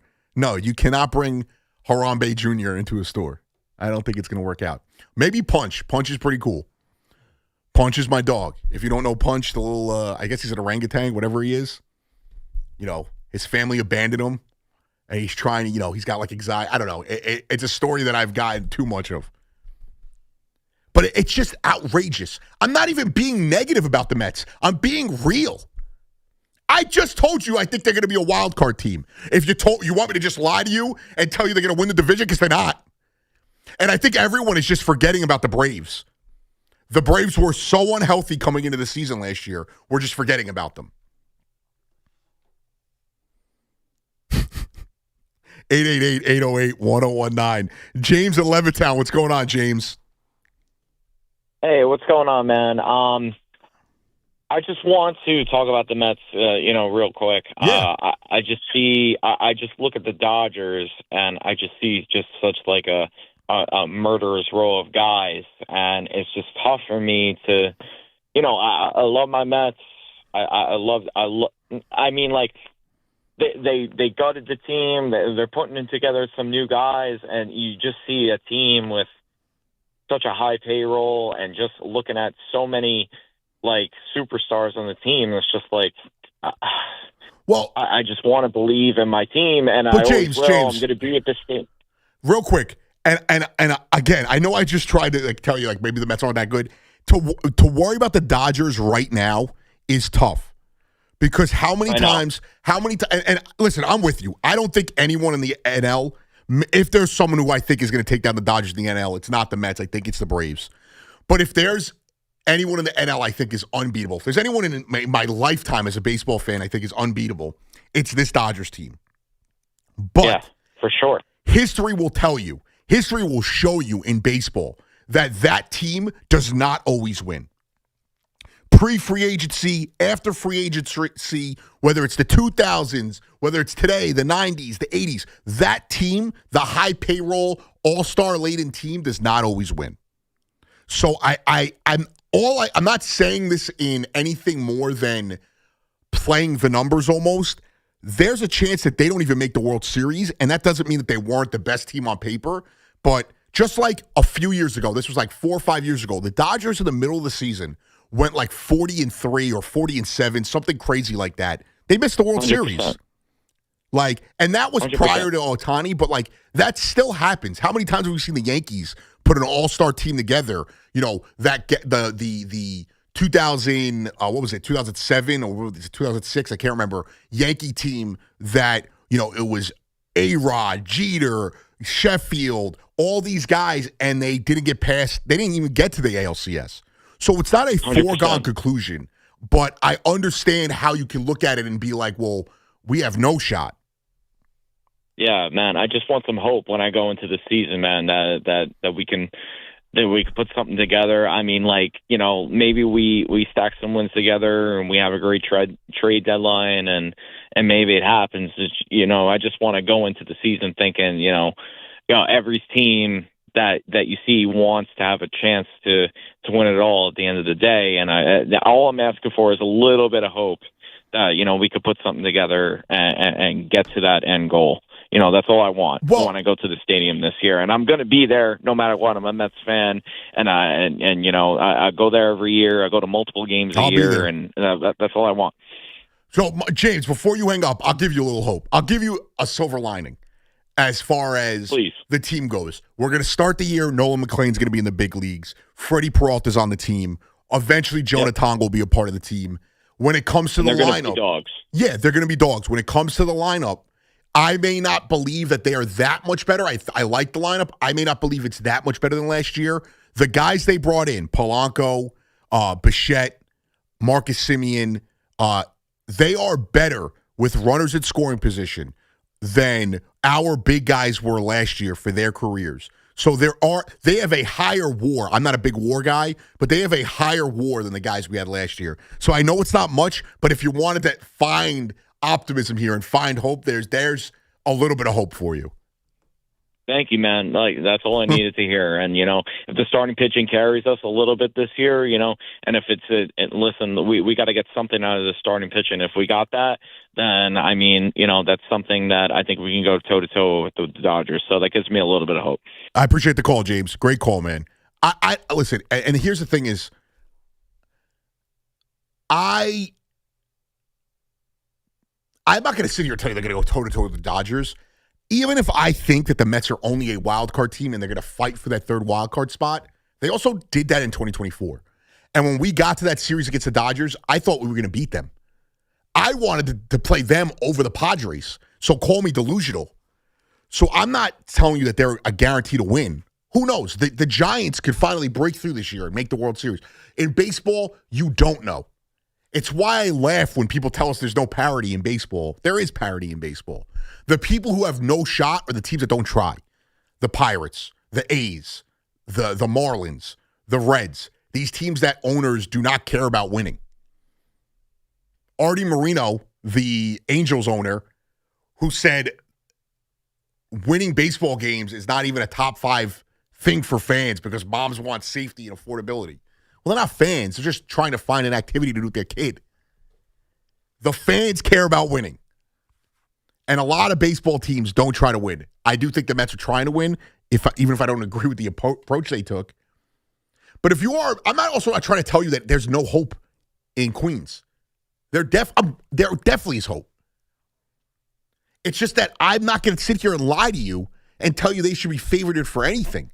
They're not even a guarantee to make the playoffs. I think that they are a wild card team. They'll fight for that third wild card. I would put the Braves ahead of them. I'd put the Dodgers ahead of them for sure. I think the Diamondbacks are going to be in the running with them. I think that the Padres are still going to be in the running with them. The Cubs, the Brewers. The Brewers probably better than the Cubs, so you would just give them the division. I think the Cubs will be in the wild card race. And I think the Phillies are going to be in the running. I do think the Phillies are going to end up falling off this year, and they're going to finally realize they have to blow it up because they missed their window with that team, and you're already seeing it starting to crumble. And I joked about this with, it was either Rosenberg or Connor Green or, actually, no, never mind. It was Rami. I joked about this saying, imagine the Yankees end up getting Bryce Harper at the deadline because the Phillies are out of it and they decide to blow it up. And Castellanos goes to I don't know,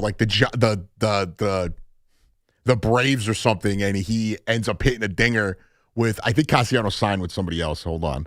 The Padres, right. Let's say Castellanos is with the Padres, and him and Harper hit home runs in a Padres-Yankees World Series, and Phillies fans are at home crying. I think that's something we can all get behind.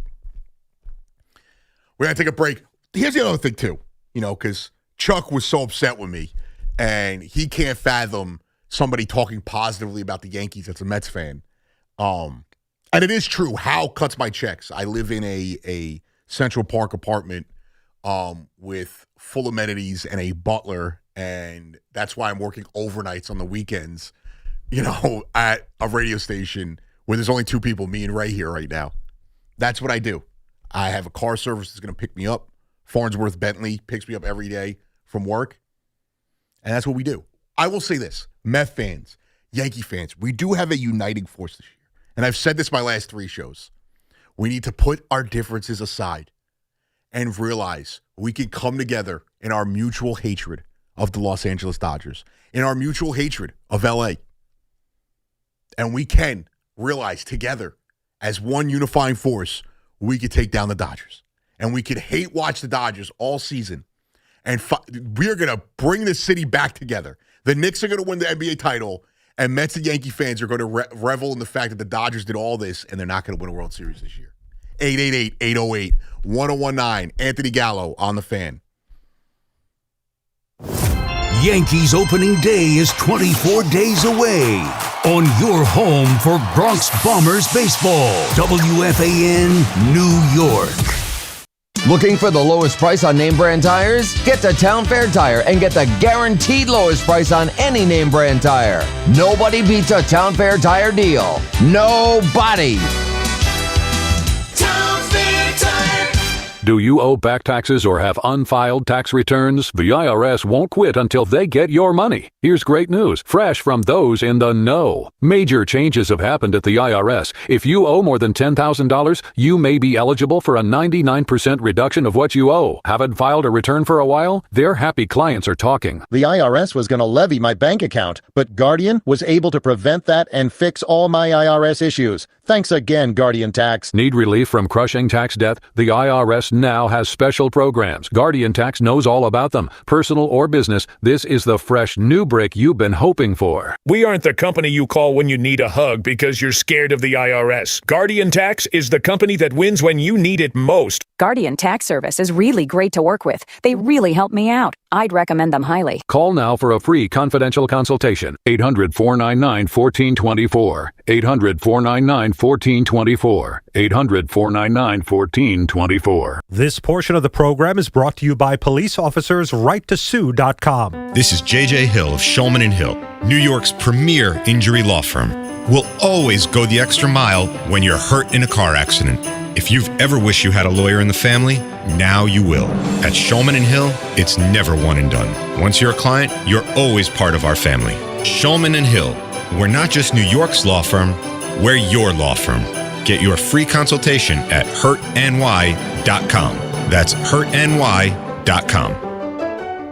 Just hearing the word IRS can make people break out in a cold sweat. No one wants to deal with the IRS, and now you don't have to. The good news is Legal Tax Defense has been successfully negotiating with the IRS for more than 15 years. It doesn't matter how much you owe, whether it's $5,000 or $5 million. You deserve the best in the business on your side, and that is Legal Tax Defense. Even if you're working with someone else and just want a second opinion, there is no cost or obligation to call. They can prevent levies, liens, wage garnishments, even file back tax returns. And the best news about Legal Tax Defense is they won't take your case unless they know they will reduce or eliminate your tax debt. Call Legal Tax Defense right now for a free no-risk consultation. 800-284-1238. 800-284-1238. You have nothing to lose but everything to gain. 800-284-1238. At City Harvest, we're on the road every day rescuing millions of pounds of nutritious food for New Yorkers in need, transforming surplus food into sustenance, sustainability, and smiles. That's how we feed good. Donate at cityharvest.org. If you or a loved one has been a victim of nursing home abuse, call the law offices of Kelly and Grossman at 1-800-ELDERLY. If you believe that you or someone you love has experienced bed sores, falls, fractures, or other abuse or health problems as a result of inattention while being cared for in a nursing home or residential facility, call 1-800-ELDERLY. Kelly and Grossman are experienced trial attorneys who are assisted by a legal team including medical medical experts experienced in nursing home neglect and abuse. The Kelly Grossman team helped others win an $18.75 million verdict in Brooklyn, $3.75 million in compensatory damages, and $15 million punitive damages against nursing homes, and they want to help you do the same. Call 1-800-ELDERLY today. 1-800-ELDERLY. 1-800-353-3759 or at 800-elderly.com. Call us directly. 1-800-ELDERLY. Imagine a gentleman's club with over 200 gorgeous exotic dancers every week. Hey, big boy. From the people who make fantasies come true, Gallagher's 2000 in Long Island City is the place to be. Gallagher's 2000, a gentleman's club for today, gentlemen. Gallagher's 2000 features 2 floors, 3 stages, discounted drinks, VIP, champagne rooms, and dinner specials every night. Gallagher's 2000 offers complimentary lunch Thursdays and Fridays with any drink purchase. Come on down, big boy. Gallagher's 2000 is New York's largest upscale gentleman's club, and Gallagher's 2000's bachelor parties will blow you away. For their bachelor party specials, call 718-361-1348. Gallagher's 2000 is located at 4319 37th Street in Long Island City, Queens, just a half a block north of Queens Boulevard. Call 718-361-1348. Gallagher's 2000 is unlike any club in New York. Come tonight for the time of your life. Gallagher's 2000. Let your imagination run wild. Your official home to talk New York sports is WFAN. Call us anytime at 888-808-1019. The Fan, 1019 FM, and always live on the free Odyssey app.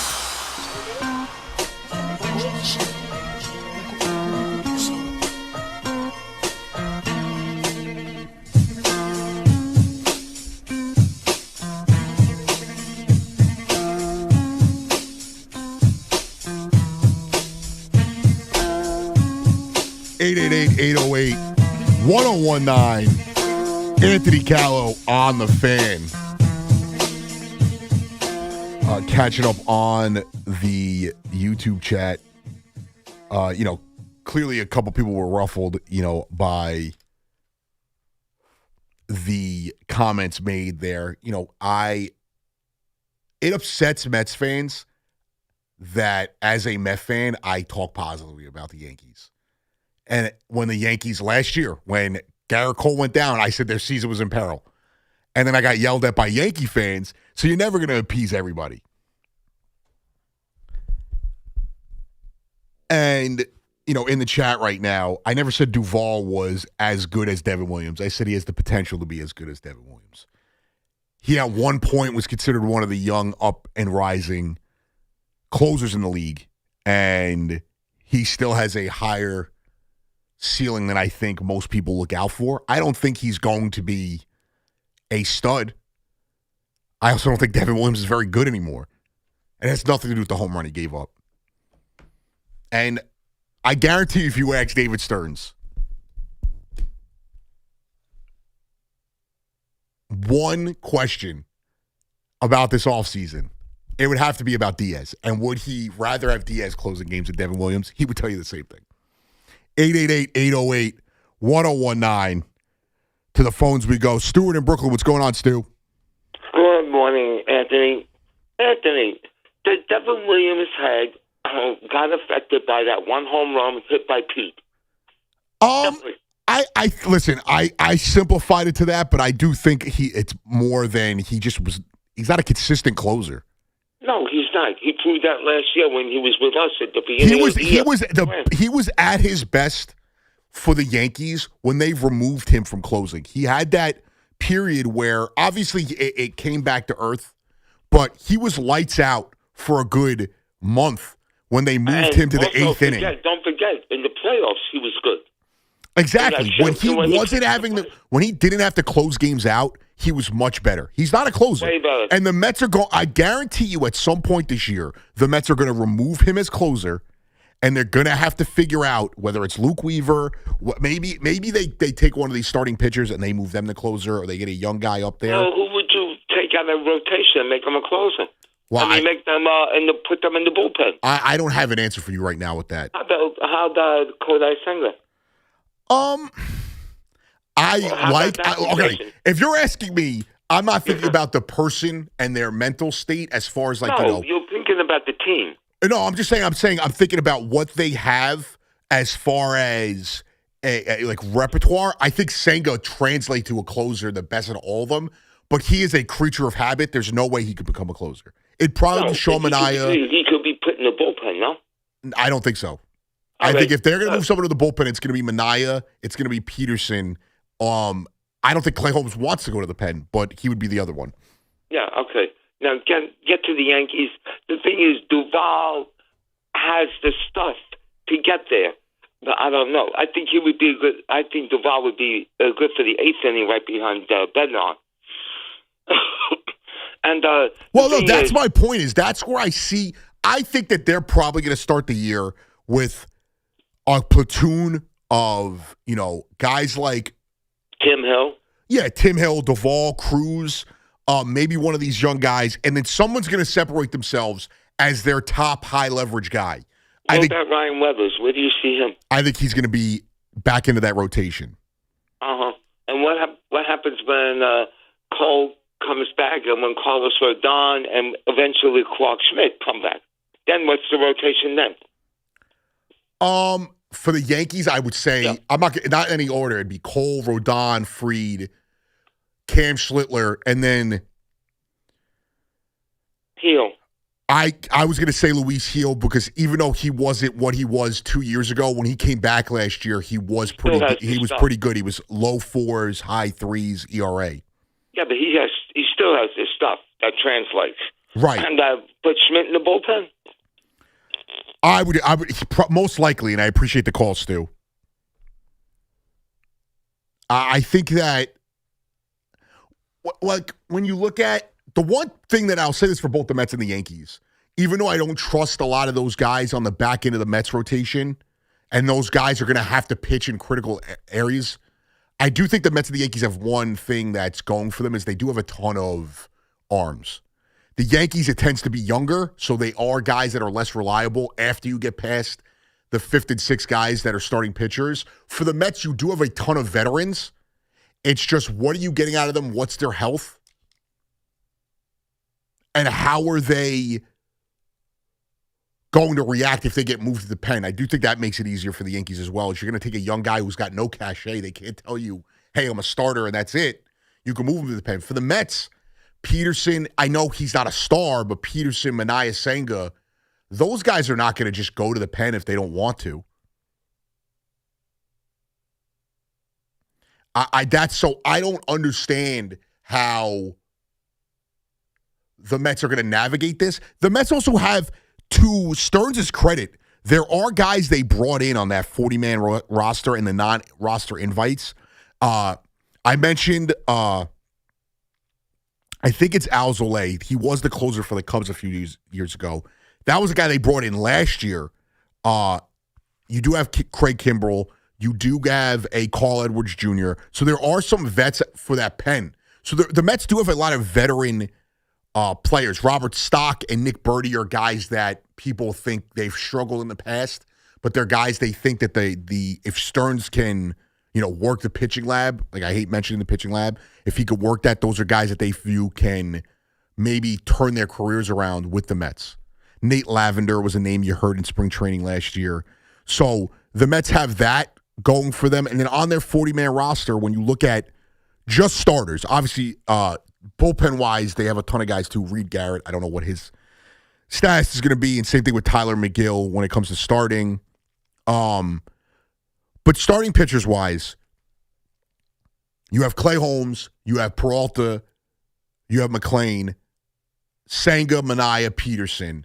You have Christian Scott, you have Jonah Tong. Tobias Myers has been a starter. I think he started in one of those playoff games against the Mets, but I'm not sure what they view him as, if he's a starter or if they're going to view him as somebody in the bullpen. So you have a plethora of people there that could start and have prior starting experience, not just like in the bigs, but at a high level. I do envision Jonah Tong starting the year at AAA. So I think that, and for me, that would make me most comfortable because last year it felt like he was overwhelmed in that moment. And if they go with a 6-man rotation, then you're going to see. Because if they don't go with a 6-man rotation, you assume Peralta, McClain, and Senga are definitely in the rotation. But then you have to fit in Peterson, Minaya, and Holmes. And I would also assume Holmes is in the rotation. So who of those last two are going to be on the – they're probably going to go with a 6-man rotation to start because you do that early with the off days and whatnot. Well, on the front end, you usually go 4-man rotation, then you move to a 6-man rotation. But are they going to ride that out for a longer period of time? And when do they decide who's going to go to the pen? That's the question.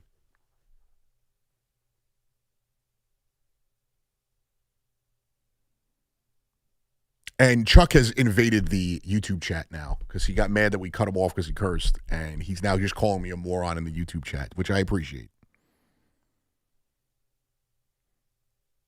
They also, like, I think both things could be true with the Mets, where I could view their rotation as deep but not top heavy, in the sense that, like, they may have a lot of arms, but I don't view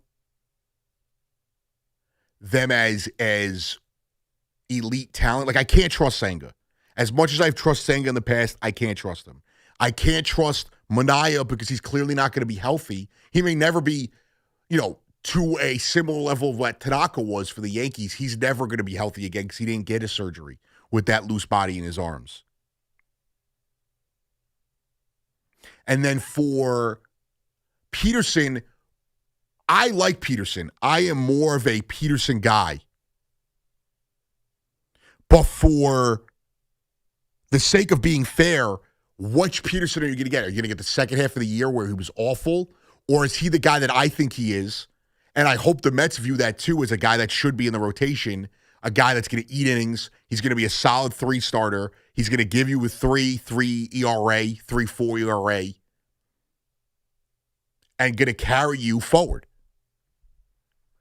So they have a deep rotation, but they are going to struggle, I think, when it comes to that, who is going to move to the pen.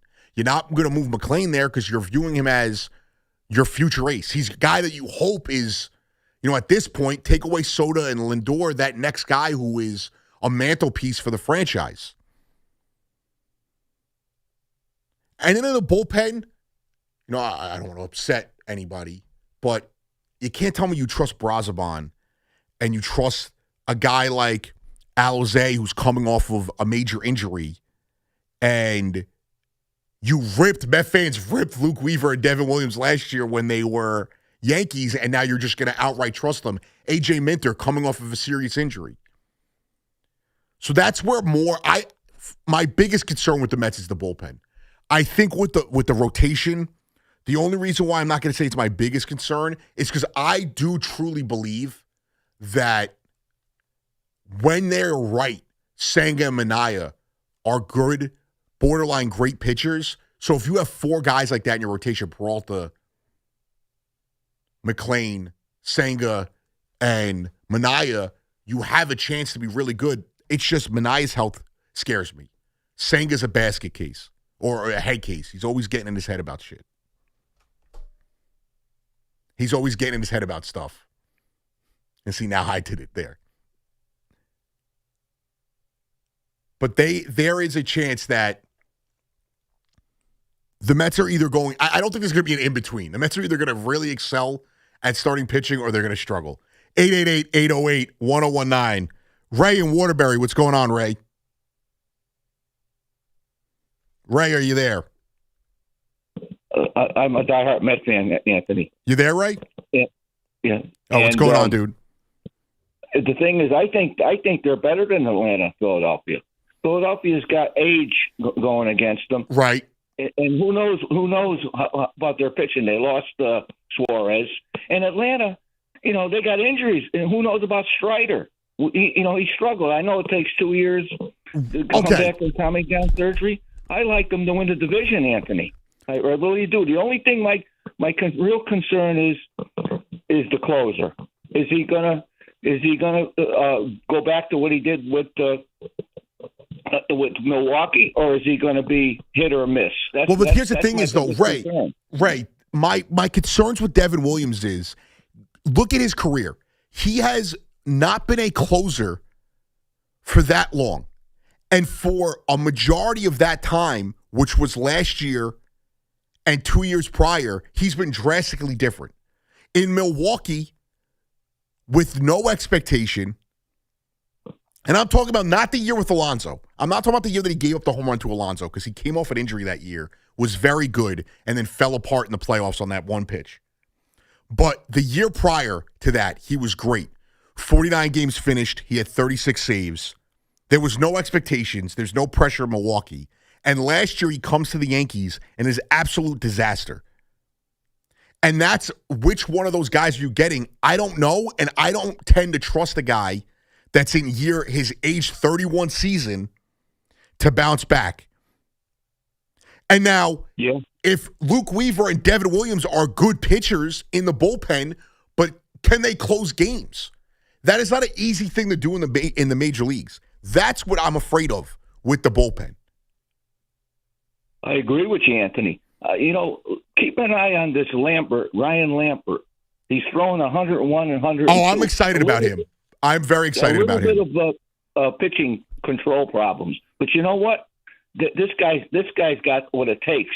I mean, he's a little weird with what makes his relievers. He eats I'll take it. I mean, Turk Wendell was weird, and we all loved him. Yeah, you're right, Anthony. Well, and Ray, I appreciate the call. The one thing I'll say about Ryan Lambert, and this is the one thing that we have to we go through this every year with, spring training. There's always going to be guys you fall in love with. I do think Lambert is probably going to be a part of the big league squad at some point this year. I also think that it's just the nature of the beast. The same thing I said about Spencer Jones. The same thing that we've said about even Carson Bench. These guys, they will hold them back to save contract years because that is just how Major League is. It doesn't matter what market it is. I do think Ryan Lambert may be one of these guys that they're going to see. Like Ray just said, he's got control problems. They'll send him down, and that is fixable. If a guy doesn't have stuff, you can't just give him stuff. You can't just. I think that is something that you could maybe tweak a little bit. Like if you're going to put it on a scale from 10, if the guy's got stuff that's ranked, I know they rank it at 80, but like if a guy's got stuff ranked at like a 6, you're not going to make him jump to a 10.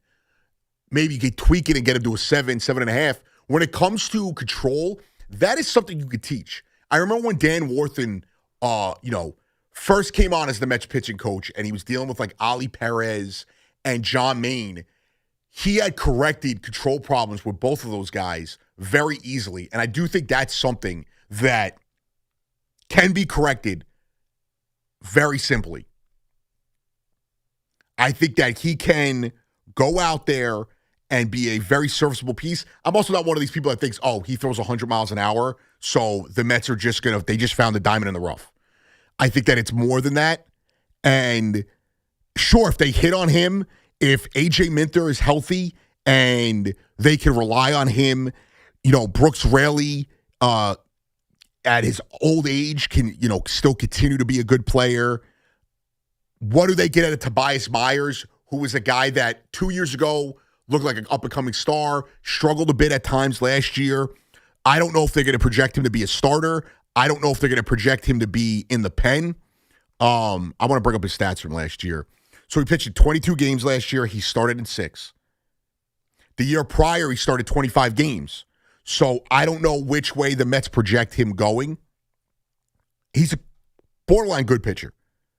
3 ERA his rookie season with 25 starts. Last year, a 3.5 ERA, obviously cut short. So, again, a lot of question marks. I know that upsets some people, and it hurts their little baby ears to hear me say that there's question marks on this team, but that's the case. And it's now Stearns' job to maximize the talent on this roster. It's Mendoza's job to get the best out of his players. Otherwise, they may both be out of the job next year. I am not expecting that. I am expecting 86, 87 wins. I'm expecting this team to compete for a wild card. But I'm not going to sit here like Ray just said. I don't think they're better than the Braves. I do think they're better than the Phillies. and I do think we're going to see the Phillies end up blowing it up after this year. The Braves, I think, are the second best team in the National League. I understand their pitching has injuries, and they have guys coming back off injuries. They also have a guy like Sale, who was elite last year. They have an offense that is maybe the best offense in baseball when they are all healthy. Olsen, Acuna, Albies, guys like that. So they have the catcher now in Drake Baldwin, who is a beast. They're going to be tough to compete with. I'm not telling you it can't happen. I'm just not going to lie to you and tell you that I feel like this team is a World Series contender when they're not. 888-808-1019. I got you for one more hour.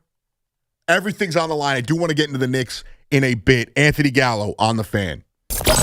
It's Boomer and Gio. Mornings on the Fan. 1019 FM.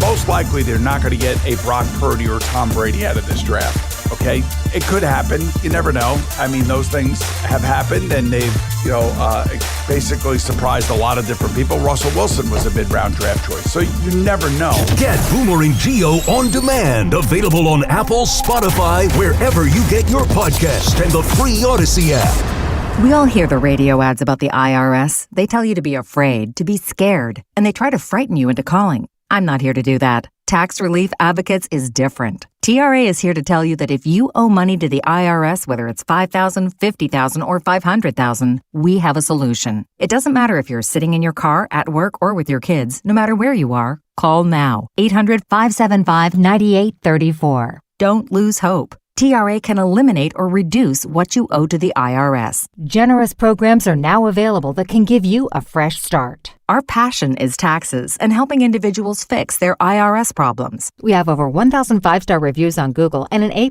with the Better Business Bureau. You don't need to be afraid of the IRS any longer. End your tax nightmare today by visiting us online at TRA.com or call 800-575-9834. That's 800-575-9834. Tax Relief Advocates. Real solutions for real people. As cold weather arrives, snow and ice follow, making it extremely difficult for police officers to safely do their jobs. Private and municipal building owners, commercial store owners, residential homeowners, police precincts, and precinct parking lots in the city of New York have legal responsibilities within a certain time frame to make sidewalks, entranceways, and parking lots free of snow and ice. Unfortunately, many of these property owners fail to maintain their premises free from ice and snow, thereby creating dangerous conditions for members of the law enforcement community. Many officers have been seriously injured by these dangerous conditions. Decolator Cohen and DePrisco has brought numerous successful lawsuits on behalf of police officers injured by the negligence of property owners failing to keep their premises free from snow and ice. Examples of these results are featured on their website, policeofficersrighttosue.com. If a member of the law enforcement community is injured as a result of a property owner's failure to remove snow and ice from their premises, contact DCD at 800-901-1-LAW or visit them at policeofficersrighttosue.com. There are 90-day time limitations to file a notice of claim if a municipality is at fault for causing the injury. Do you owe $10,000 or more in credit card debt or personal loans? With credit card debt at all-time highs, Debt Relief Advocates is urgently notifying consumers of debt relief now being made available designed to aid consumers with out-of-control credit card debt. Those who qualify and enroll for this relief program may only have to pay back a fraction of what they owe. This is not bankruptcy or a debt consolidation loan. This is a relief program that credit card companies would rather you not know about, as it could end your debt nightmare and save you lots of money. Consumers owing at least $10,000 in credit card debt or personal loans can now take advantage of this debt relief as the cost of living skyrockets. For free information and to learn what debt reduction you may qualify for, simply go online and visit DRA.com or call 800-535-1582. 800-535-1582. Again, that's 800-535-1582. Everybody knows Town Fair Tire is New England's largest name brand discount tire dealer, beating all the local competitors with our guaranteed lowest prices. And now, with over 120 stores throughout New England, we beat all the competition, including the warehouse clubs, the online sites, and the local dealers. Yes, we beat them all with the absolute guaranteed lowest price on name brand tires. Nobody beats Town Fair Tire. Nobody. Name brands at discount prices. Town Fair Tire.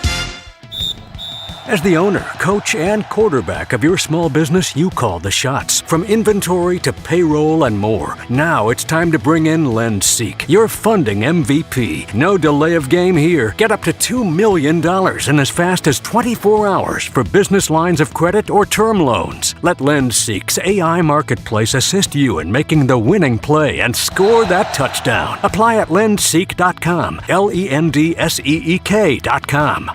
My name is Whitney Allen, and I'm a widow. My husband, Ryan, died. We never thought we'd ever have to use life insurance, but the unexpected happened. With Ethos, signing up was fast and 100% online. You can get a quote in seconds, apply in minutes, and get same-day coverage. No medical exams, and you can get up to $3 million worth of coverage. I'm grateful we were prepared. Get your free quote at ethos.com/radio. That's ethos.com/radio. Paid spokesperson. Time spent on application may vary. Online health questions required. Talk sports with Craig Carton and Chris McMonagle on The Carton Show. Afternoons from 2 to 7 on WFAN, WFAN FM, WFAN FM HD1 New York, and Odyssey Sports Station.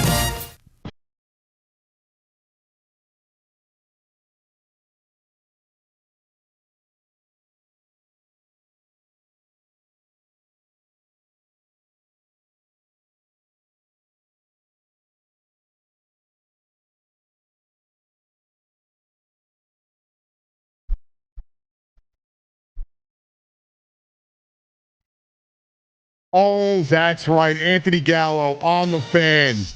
888-808-1019. I got you for another hour. And then I am back next week. Sunday, I think it's after Rutgers. I think it's either 2:30 or 3 o'clock I'll be on probably. And I'll go all the way until 7 p.m. If you want to hit me up on the socials, Pico Day _Gallo on X, or you can just search Anthony Gallo, WFAN, or Pico de Gallo 24 on IG. You can always hit my YouTube page up as well. I'm trying, I got to be a little bit better with that stuff. But yeah, back to the conversation at hand. Couple other things. What do I have in my notes? St. John's big win. They get blown out by UConn last week by 32 points. They win tonight over Nova, who is I believe it was a quad one win. I think Nova should be in the tournament, but that's a big win for them, responding the way they did. And it was something I needed to see from this Johnny's team. And as bad as that loss was, and I was furious, and, not just because it was, a bad loss, but Dan Hurley is the most insufferable human being in college basketball. But I thought it was a big win for them, and I wanted to see that response. And the one thing that I think Pitino has shown in his short stint with St. John's is their ability to respond. They always come out of the half playing well, except for when they miss, 17 straight shots in a row. But they always respond. They come out of the timeouts playing hard, and I thought this was a big win. And I think that you also can see that this team last year was on such a run when they got to the tournament. And I thought that a little bit of adversity, I didn't want them to get blown out by 30. So I think there's a difference in how I wanted to see it. But I thought a little bit of adversity might actually be good for this team. Because last year they were on such a run, and I feel like they were never going to lose. And the second they got punched in the mouth, they didn't know how to respond. And they didn't just get punched in the mouth, they got curb stomped. They got absolutely curb stomped. And that UConn team, whatever it was, the fans came out. It was not the team Super Bowl, but those fans, they haven't showed up all year, and they showed up for that game. They stomped out the team.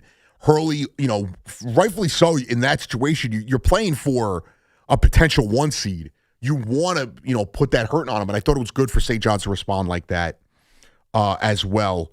WBC starts this week. Oh, and, this is more of like a fan focus type of thing, but if we have to do that, brought to you by Chef IQ.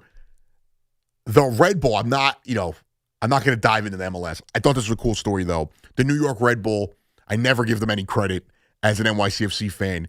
They start 3 teenagers their first 2 games, and one of those guys has 4 goals. I think it's Hall. So that's a pretty cool story. 3 teenagers leading the way for them right now. Pretty exciting for that program. But a couple of things at hand. I'll get back to the calls in a second. 888-808-1019. I started the show talking Jets, Giants in the draft, how the offseason is. The Jets have a lot of flexibility, not just in the cap space situation, but also in their draft capital. And the Giants have to be more precise when it comes to the draft because of their lack of cap space.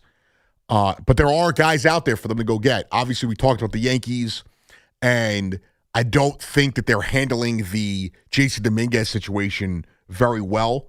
Even if I do think they're one of the best teams in baseball, I do think they will stunt Dominguez's growth if he is not on the team opening day, where he actually has a chance to not have Stanton impeding in his at-bats.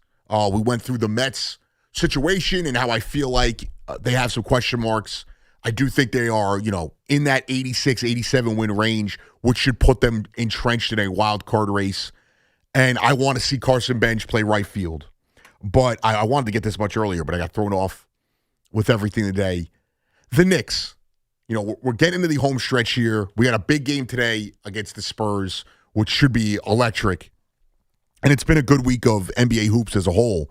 But when you look at the Knicks and just the conversation surrounding them, which, a lot of this conversation is Pistons, rightfully so. Can they beat the Pistons? And I think that it's more in this market. Obviously, Detroit should feel confident right now. But it's more in this market where Knicks fans have just written off the team. And we did it last year, and they're doing it again now. And they did it last year with this Pistons team, where a lot of Knicks fans thought the Knicks were going to get eliminated in the first round because of how tough this Pistons team was. But the Pistons are the favorite, and rightfully so, should be the favorite. In the Eastern Conference, that should be the team, odds-on favorite, going into the playoffs. If they played the Knicks in a 7-game series, they should be the favorites. But to say that this team is unbeatable, that this Knicks team cannot beat this Pistons team, is so stupid to me. It's one, forgetting the fact that the Knicks beat this team in 6 games last year in the playoffs.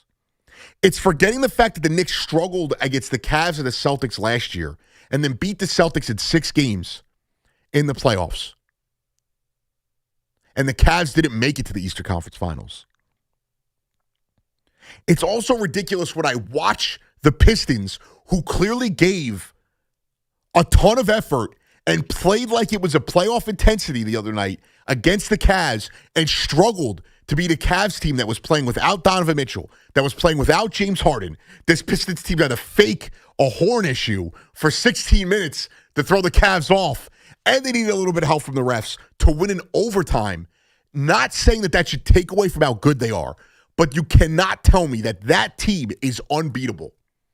Knicks fans have treated this Pistons team like they are the 96 Bulls. They treat this Pistons team like they are God's gift to basketball when they've accomplished nothing.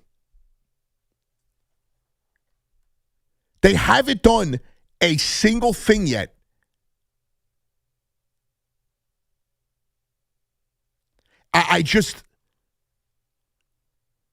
Not that the Knicks have won a title, but to sit here and say that they cannot beat them. This Knicks team could beat anyone in a 7-game series. Does it mean they're going to be favorited? No.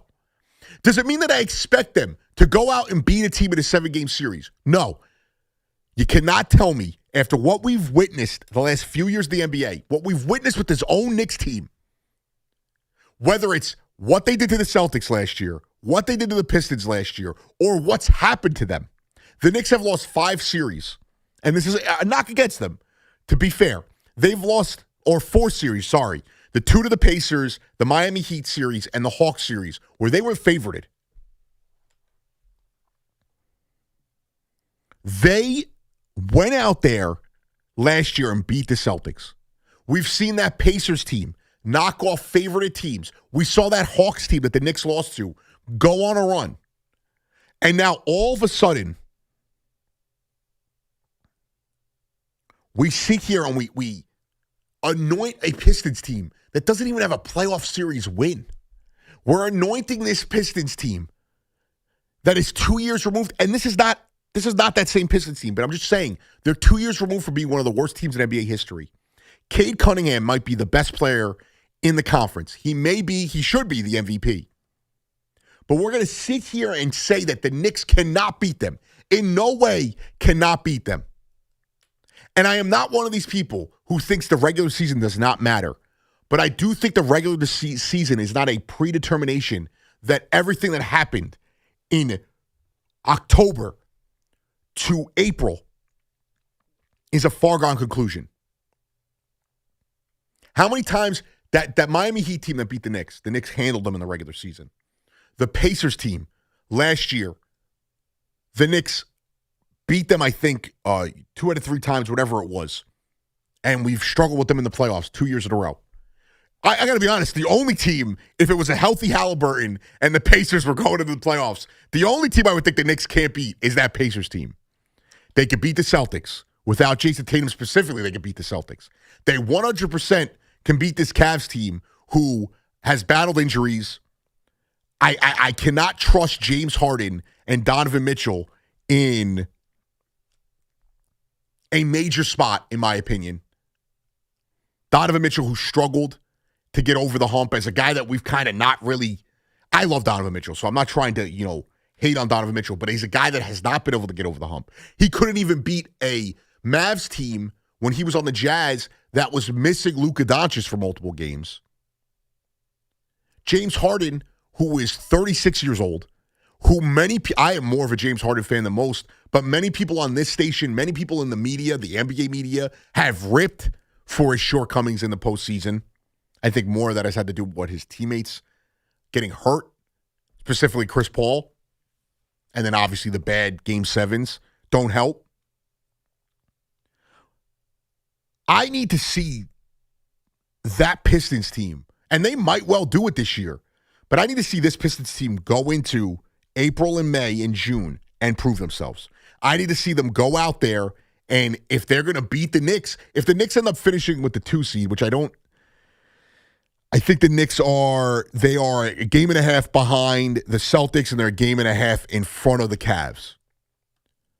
So either way, they're most likely not going to see the Pistons until the Eastern Conference Finals. If either team gets there. I'm going to need to see that Pistons team get there before I anoint them. Similar to last year, we went into the playoffs, and everyone was like, oh, the Pistons and the Magic can beat this Knicks team in a 7-game series. Everyone's just writing it off. No, it didn't happen. And then when it came to the Celtics, I was like, I don't think the Knicks are going to beat that team. And they went out there, and they put in work.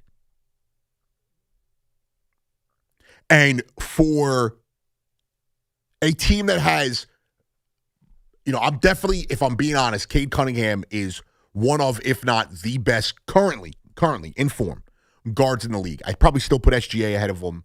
You're asking me in crunch time, who am I taking? Brunson or Cade? I'm probably taking Brunson. And I still believe in the fact that Karl Anthony Towns can be the guy that we saw last year at times, whether it's the regular season where he was a legit offensive force, or games that, he had a game against the Celtics. He had those 2 games against the Pistons where he took over. The game where Brunson hit that big shot, Cat was the one who kept him in it. But there was also games like Game 6 in the Pacers series where Cat took him out of it. But I still believe in all of those pieces. I still think the Knicks can throw defenders at you that most teams cannot. When you have OG and Mikal Bridges and Josh Hart and now Sohan and Alvarado on the wings, when you could throw them at teams along with the Mitchell Robinson and Mohamed Diawara is starting to really turn into a two-way guy, that is something that cannot be just scoffed at. When you look at the fact that if Cat can just get his shot to fall down, you're going to throw 2 of the best scorers in the NBA at a team any given night in the playoffs, I can't tell you that I'm just going to write them off. Do I think they should be favored? No. And according to the people around the league, they view the Knicks as the best team in the Eastern Conference. We heard Windhurst say this a few weeks ago. I read an article on ESPN earlier today where they view the Knicks as the best roster in the Eastern Conference. And I'm not sitting here telling you that means anything, but it kind of goes back to what I'm saying, where Knicks fans are so overly negative about how they view this team in the lights of, they can beat anyone on any given night. Do I think they are going to be favored in a series against the Pistons? No, and they shouldn't be. They've gotten their ass kicked 3 times against the Pistons. They've gotten nothing out of any kind of fight. They had a little bit of a fight in the third one where they got it down to single digits for a split second. But there are people in the league that view the Knicks as a legit force. And I think that they still view them as a title contender.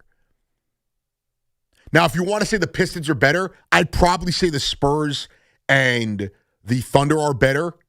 Now, do I think that the Nuggets have more of a chance? Because I do think the Nuggets are a legit contender. I don't think in a 7-game series they're beating the Knicks. And I think since Brunson's been here, the one thing he's done is this team has handled the Nuggets. I would say the Knicks are probably the 4th best team in the NBA right now. Does that mean they're going to win a title? No. Does that mean that they can't win a title? No. So I'm not trying to disrespect the Pistons. I'm just saying you guys are calling them an unstoppable force, and they're not. 888-808-1019. Waldy in Flemington. What's going on, Waldy?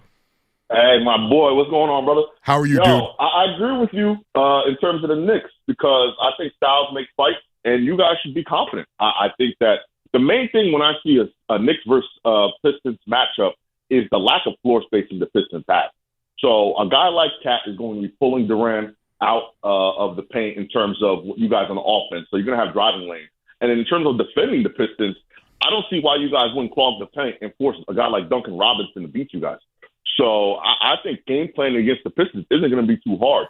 Now, my main thing for the Knicks success in the playoffs, I think is getting that 2 seed. You guys need to be playing one of these playing teams.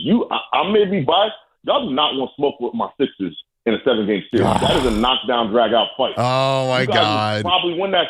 Hey, if we're healthy, you win the series, but you guys aren't beating us in less than 6 games. Maybe a 7-game series. Wow. Then you got to go play. That's fair, but round. I just want to say this, Waldy. There's a big question mark there that you just said. If you're healthy. It's been 6 years now. You've never been healthy. I mean, Paul George is definitely going to be healthy. He was. Well, I mean, he's also on HGH. Well, no, listen. To be fair, the one team not named the Pistons. Well, the Pacers, it's not going to matter because they're terrible and Halliburton's not coming back. I do think people are overlooking the Sixers a bit in the sense that I don't know, one, if they could go through a grueling playoff schedule. They are going to be a tough out to start that series. Now, for sure. You guys would rather us beat up on the Celtics than you guys have to go through us. I think that's my main point. If you guys want to win a title, having to go through the Sixers the first round before the rest of the Eastern Conference, I don't know if that's a wise plan, especially, how long the playoffs is, injuries, just, depth. I think that's a good thing. Whoever gets the 3 or the 4 seed is going to have to deal with the Raptors are a good team and the Sixers are a good team. Even if they're not title contending teams, they are good teams. And the Sixers have star power. And I really like what the Raptors have built, as being one of those, on the outside looking in type teams. You want to get that 2 seed because you need to avoid that. When I said getting the 2 or the 3, it was more avoiding having to see the Pistons before the Eastern Conference Finals if they got there. I think that was my biggest thing. For sure. And I look at the Eastern Conference. I look at the Cavs of more of a threat. I know you don't believe in James Harden, but just the roster construction. If James Harden is not a shell of himself, I know he broke his thumb, but it's a non-shooting hand. If they got those 2 guys facilitating offense, Jared Allen is having the best month of basketball of his career. Evan Mobley's finally healthy. I would be more afraid of that Cavs team just because they're multifaceted. They have multiple ways to score as well as defend. I agree with you in the sense that, like you said, when I look at the Pistons, I'm still trying to figure out how they're getting it done every night because Cade is so good and Durant is good, but it's not like they're surrounding them with a ton of, Duncan Robinson, knockdown shooter. It's not like there are a ton of lockdown shooters. A lot of it is that defensive struggle, physical play, which as much as the playoffs get physical, everyone ups their physicality. So you almost lose that. You lose that physical edge in the playoff. The thing that scares me about the Cavs, offensively, they're a juggernaut. You have two bigs that are great defenders. Outside of their two star players, which the difference with the Knicks is the Knicks have a big and a small, a front court and a back court player that don't play defense. Their two guys who don't play defense are both in they're both guards. So you can almost mask that a little bit more than what the Knicks are doing because you now have to cover both sides of the court in a different way. Whereas the Cavs, they're throwing a ton of offense at you. They're throwing big bodies. And as much as Harden isn't maybe the scorer that he was, still can knock down an open shot. And he's still one of the best facilitators in the league. No, I totally agree. To your point, the Christmas game. I mean, you guys won, but I felt like the Cavs outplayed you guys. I think the series is going to go very much like that, where the Cavs are going to punch y'all in the face offensively. You're going to have to keep up, and you're going to have to stop down stretch. And here's the other thing is, too, the Knicks can't weather. They've been shooting the ball terribly, specifically against the Cavs and the Pistons, those last two games. You can't weather a storm of missed shots. Like, if you go cold against the Pistons, you hope that you get through it because Brunson could carry the load offensively and you could just play a sloppy game with them. You're not, and this goes for the Celtics too, you're not going to play the Celtics and Cavs in a 7-game series and knock down your threes and think you're going to survive. For sure. And real quick point on the Jets before I go. I've been watching the Combine this weekend. Oh, my God. We got some freaks coming into the league. My main point for the Jets, don't walk away from Ty Simpson. Do not reach for a quarterback in the first round. That's what I'm saying. There is so much talent to rebuild this Jet squad. Number 2 pick, I think it's already done. David Bailey, the film, the Combine, everything is locked him into number 2, in my opinion. After that, I mean, I'm seeing some of the wide receivers slide down to 16. Like, you get you another weapon. In terms of linebackers, we got guys like Sonny Sykes in the mid-round. We got I like C.J. Allen. For Sweat. Yeah, C.J. Allen's a good linebacker. They traded for Sweat, which I love that trade. I felt like, Tremaine Johnson is not exactly an elite pass rusher as opposed to Sweat. He's an elite run stuffer. He's going to immediately improve that Jets run defense. So I think he almost had as many sacks as Jermaine Johnson this year in less time. Come on, man. Like, he's going to give you push up the middle in the pass rush, and he's going to be a run stuffer. He reminds me of a Lee McNeil. I think it's a great pickup for the Jets. But in terms of building that roster, go get you a bridge quarterback. I've been saying it for the longest, even when I thought they had a chance at Dante Moore, Fernando Mendoza. Go get you a pass rusher at number 2, and then build a roster around a veteran quarterback. Get you a quarterback next year. I appreciate you, my guy. My guy, Waldy. We haven't been able to record in a while, but that's my dude. He is a Sixers fan, so, it brings a big smile on my face when he gives a little Knicks love. Because, we have he's fantasy commissioner. He's a dictator when it comes to fantasy, but he, runs our fantasy leagues. He's been my guy. We met at St. John's, and we do a podcast together. But whenever he gives the Knicks a little bit of love, it's always nice because being a Sixers fan, it brings some joy to my heart. When a Sixers fan has to, the Knicks, they might beat us, but, we're going to give them hell. He is right, though. Ty Simpson is, even at 16, I don't want the Jets taking Ty Simpson. I don't know if I really want them paying Malik Willis all that money, but I think that they could do better in the draft. As he said, you could restock defensively. You could get a weapon offensively. If you take Ty Simpson and you whiff on him, the difference is, a quarterback can't, the quarterback play in this league, you have to be able to win with the guy. So let's say you draft a guy at 16 that's a defensive player and he's not an all-star, he's not a Pro Bowler, you could still find him to be suitable. If your quarterback is not a good enough quarterback that you could win with, you just wasted a roster spot on this guy and you now wasted a pick on him. The quarterback play, there's good to great. So there's great. Obviously, you want a great quarterback, but you'll sit on a good quarterback. You'll be okay with a good quarterback. Anything below that, the guy is off the team or he's a backup. At least with the other positions, with specifically defense. If the guy's not good or great, but he's average, you can live with him on your roster and you can make do with him. There's no value in an average quarterback that you took in the first round. I just don't view Ty Simpson as that guy. I don't even view Fernando Mendoza as that guy. The Jets aren't going to have a chance. Now, for the sake of this conversation, if Mendoza was to go past the Raiders, then I'd have to think about it if I'm the Jets, and I wouldn't kill them for it just because my evaluation, me sitting here at 4 a.m. in the morning telling you I don't believe in Fernando Mendoza, they'd still have to go after him.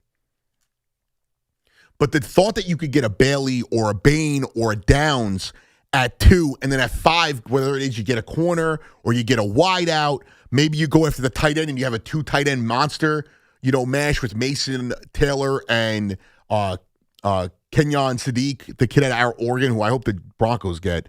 You could take a corner. You could take another D lineman. There's wide receivers. Like right now, I just have it up. It's the only reason why I brought it up. Tankathon's got them taking Jordan Tyson.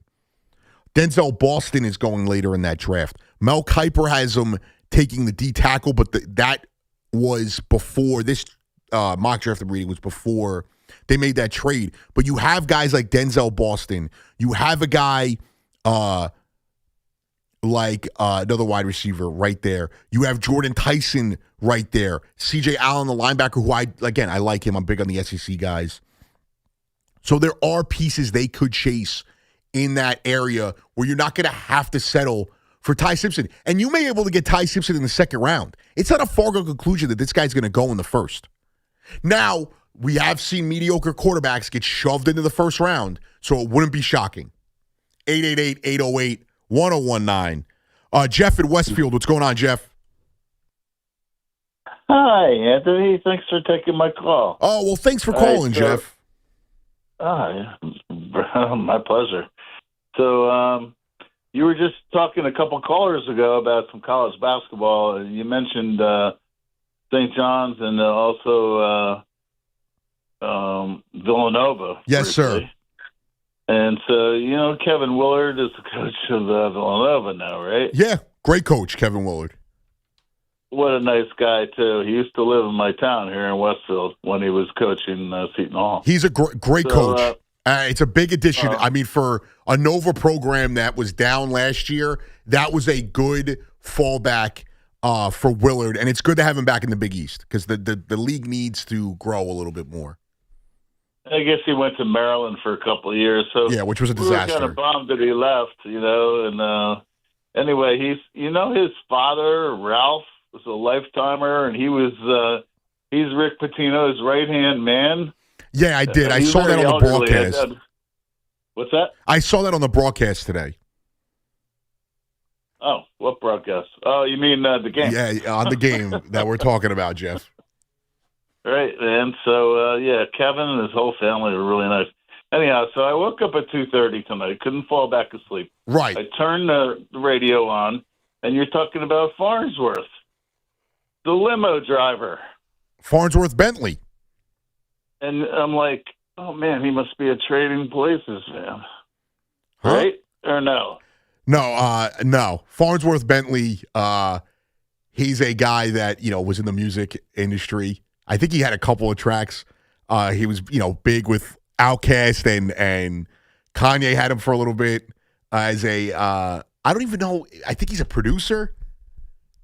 But he was it was just the first thing that popped in my mind. He, had a couple. Right. What was the song Farnsworth Bentley made?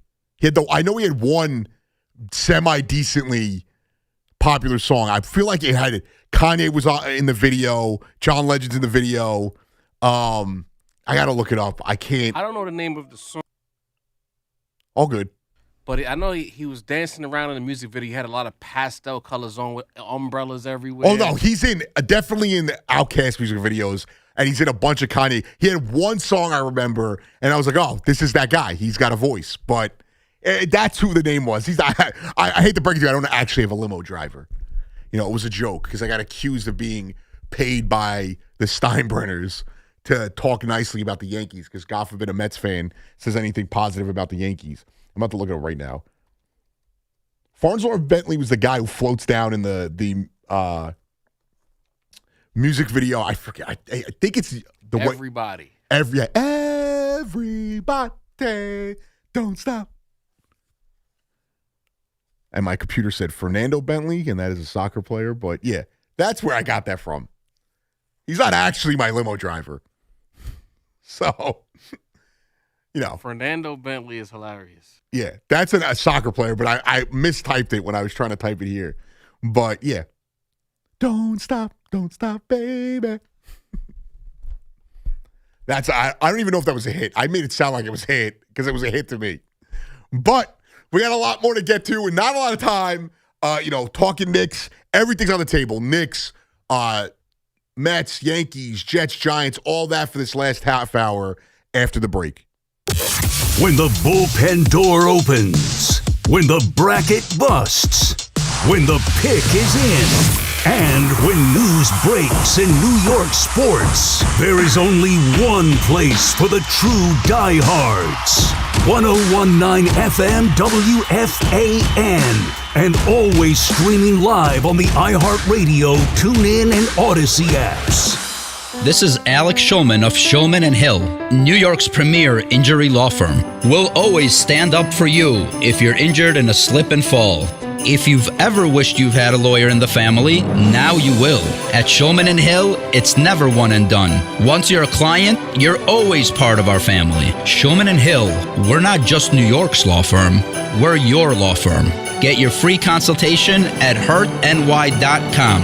That's hurtny.com. Town Fair Tire honors any valid rebates, manufacturers or competitors' rebates. Yes, even any competitors' rebates. And we give you the guaranteed lowest price. Nobody beats Town Fair Tire. Nobody. Town Fair Tire.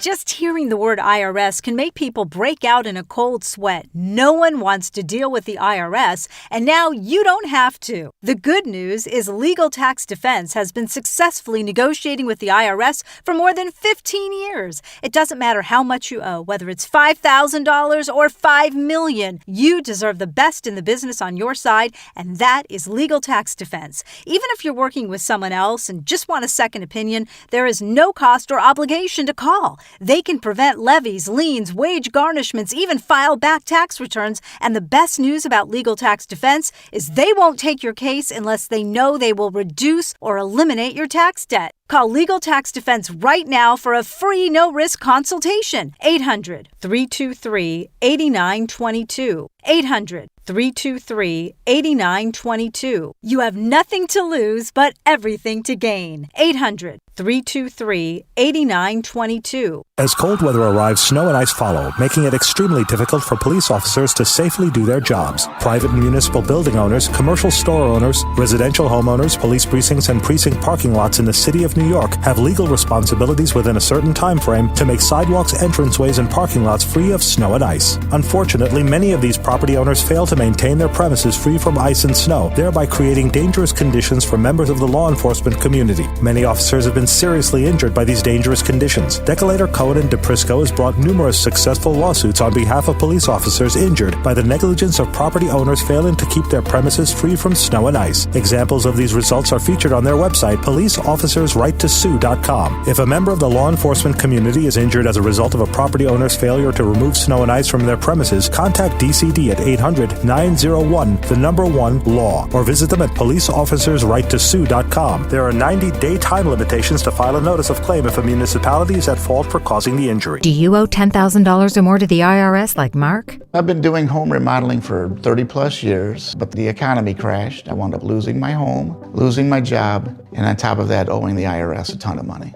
I owed the IRS $114,000. It really, truly was the worst part of my life. Then Mark found tax relief advocates. On news radio, I heard about TRA, and I thought, what's the worst that could happen? So I picked up the phone and I called them. When it was all said and done, TRA settled my $114,000 debt for $100, and I'm telling you, I was ecstatic. Could not believe it. Would recommend TRA to anyone. If you owe 10 or even hundreds of thousands of dollars to the IRS, don't lose hope. Do what Mark did and call TRA for a consultation. But TRA did. They gave me a second chance, and I'm forever grateful. Visit TRA.com or call 800-491-9914. 800-491-9914. That's 800-491-9914. Hey!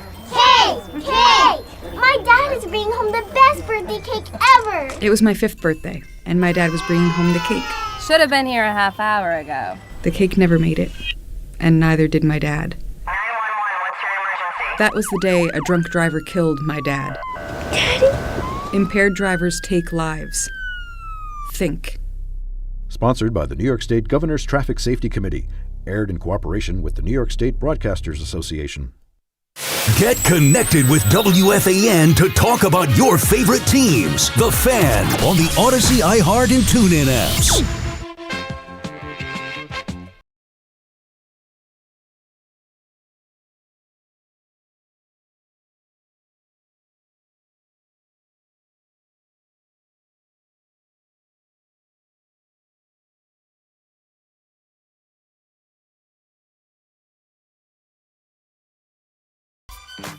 Anthony Gallo on the Fan, 888-808-1019. We only have a little bit of time, and I wanted to play this audio.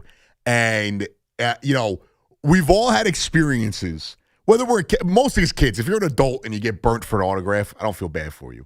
But we've all had these experiences. And I heard Shia LaBeouf, obviously big actor. If you're my age, he was in Even Stevens, Holes, he was a big star, obviously, child star. He's been in a bunch of good movies, Fury, Peanut Butter. I forgot what it was. The other one was called Peanut Butter. It was a great movie, though. I didn't even realize it was a big interview.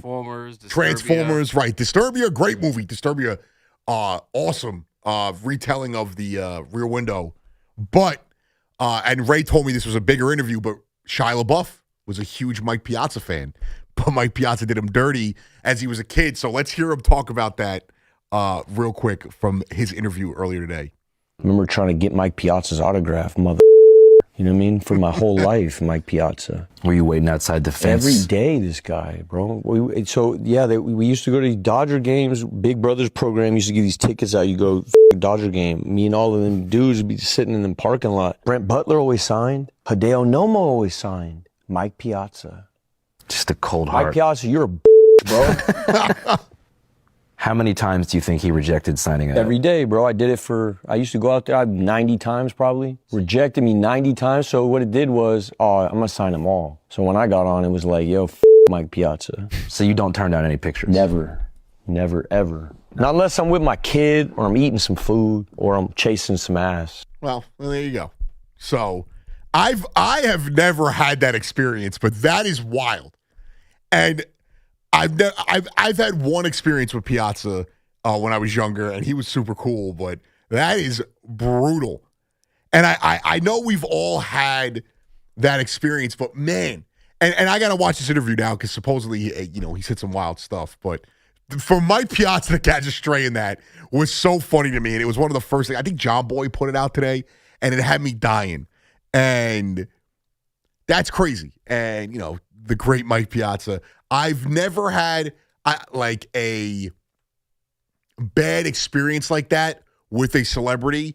I have had people I know, one of my brother's friends growing up had an issue with Alex Rodriguez. And they went to Baltimore to see the Yankees play. He's wearing a Yankee hat. And A-Rod just looked at him and said, I'm not going to sign that for you. I've also seen experiences where guys were awesome. Obviously we get a credential.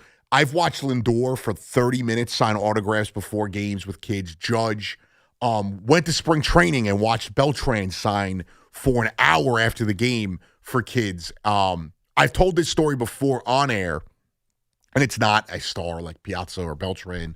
But Ramon Castro I was at spring training and at Port St. Lucie. I don't know how the stadium is now, but this was 08, 09-ish, I want to say. And when you go down to the bullpen, it's open. It's one of those open bullpens. The players are on the field. And Ramon Castro signing autographs. He's bringing the ball to the guys in the bullpen. They're all signing it for all these kids. And it's not packed. There's maybe 40% of the stadium is full. And these two guys are sitting there and they are complaining about all the kids there because they're all signing, and they're not on top of these guys. The guys clearly could see the field of play. And I walk over to my brother because my brother was really young at the time. I was 15, so my brother had to be 8. I walk over to my brother, and Ramon Castro signs his ball, all this stuff. And Castro, these guys are like, come on, dude, are you serious? And he looks at him and he goes, buddy, relax. And they just shut up. And he gave him this serious look, and he went on. He was joking with the kids. It was awesome. That same day, pregame, they're playing the Marlins. Hanley Ramirez is playing shortstop. He's taking BP ground balls, and I am laying in the Hanley Ramirez. Jose Reyes is better. You're a bum. I'm like 15. I had the same voice, so I sound like a grown man. And I am killing him. And my brother really liked Hanley Ramirez. And he's like, he's never going to sign my ball now. I'm like, just call him over.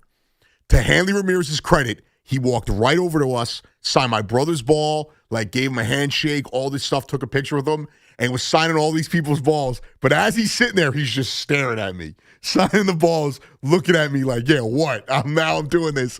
And I was like, damn, that's the. And then I had to sit there. Can you sign my baseball? Have you ever had a bad experience, Ray, with somebody like that? Not at all. I was either cool with the person or I just stayed out the way. I never had an experience where it was just like, I got the Hollywood treatment, if you will. Yeah. I don't think I've ever had that. I mean, we have guys come through here. We're not asking for autographs here, but they're awesome usually. I've never seen it in person. Like I'm not saying it doesn't happen. I've never seen these guys not give someone the time of the day. And they usually get a bum rap. If you do that to me, I'm going to troll you in your face. You're not going I'm leaving with something. Well, also, they weren't in New York, because if that happens in New York and someone sees a little kid get big time by Piazza, some loudmouth's going to give him the business. Absolutely. Like, he would have been the end of it. There's a cousin Sal somewhere. Like, hey. I've sat in left field where Met fans were terrible to someone, and the guy refused to sign an opposing player. And then he refused to sign the ball, and they were giving him business. Like, well, you just ripped this guy for like 5 innings. What are you expecting? I thought it was funny, though. It was more the way he went about it. He really doesn't like Mike Piazza. And that's our guy.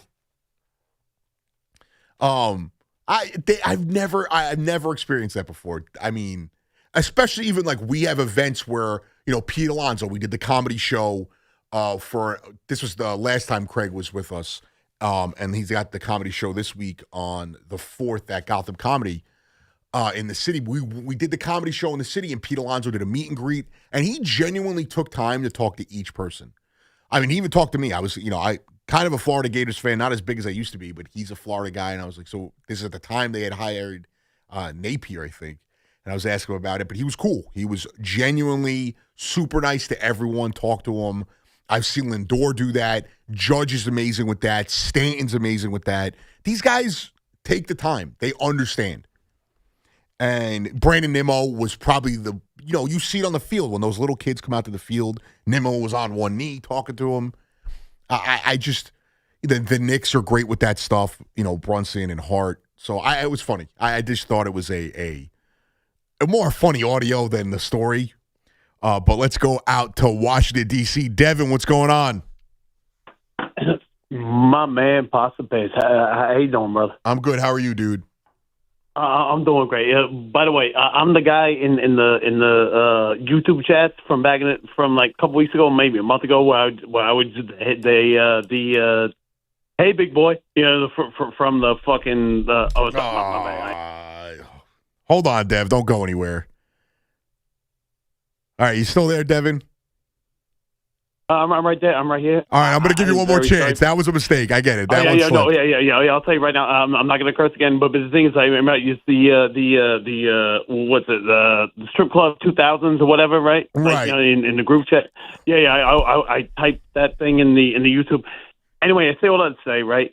I was going to say you brought up Farnsworth Bentley, right? Right. The whole thing, the song you're thinking of Caroline.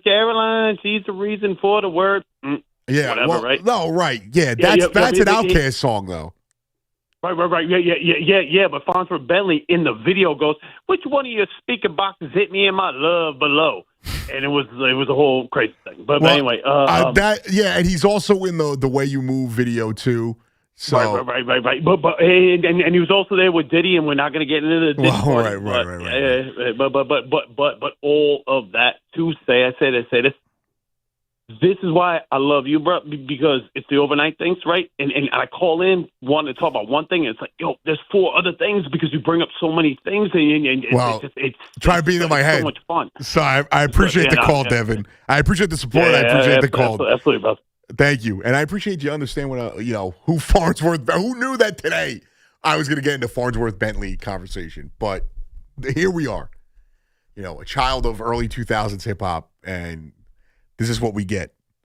It's hilarious that it was a time you had to be around. I'm also a big Outkast fan. They're my favorite music act ever. So he was entrenched in that in the early 2000s. Melissa in New Milford, what's going on, Melissa? Hello. I'm just calling to let you know that I've never liked a Met fan, and you're my first. Well, thank you. Well, Melissa, I don't know if you know this. I actually get paid by the Steinbrenners to talk about the Yankees. So that's why I'm working at 4:46 on a Sunday morning. No, but I mean, like I was listening to these idiot callers, like the one guy saying, "Yeah, you got a chance to beat the Dodgers," but nobody got a chance to beat the Dodgers. Not even us. Well, I wouldn't say that, but we're going to unite as Yankee and Met fans to take down the Dodgers. Unite. And we're going to shame the other one. And if we meet a Dodgers fan, you have to press them on how long they've been a Dodgers fan. And if they tell you since 2024, we bully them. Exactly, front runner. Exactly. And how many more deferred payments could we possibly throw in here? Yeah. Like, is there going to be something that happens eventually that, where this can't be possible? Because I find it ridiculous. Right. I find it absolutely ridiculous. But this is kind of mean. But when Beltran was signing autographs, do you think he was also teaching the kids how to steal pitch counts? Well, I wasn't. Some trash. I appreciate the call, Melissa. She was very proud of that joke, so good for her. No, he did not. It is funny though, because when it happened, when you go to spring training, it's a lot more intimate, and you get to be around the players. They have their guard down a little bit, and again, this was over 10 years ago, so I don't know if they've changed the way the stadium is. But the player lot was like fenced in, and it was just like a chain link fence. And my brother went up there was a couple kids there, and they went up to the fence, and they were trying to get guys to sign. And one of the players' kids was there, and he took the balls, and he went over, and he went to go get him signed. And Beltran ended up walking over to the fence and was just signing kids' baseballs.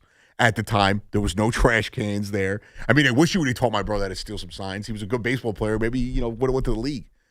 I could have been his agent. I would have been like Tommy DeVito's agent with the crazy hat and everything. And then, I would have spun off my own career. But no, I just thought it was funny because these guys get a lot of flack. And especially now, they just shove cameras in your face. Any chance you get. So anytime you even have a little bit of a slip up, you're like, all of a sudden, that's it. That's how you are 24/7. Like, for example, I thought it was funny. Somebody the grown men that chase after, because you're clearly going to sell the autographs. Those grown men that chase the autograph, and then you harass these people. Those people I have no mercy for. If you want to blow them off, blow them off. And you see them everywhere. They're the same guys who show up to the St. John's game with the one piece the anime card, for those that don't know, or the Rutgers game, and they're in their 50s and they're harassing 19-year-old kids because they want this card to sell it. Like, you're slimy. But Kurt Russell, if you didn't see it, there was another video I saw earlier where Kurt Russell's in the airport, and there's these group, it's like two grown men and a grown woman, and they're like harassing him to sign these autographs. And the way they have it set up, like, when you're a kid, you bring the card. You don't even have a case for the card. These people have like a frame and a binder, and they're ready to just sign it and stick it in there, and they're probably going to post it on eBay. And they're asking Kurt Russell for his autograph, and he goes, "I'll take a picture with you guys. I don't do autographs anymore. I kind of retired from that." And they're like, "Oh, we don't want a picture, blah, blah, blah." And then they just like keep chasing after him as he's walking through. And it's like, well, what are you doing? They're not zoo animals. 888-808-1019. David Comack, what's going on, Dave? Hey, how are you? I'm good. How are you, sir? I can't believe your Rangers are not making the playoffs this year. You can't believe my Rangers are not making the playoffs this year? Yeah. Most of the people that are on your station, they're all Ranger fans. Well, I mean, this is what happens when you blow the team up after you they've rebuilt a team that didn't need to be rebuilt, and now they actually have to rebuild it. Mm-hmm.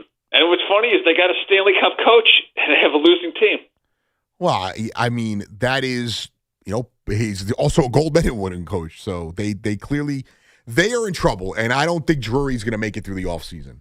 So I don't think it has anything to do with what the fan reaction is. I think they're letting him finish the year, and he will be gone in the offseason. Mm-hmm. The only way he saves his job is if he makes the right moves at the deadline, which I don't have faith in him to do that. I also think that even though the Islanders will make the playoffs, they're not going to win anything this year. Well, are you an Islanders fan?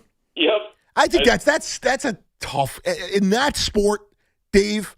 And I hate the Islanders. I'm just trying to be fair though. In that sport, to say you don't have a chance, you have to. If you get in, you legitimately have a chance in that sport. The problem is Carolina's going to be the big problem. Carolina's great, and the Western Conference is full of juggernauts, and I get it. But you have to be excited. You got a young star, and he's a star. He might be the best athlete we have in the tri-state area when it comes to, him and Jack Hughes might be the two guys who are the best players after Judge in the city. That's how good they are. But they've done nothing to put anybody around him except for Barzell to protect Schaefer, which... Well, he's young. It's year one. I think you got to give him a chance. And that's just what it is. And I appreciate the call, Dave. I'm not the biggest hockey guy, so I can't tell you what the solution is. Now, Schaefer will play there for a few years, and then he'll end up in, Montreal or something after that. So you hope that you win something before then. No. Seriously, the kid is a stud. Jack Hughes is a stud. The Rangers have botched this immensely. Again, I'm not a hockey expert, but it's easy to see when you're that close, you don't turn around and think we have to blow this up the way they did, and then now be shocked that it has not worked out. It's just it's a frustrating way to go through it, and I think Dolan obviously with the Knicks is probably his main focus, and I do believe he wants to give Drury a chance and see what he does at the deadline. I don't think Drury's the GM come the next go around. I don't think next year, I don't think free agency, he'll be around. He is, after Shane and Leon, I don't even think he has that much pressure on him. I think the pressure's gone now. They stink. It's over with. It really just depends on how James Dolan is going to handle the offseason. But it's a guy like Joe Shane, they need to get results this year. Now you got the coach. They're not going to keep you around, and he's going to get his own guy if they don't have results. And as far as Leon Rose, he won't be fired, but if they don't make an NBA Finals, he's going to be on the hot seat next year, unfortunately, because I think Leon is the man, and I don't know if they could do much better with what's out there right now. And I would trust him to rebuild the team.